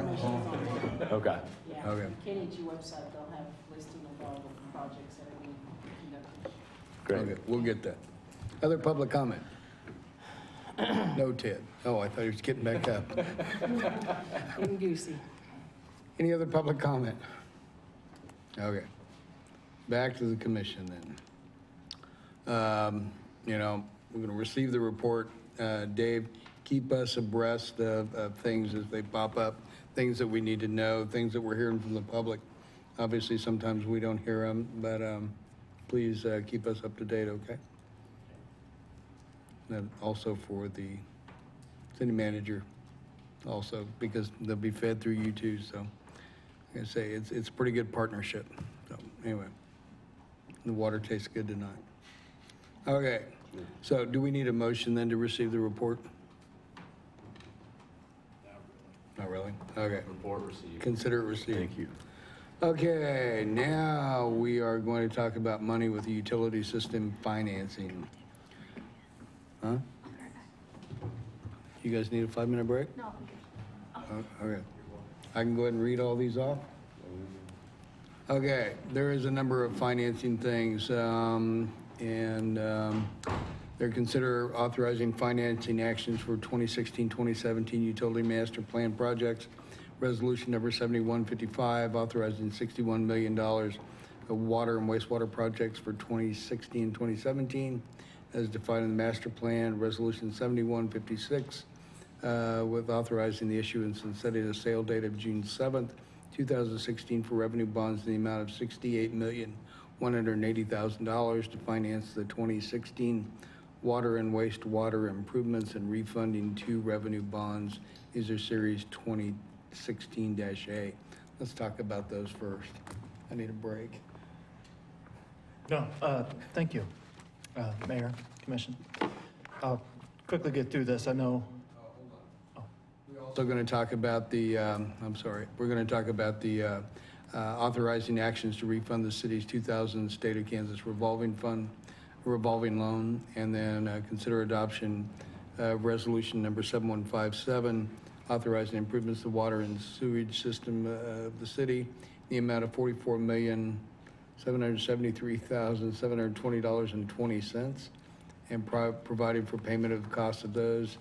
And then consider adopting resolution number 7158, establishing the maximum annual bonding amount for public improvements at the $44 million amount mentioned before, pursuant to Charter Ordinance number 27. And last, consider adopting resolution number 7159, authorizing the sale of general obligation refunding bonds. That took all your thunder, didn't it?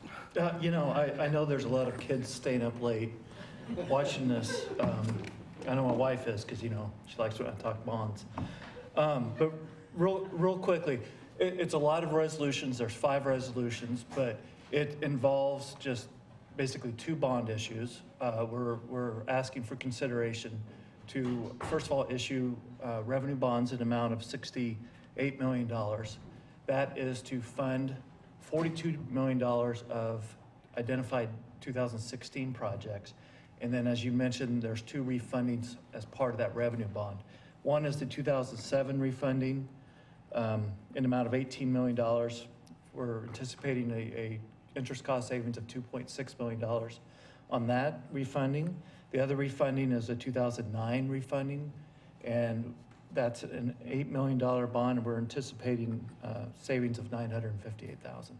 So those in total are the $68 million in bonds. Now, actually, the first resolution, though, is the authorizing resolution that says we can issue bonds for these projects.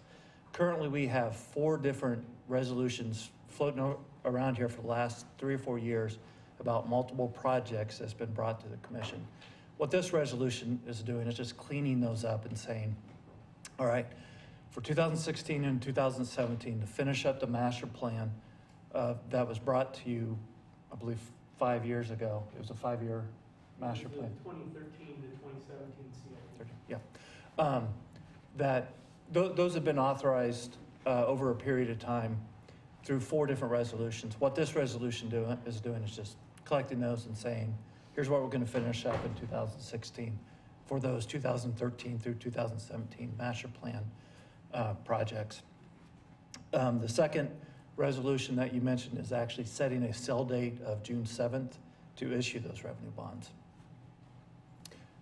The third resolution that you have is to contemplate refunding a 2000 revolving loan fund that the city entered into in obviously 2000. And that was the $44 million that you had mentioned. But in order to refund a revolving loan, we first need to go back and authorize and tell the basically IRS that we intend to issue tax-exempt bonds for that. We didn't have to back when it was issued in 2000, so that's why we would have to do that now. And then the fourth resolution that you have is just we have a requirement as part of a charter ordinance that says we inform the public on the total amount of general obligation bonds that we're going to issue through the year, and that's what we're estimating for that year, and that's what that fourth resolution is.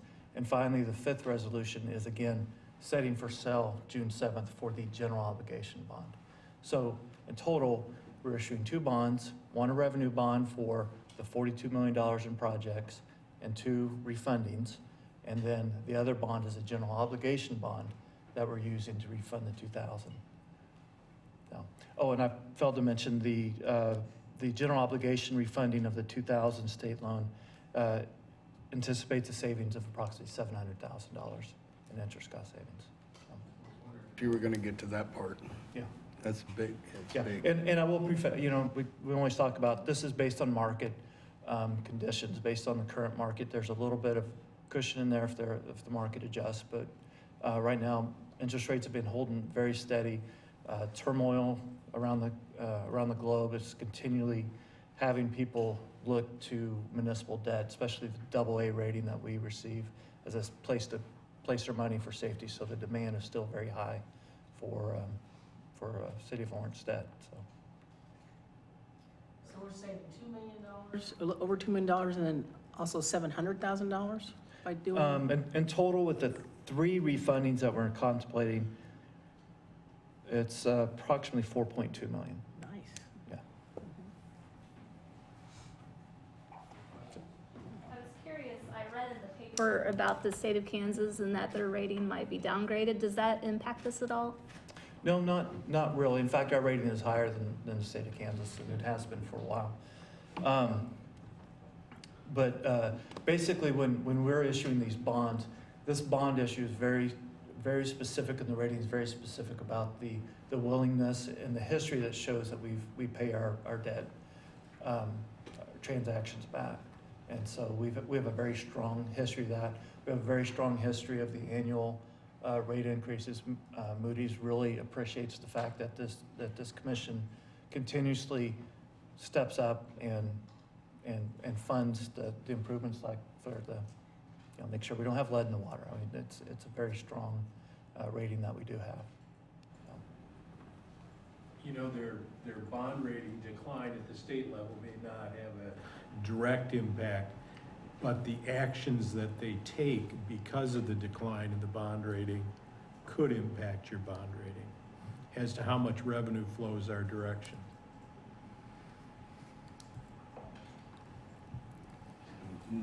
Thanks for that optimism. That's right. So we need to hurry up and do this, right?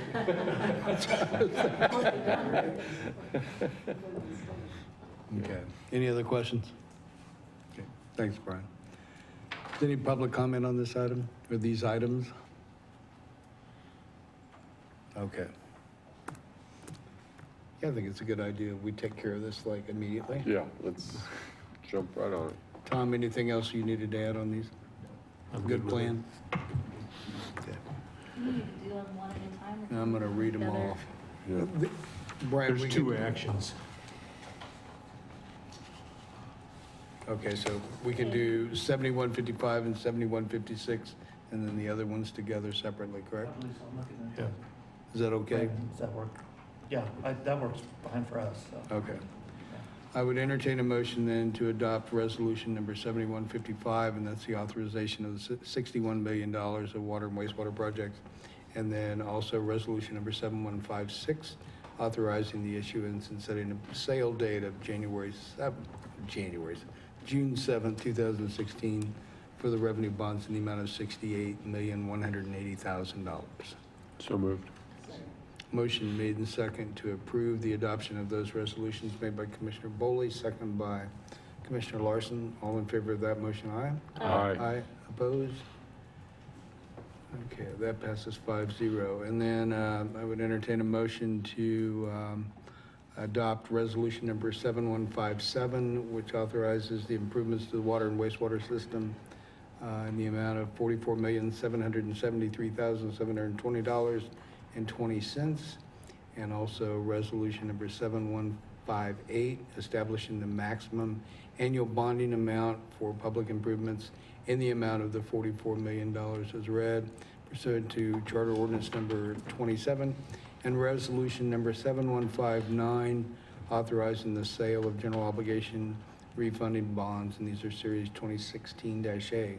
I would entertain a motion for approval of those 3 resolutions. So moved. Second.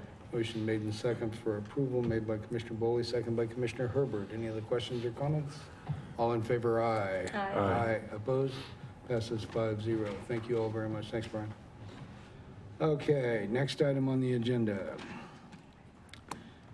Oh, the discussion of mayoral terms.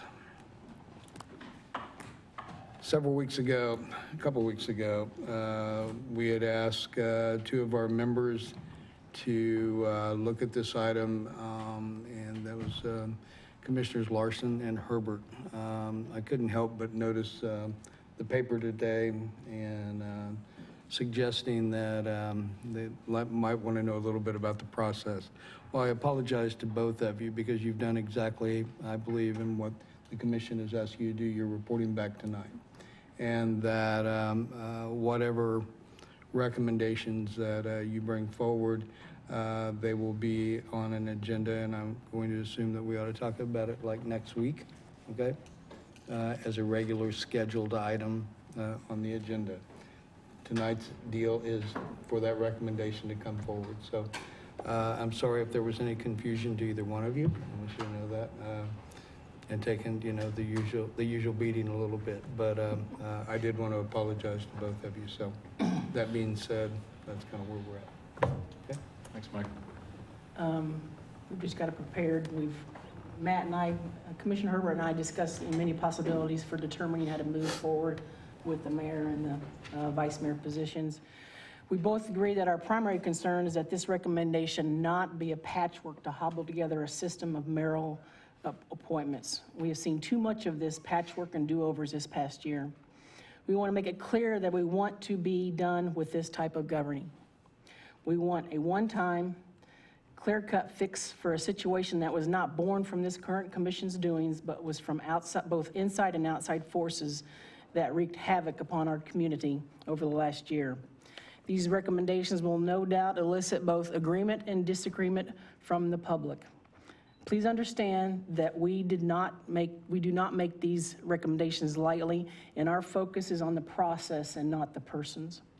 We believe that our proposed recommendations are in the best interest of Lawrence. Therefore, we respectfully submit the following recommendations to this commission. That the new mayor and vice mayor be appointed on the second Monday of January 2017 in line with the legislative mandate that moved local elections to November and the seating of new commissioners to the second Monday of January. It is further recommended that the current mayor and vice mayor remain intact until January of 2017. Future mayors and vice mayors will be appointed each year on the second Monday of January. The method of appointment shall follow Lawrence's historical election process for appointing mayors and vice mayors based on the number of votes received. The terms will be for 1 year. It is our intent that no duly elected official be denied their full term. So Mayor Amix and the commissioners, that is our recommendations. And following any comments from Commissioner Herbert, we'll stand for comments or discussion. The only comments I want to make, I appreciate Commissioner Larson your time. She and I met several times. We met our initial meeting. We sat down and basically the conversation was simply, what is our goal here? What is the actual purpose? Is the actual purpose here to appoint a physical mayor? And we both agreed almost immediately that the goal here is not to name a mayor. That will be a byproduct of what we do, but that is not the goal. What we are seeing here is a longer-term vision. We've talked a lot over the last year about the need to grow long-range vision from what this body does, to move from being purely a reactive body. We've done so much reacting. What we propose is a move away from this reactive nature and move toward actually setting policy to where we say, this is where we go from here. So the first thing that we got out of the way in our first meeting was, in all of our conversations, we're not naming names. No one's name came up in the first meeting. It was purely, how do we want this to look long after we're off the commission? And so, I want to be very clear to members of the community. We received a lot of emails, and these emails said, we want the next mayor to be Leslie, or we want the next mayor to be Mike, or we want the next mayor, whoever. And to me, that was minutia in the bigger picture. The bigger picture is, how do we want the system to be structured? And so I just want to make clear that was the ultimate goal, and I feel confident that is what we've achieved. One thing that concerns me is that overlaps with the campaign. Wouldn't that be in 2017? No, the way it would work is with, if we do it based upon taking first or taking second, obviously the first and second place people end up being 4-year terms. And using this model, you would never be the mayor or the vice mayor in your election year. Yeah, that was very important to me. Yeah, that's a good point. So that way you can actually Because we would still follow, we were recommended to still follow how Lawrence has historically done it. And that is the first place vote getter and a second place vote getter. So they would not be running during that year. They were mayor or vice mayor. But Mike would be mayor the year before his election though, wouldn't he? No. That would be done. You would be the mayor the year before Mike's election. Okay. Yes. You would be able to hang me with all kinds of stuff. Yeah, we thought about that really long and hard to make sure we didn't overlap, and there was all kinds of. Guess I'll start saving some rope. Oh, I'm telling you.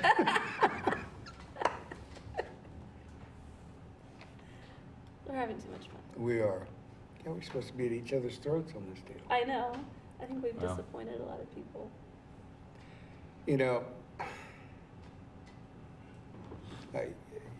I appreciate the time that you all put into this. I mean, I really do. I really have. I've been kind of wondering, for a couple weeks what way you would go, and I've held this seat obviously, a while in my life, and my wife and I talk about the number of hours that I've spent in this room, and I think it's starting to be considerable. But one of the things that I can say is that as we've looked at all of this, our commitment to our city is shared by both my wife and I, and by, and it's extremely important in that, we're able to give of our time. And I say our time because we're pretty good partners in that she gives as much as anybody. One of the things that I will say, I've had the luxury the last 10 months, I got like the best vice mayor around. Best vice mayor. Do I get a coffee cup that says that? I'll give you a hat. No, I think it's been a pretty good team, and I hope you feel the same way. So, I think it's important to have one experienced person and one, I guess I'm somewhat newbie now, with a new city manager as well. I don't know if you guys talked about that. We really, But that was important but too. to a large degree, we tried to keep names out of it. This was not, it was very important to me that this was not a decision of, do we want Leslie or do we want Mike? Because I have total confidence in both of you. I have, when we finally came to the laying out the calendar and what does this look like, and in fact, I want to reiterate, Commissioner Larson made the comment in her speech, but I want to reiterate that this was an intentional act. Putting it in her speech was that no commissioner is going to be deprived of their earned year as mayor. That we have to get onto the state legislature's calendar. Okay, once we get to that point, it is our intention that you will be mayor. When you talk about experience, I've heard that before, and I heard it last summer when we were going through the situation with Jeremy about who was most experienced to be doing this. And my thought has always been, does anybody really believe they have enough experience to be a mayor for the first time? I don't think so. I don't care how long you've been a vice mayor or whatever. I think the first time you be mayor, it's going to be a whole new game, so. first time I was mayor, I had 2 years' experience, and I can tell you, I was hardly Yeah. ready. I know. I mean, but what do you think? I'm glad it's decided. Me too. I had a lot of people worried that this was some kind of hijinks, to keep me from being mayor. And I tried to tell them, no, it's not. It's just a matter of picking a date. And so this is a way for Lisa and Matthew to have input and talk about it. This was all about the process to me. This was all about the process, and that's Right. what this was. Yeah. That's why to me, that the article this morning was so irritating, was that the article was a direct attack at the process, and to me, that was literally all this was. This was 100% process. This was, we're putting together a subcommittee of 2 individuals who are not historically in line to be mayor, so they have no dog in the fight. And they're getting together, and this is, this is not a situation where we're trying to pull one over anybody's eyes, or, there's no grand conspiracy here. This is truly an action of 2 people who care very deeply about the city, trying to do what's in the best interest of the city, and within the confines of what we've been dealt by the state, for lack of a better way of putting it. you know, they threw the cards in our face, and we've picked them up and put them together in a meaningful fashion. Quite a show. Commissioner Bowley, you're being awfully quiet. Well, this has been a tough one. I gotta tell you, it's been tough. And I'm pleased to hear that Commissioner Larson and Commissioner Herbert are endorsing the historical tradition that Lawrence has operated under over the years. Because there have been times when that tradition has not been honored. And I'm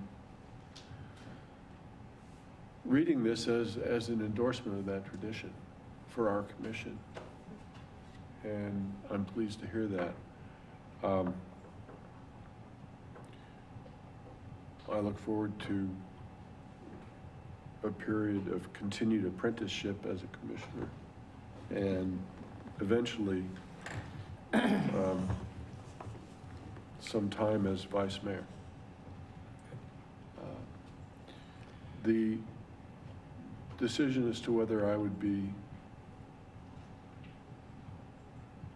elevated to be the mayor will be dependent on a different commission under this plan.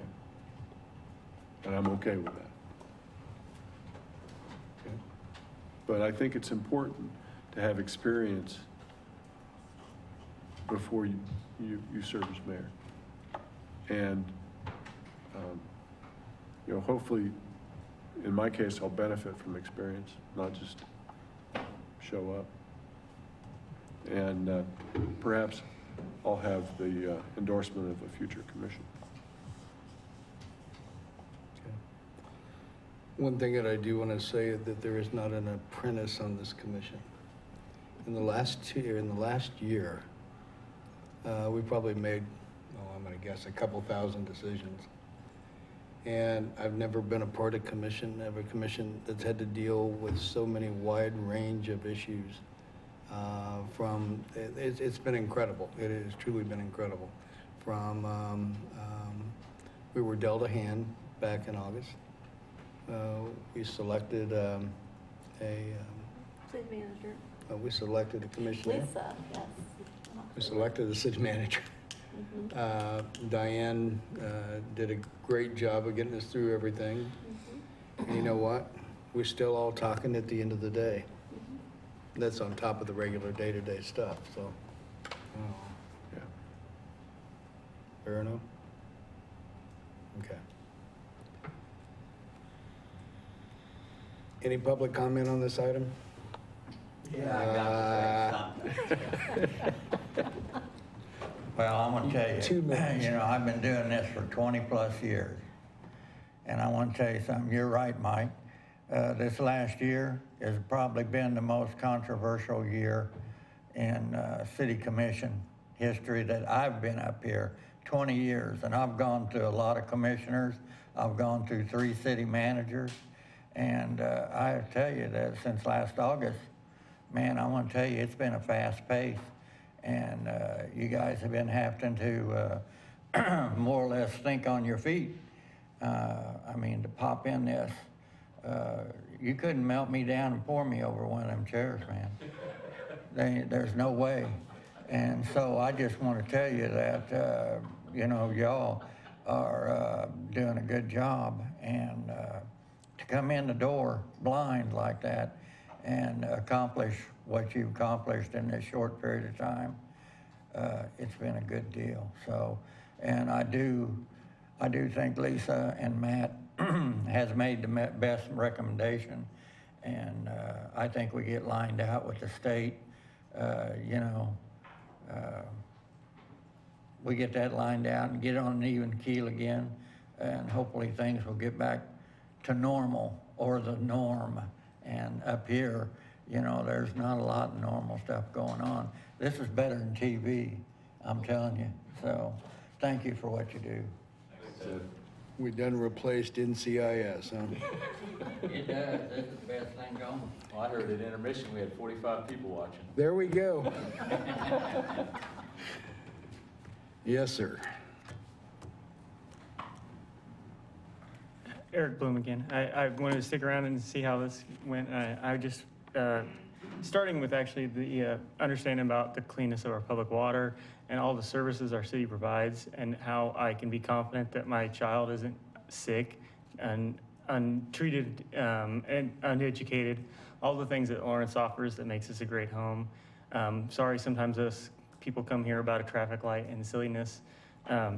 It's being petty, but the greater, biggest views are being tackled by you guys, by people that have really put their heart and souls into it. Everything that has been able to be, that I've seen and heard from you guys has shown that you guys are selfless and willing to listen to other people's problems and make them your own, and that's a pretty rare trait sometimes. So I appreciate it, and I wanted to stick around to say I very much appreciate that. Thank you. Appreciate you staying. One of the things that I want to say, though, is that you talk about the silliness of a traffic light. That's not true. I mean, you know, you came down here tonight because that is so important to you, and your governing body needs to hear that. I mean, it absolutely needs to hear it. And for you to be able to come forward and make your comments, that is so important, not only to you, but it is important to us. And we need to know how we can help that situation. So that's how it works. You bet. Thank you. Any other comment? Okay. So, do we have to put this on the agenda? Do we need an ordinance? Do we need a motion? I don't What know. do we do? Direct staff? Tony will know. All right. We forgot that there was a legal side to this. It's a long night. Good evening, Mayor and Commissioners. Tony Wheeler, City Attorney. Well, with this information, I can certainly plug that into a draft ordinance that we have that is designed to address the many changes that the legislature made in 2015. It has a number of provisions in it. More or less, this ordinance will repeal our existing Article 2 in Chapter 1, which deals with the governing body, and will replace it with new provisions that comply with the state law. So we can have that on for next week's agenda, and you all can decide if you want to just receive that or take action on it. There will be a charter ordinance that we will need to repeal because it makes reference to our primary elections being held in April, and as we know now, those primary elections will be held in August. So, you know, I don't think you've had a charter ordinance before, so there are some different procedures that have to be followed when that's adopted. So we can have all of that ready, and on next week's agenda, you can receive it, you can act on it next week if you want, or you can let it wait so that the community has time to review all those and then take action at a later date. But we can certainly plug this recommendation into that ordinance. We want to make sure there's an opportunity for public comment. Absolutely. I mean, Yeah. A couple weeks. want to make sure that the thing we did for process has process attached. Okay, let's do this. Let's get it out as soon as it's prepared. And the thing that we'll do is we'll put that item on the agenda for 2 weeks from tonight. Sure. And we'll get it all approved then, okay? Okay, very good. Fair Thanks. enough? Okay.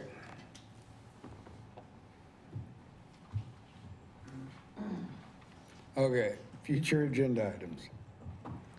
There can't be any left. We're putting them all tonight. Oh, no, reopen a public hearing? Oh, okay. So these are the items that we need to deal with next week. The public hearing at 1231 Pennsylvania Street, the pedestrian bicycle issues task force final report. The public hearing for the landmarks is listed 643 Indiana, 2301 Mass, Road to North 2nd, 839 Vermont, and 745 Vermont, okay?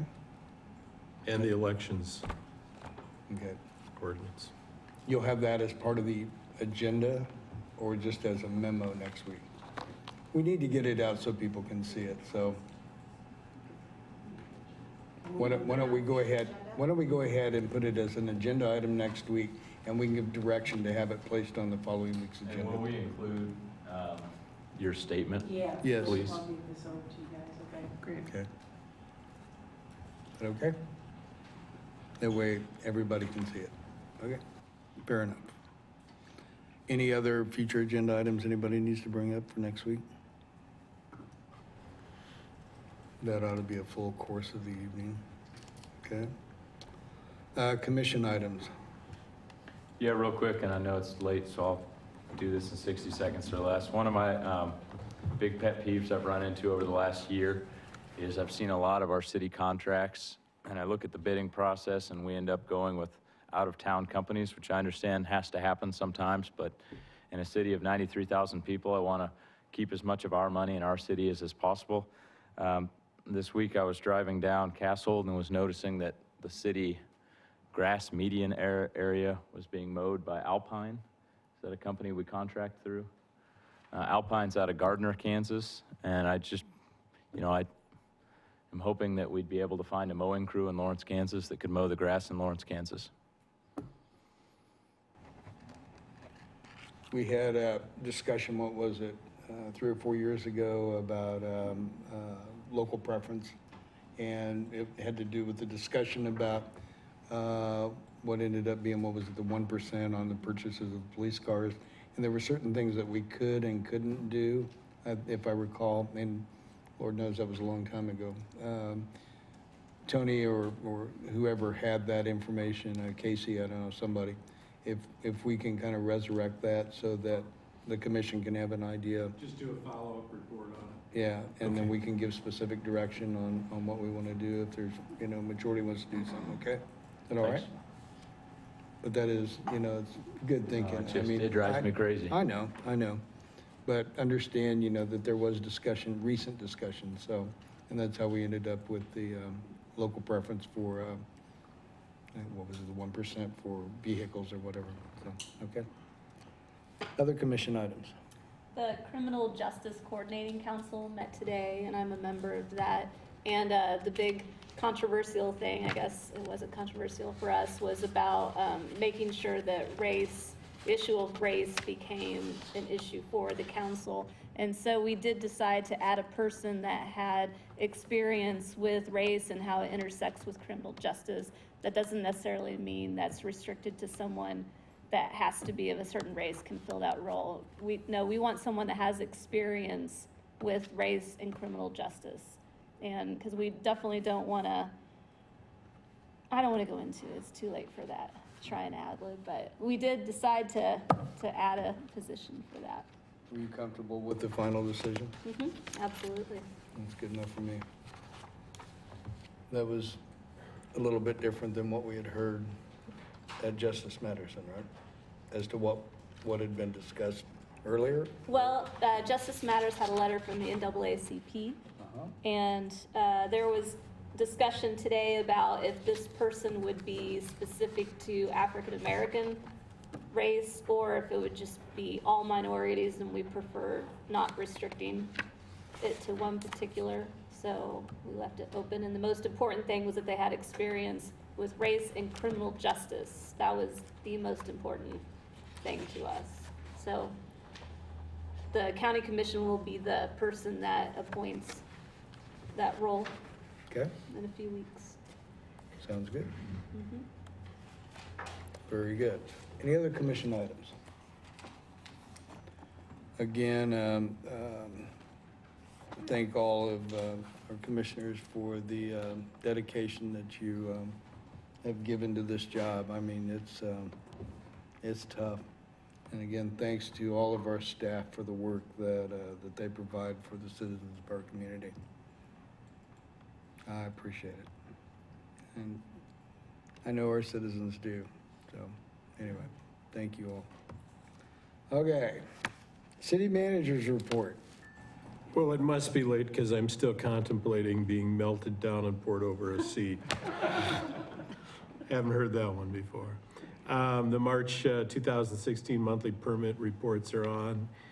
Safe routes to school, transportation alternative funding, combined with the state funding of $189,000 and the local match of $47,000, will be investing about $236,000 around the schools for sidewalks, and I think 10 rectangular rapid flashing beacons at existing school crossings where we don't have crossing guards.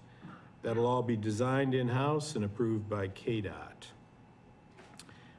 We also have the annual 2015 Utilities Field Operations Annual Report, and it's worth your review. It's online as well, but it's a really good, your staff does a really excellent job in preparing, in my opinion, their annual reports. So those are worthwhile reading. A couple other things. We have the City of Lawrence and the school district are holding a series of public hearings regarding Cordley, Langston Hughes, and New York elementary schools. And there's a schedule of when those are and the times. They're going to be discussing traffic flow and parking around the schools as a result of the new construction that took place around those schools. And finally, the mural project that took place on 10th in New Jersey really kind of, I think, turned out different than maybe I contemplated it would. Debbie and I took a walk down there and happened to see it. It really turned out quite nicely. You had 150 work volunteers and about 200 people showed up for the celebration. Importantly, though, they used 33 gallons of paint and 33 packets of walnut, and I presume it meant shells, to create an anti-skid or anti-slippery condition, I think, in the paint itself. So it's had 8,000 views on Facebook, so you get a chance, go down and take a look at it. They did a real nice job with it. It just shows that art can be placed just about anywhere. So that's the manager's report. It is neat looking. I was impressed, but that's walnut shells? That's what they say. And I didn't even know that you could buy that. And I found out something, Marilyn was making a pincushion the other day. You fill that full of these crushed walnut shells to sharpen the needles in a walnut shell, in a pincushion. I didn't know that. Yeah. I don't know anything, I guess. See, you come to a city commission meeting and learn something. Learn it all. There you go. Okay. Calendar. There is a meeting that needs to be added. That's the New York Elementary, the traffic flow, which I think they were going to do in mid-May. Chuck, do you know that date and time? We can certainly add the 3 meetings. That's in that report. Oh, is it in the city manager's report? Yeah, that's what I was referring to. There's 3 meetings, one at each of the schools, to talk about traffic and parking at each of those. Geez. Boy, I am tired. Yeah. Got it. Thank you. You bet. Okay. There's on the draft budget calendar, there's a meeting shown for 6 o'clock this Thursday. I take it that's not going to happen. Yeah, we're going to visit with you about the revised budget calendar in just a second. I think Diane maybe had another calendar item she wanted to talk about, and then if there are any other ones that you all want to bring up. Okay. Do that real quick. One thing, Commissioners, I just wanted to double check with, there has been a request from KDOT to provide a briefing to the City and County Commission related to the K-10 project, west of K-10 project. And they're having a subsequent public meeting that they're planning, which would be held after this, but they're looking at the date of May 18th at 4 p.m. So I just wanted to double check that might work with most of you. I've heard from a couple of you that it would, but I just wanted to make sure that was okay so we could communicate that back to the county and KDOT if that sounds acceptable. 4:30. You can make it. The ribbon cutting. We'll make it happen. Everybody got the 18th of May to do that. Is this something that we all need to be at? Is that what you're saying? I think they're wanting to brief both the city and county commissions on various options that they're then going to present at a public meeting. And I think their intention, and correct me if I'm wrong, Chuck, is to eventually then come back and ask for your direction at one of your meetings on those options. It was a little more than I realized. And this would be a public meeting, of course. So if it's something that we need to work out time-wise, we may be almost done at that point too, come for part of it. Yeah. If that's the date that they have, I mean, that's the date, you know, we're obviously gonna have. It was one that was suggested, I think, so, if that works though. Or if it doesn't work, we could certainly look at a different date. I can communicate that back to you. Let's take the 18th at this point. Yeah. And do it, okay? Go I'll ahead let and them do that. know. Thank you. Can you also check with the school district about if we've ever settled on a date with the joint meeting of the city, the county, and the school district, starting those quarterly meetings again? There was a couple of dates suggested in May. Yeah, this is something we sprung on you, Tom. It'll be all right. Oh, okay, I will double check. Okay. Anything else? So to talk about the budget calendar, if there are any other commissioner items, we did have a draft budget calendar posted as an attachment to your agenda. Included on that, as Commissioner Boley pointed out, there was initial plans for a listening session this Thursday. We did not put notice out for that meeting, so we are not hosting that. Megan and I are going to be working on a revised or a communication to go out about our revised budget calendar, but wanted to visit with you all about those listening sessions. Last year, we hosted 2 of them, and the point or the purpose was to have kind of initial input from the public on budget priorities. My thought would be, if it's okay with all of you, is to use kind of that same format. We posted sort of functions of the city around the room and gave people green and red stickers. Do you think we need to spend more on this or less on this, or we're spending the right amount? And then we had some facilitated discussions. Some of you all were there as commissioners. Some of you were there as members of the public. I think they were a nice way to get some two-way conversations happening about the budget. So wanted to hear from you all about dates. 2 of the dates I was going to propose have now filled up with other items that I've heard mention of, but May 4th was a date that was out there. I know Commissioner Boley, you mentioned a meeting that you're planning on May 4th. Otherwise, May 9th, 12th, 16th, or 19th. For 1 and/or 2 of meetings in the evenings. Last year, we did 6:30 to 8:30. I don't know if that time works for folks. Or we did 6:30 to 8, I'm sorry, about an hour and a half. Yeah, I can make those. Make it work. Yeah, I can make it work. Okay, so maybe one the week of the 9th, and then one the next week, the 16th or the 19th. Does that Yeah, work? sure, that'd be great. Bill, hey, Matt, when is high school graduation? You know? That's a good question.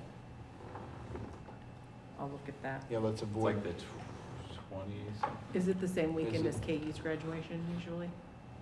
KU's graduation is like on the 14th or something like that. I think and it's, then- I think it's 20th. definitely It's a week after that. I later. think it's like the 21st is Saturday. yeah, right around that So it's time got to be like period. the 24th, somewhere in there. I'll make sure we stay Yeah, away let's from just that. make sure that we don't hit nights where there's some big Some community celebration. event somewhere Right, else. Right, okay, we'll look at that. I'll find out for you. Okay. I think our plan then is to continue to look at the calendar. I know Tom has mentioned kind of going through that study session, laundry list of study session dates, and really looking at those hard to see if we really need to tie you all down for that many dates. So we're going to look at that. I think we're going to remove this draft calendar from here so we don't cause any more confusion.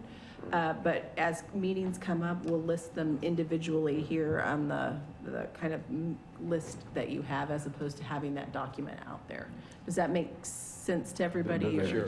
But May 3rd, do we have a study session? We do. We do have a May 3rd study session, and we would like to have one on May 10th if those dates work. Work for everybody? Yep. Can you please put out some kind of notification to folks that may have been looking at that draft budget calendar, saying that we will not be holding the meetings on April Yep. 28th and May 4th? Yep, that's our plan And- to do first thing and tomorrow. So, I mean, just get that out right away so that people know. Yep. Okay. Okay, anything else? Okay, I would entertain a motion to adjourn. Second. Motion made and second to adjourn, made by Commissioner Larson, second by Commissioner Herbert. All in favor, aye? Aye. Aye. Opposed? We're adjourned. Thank you all.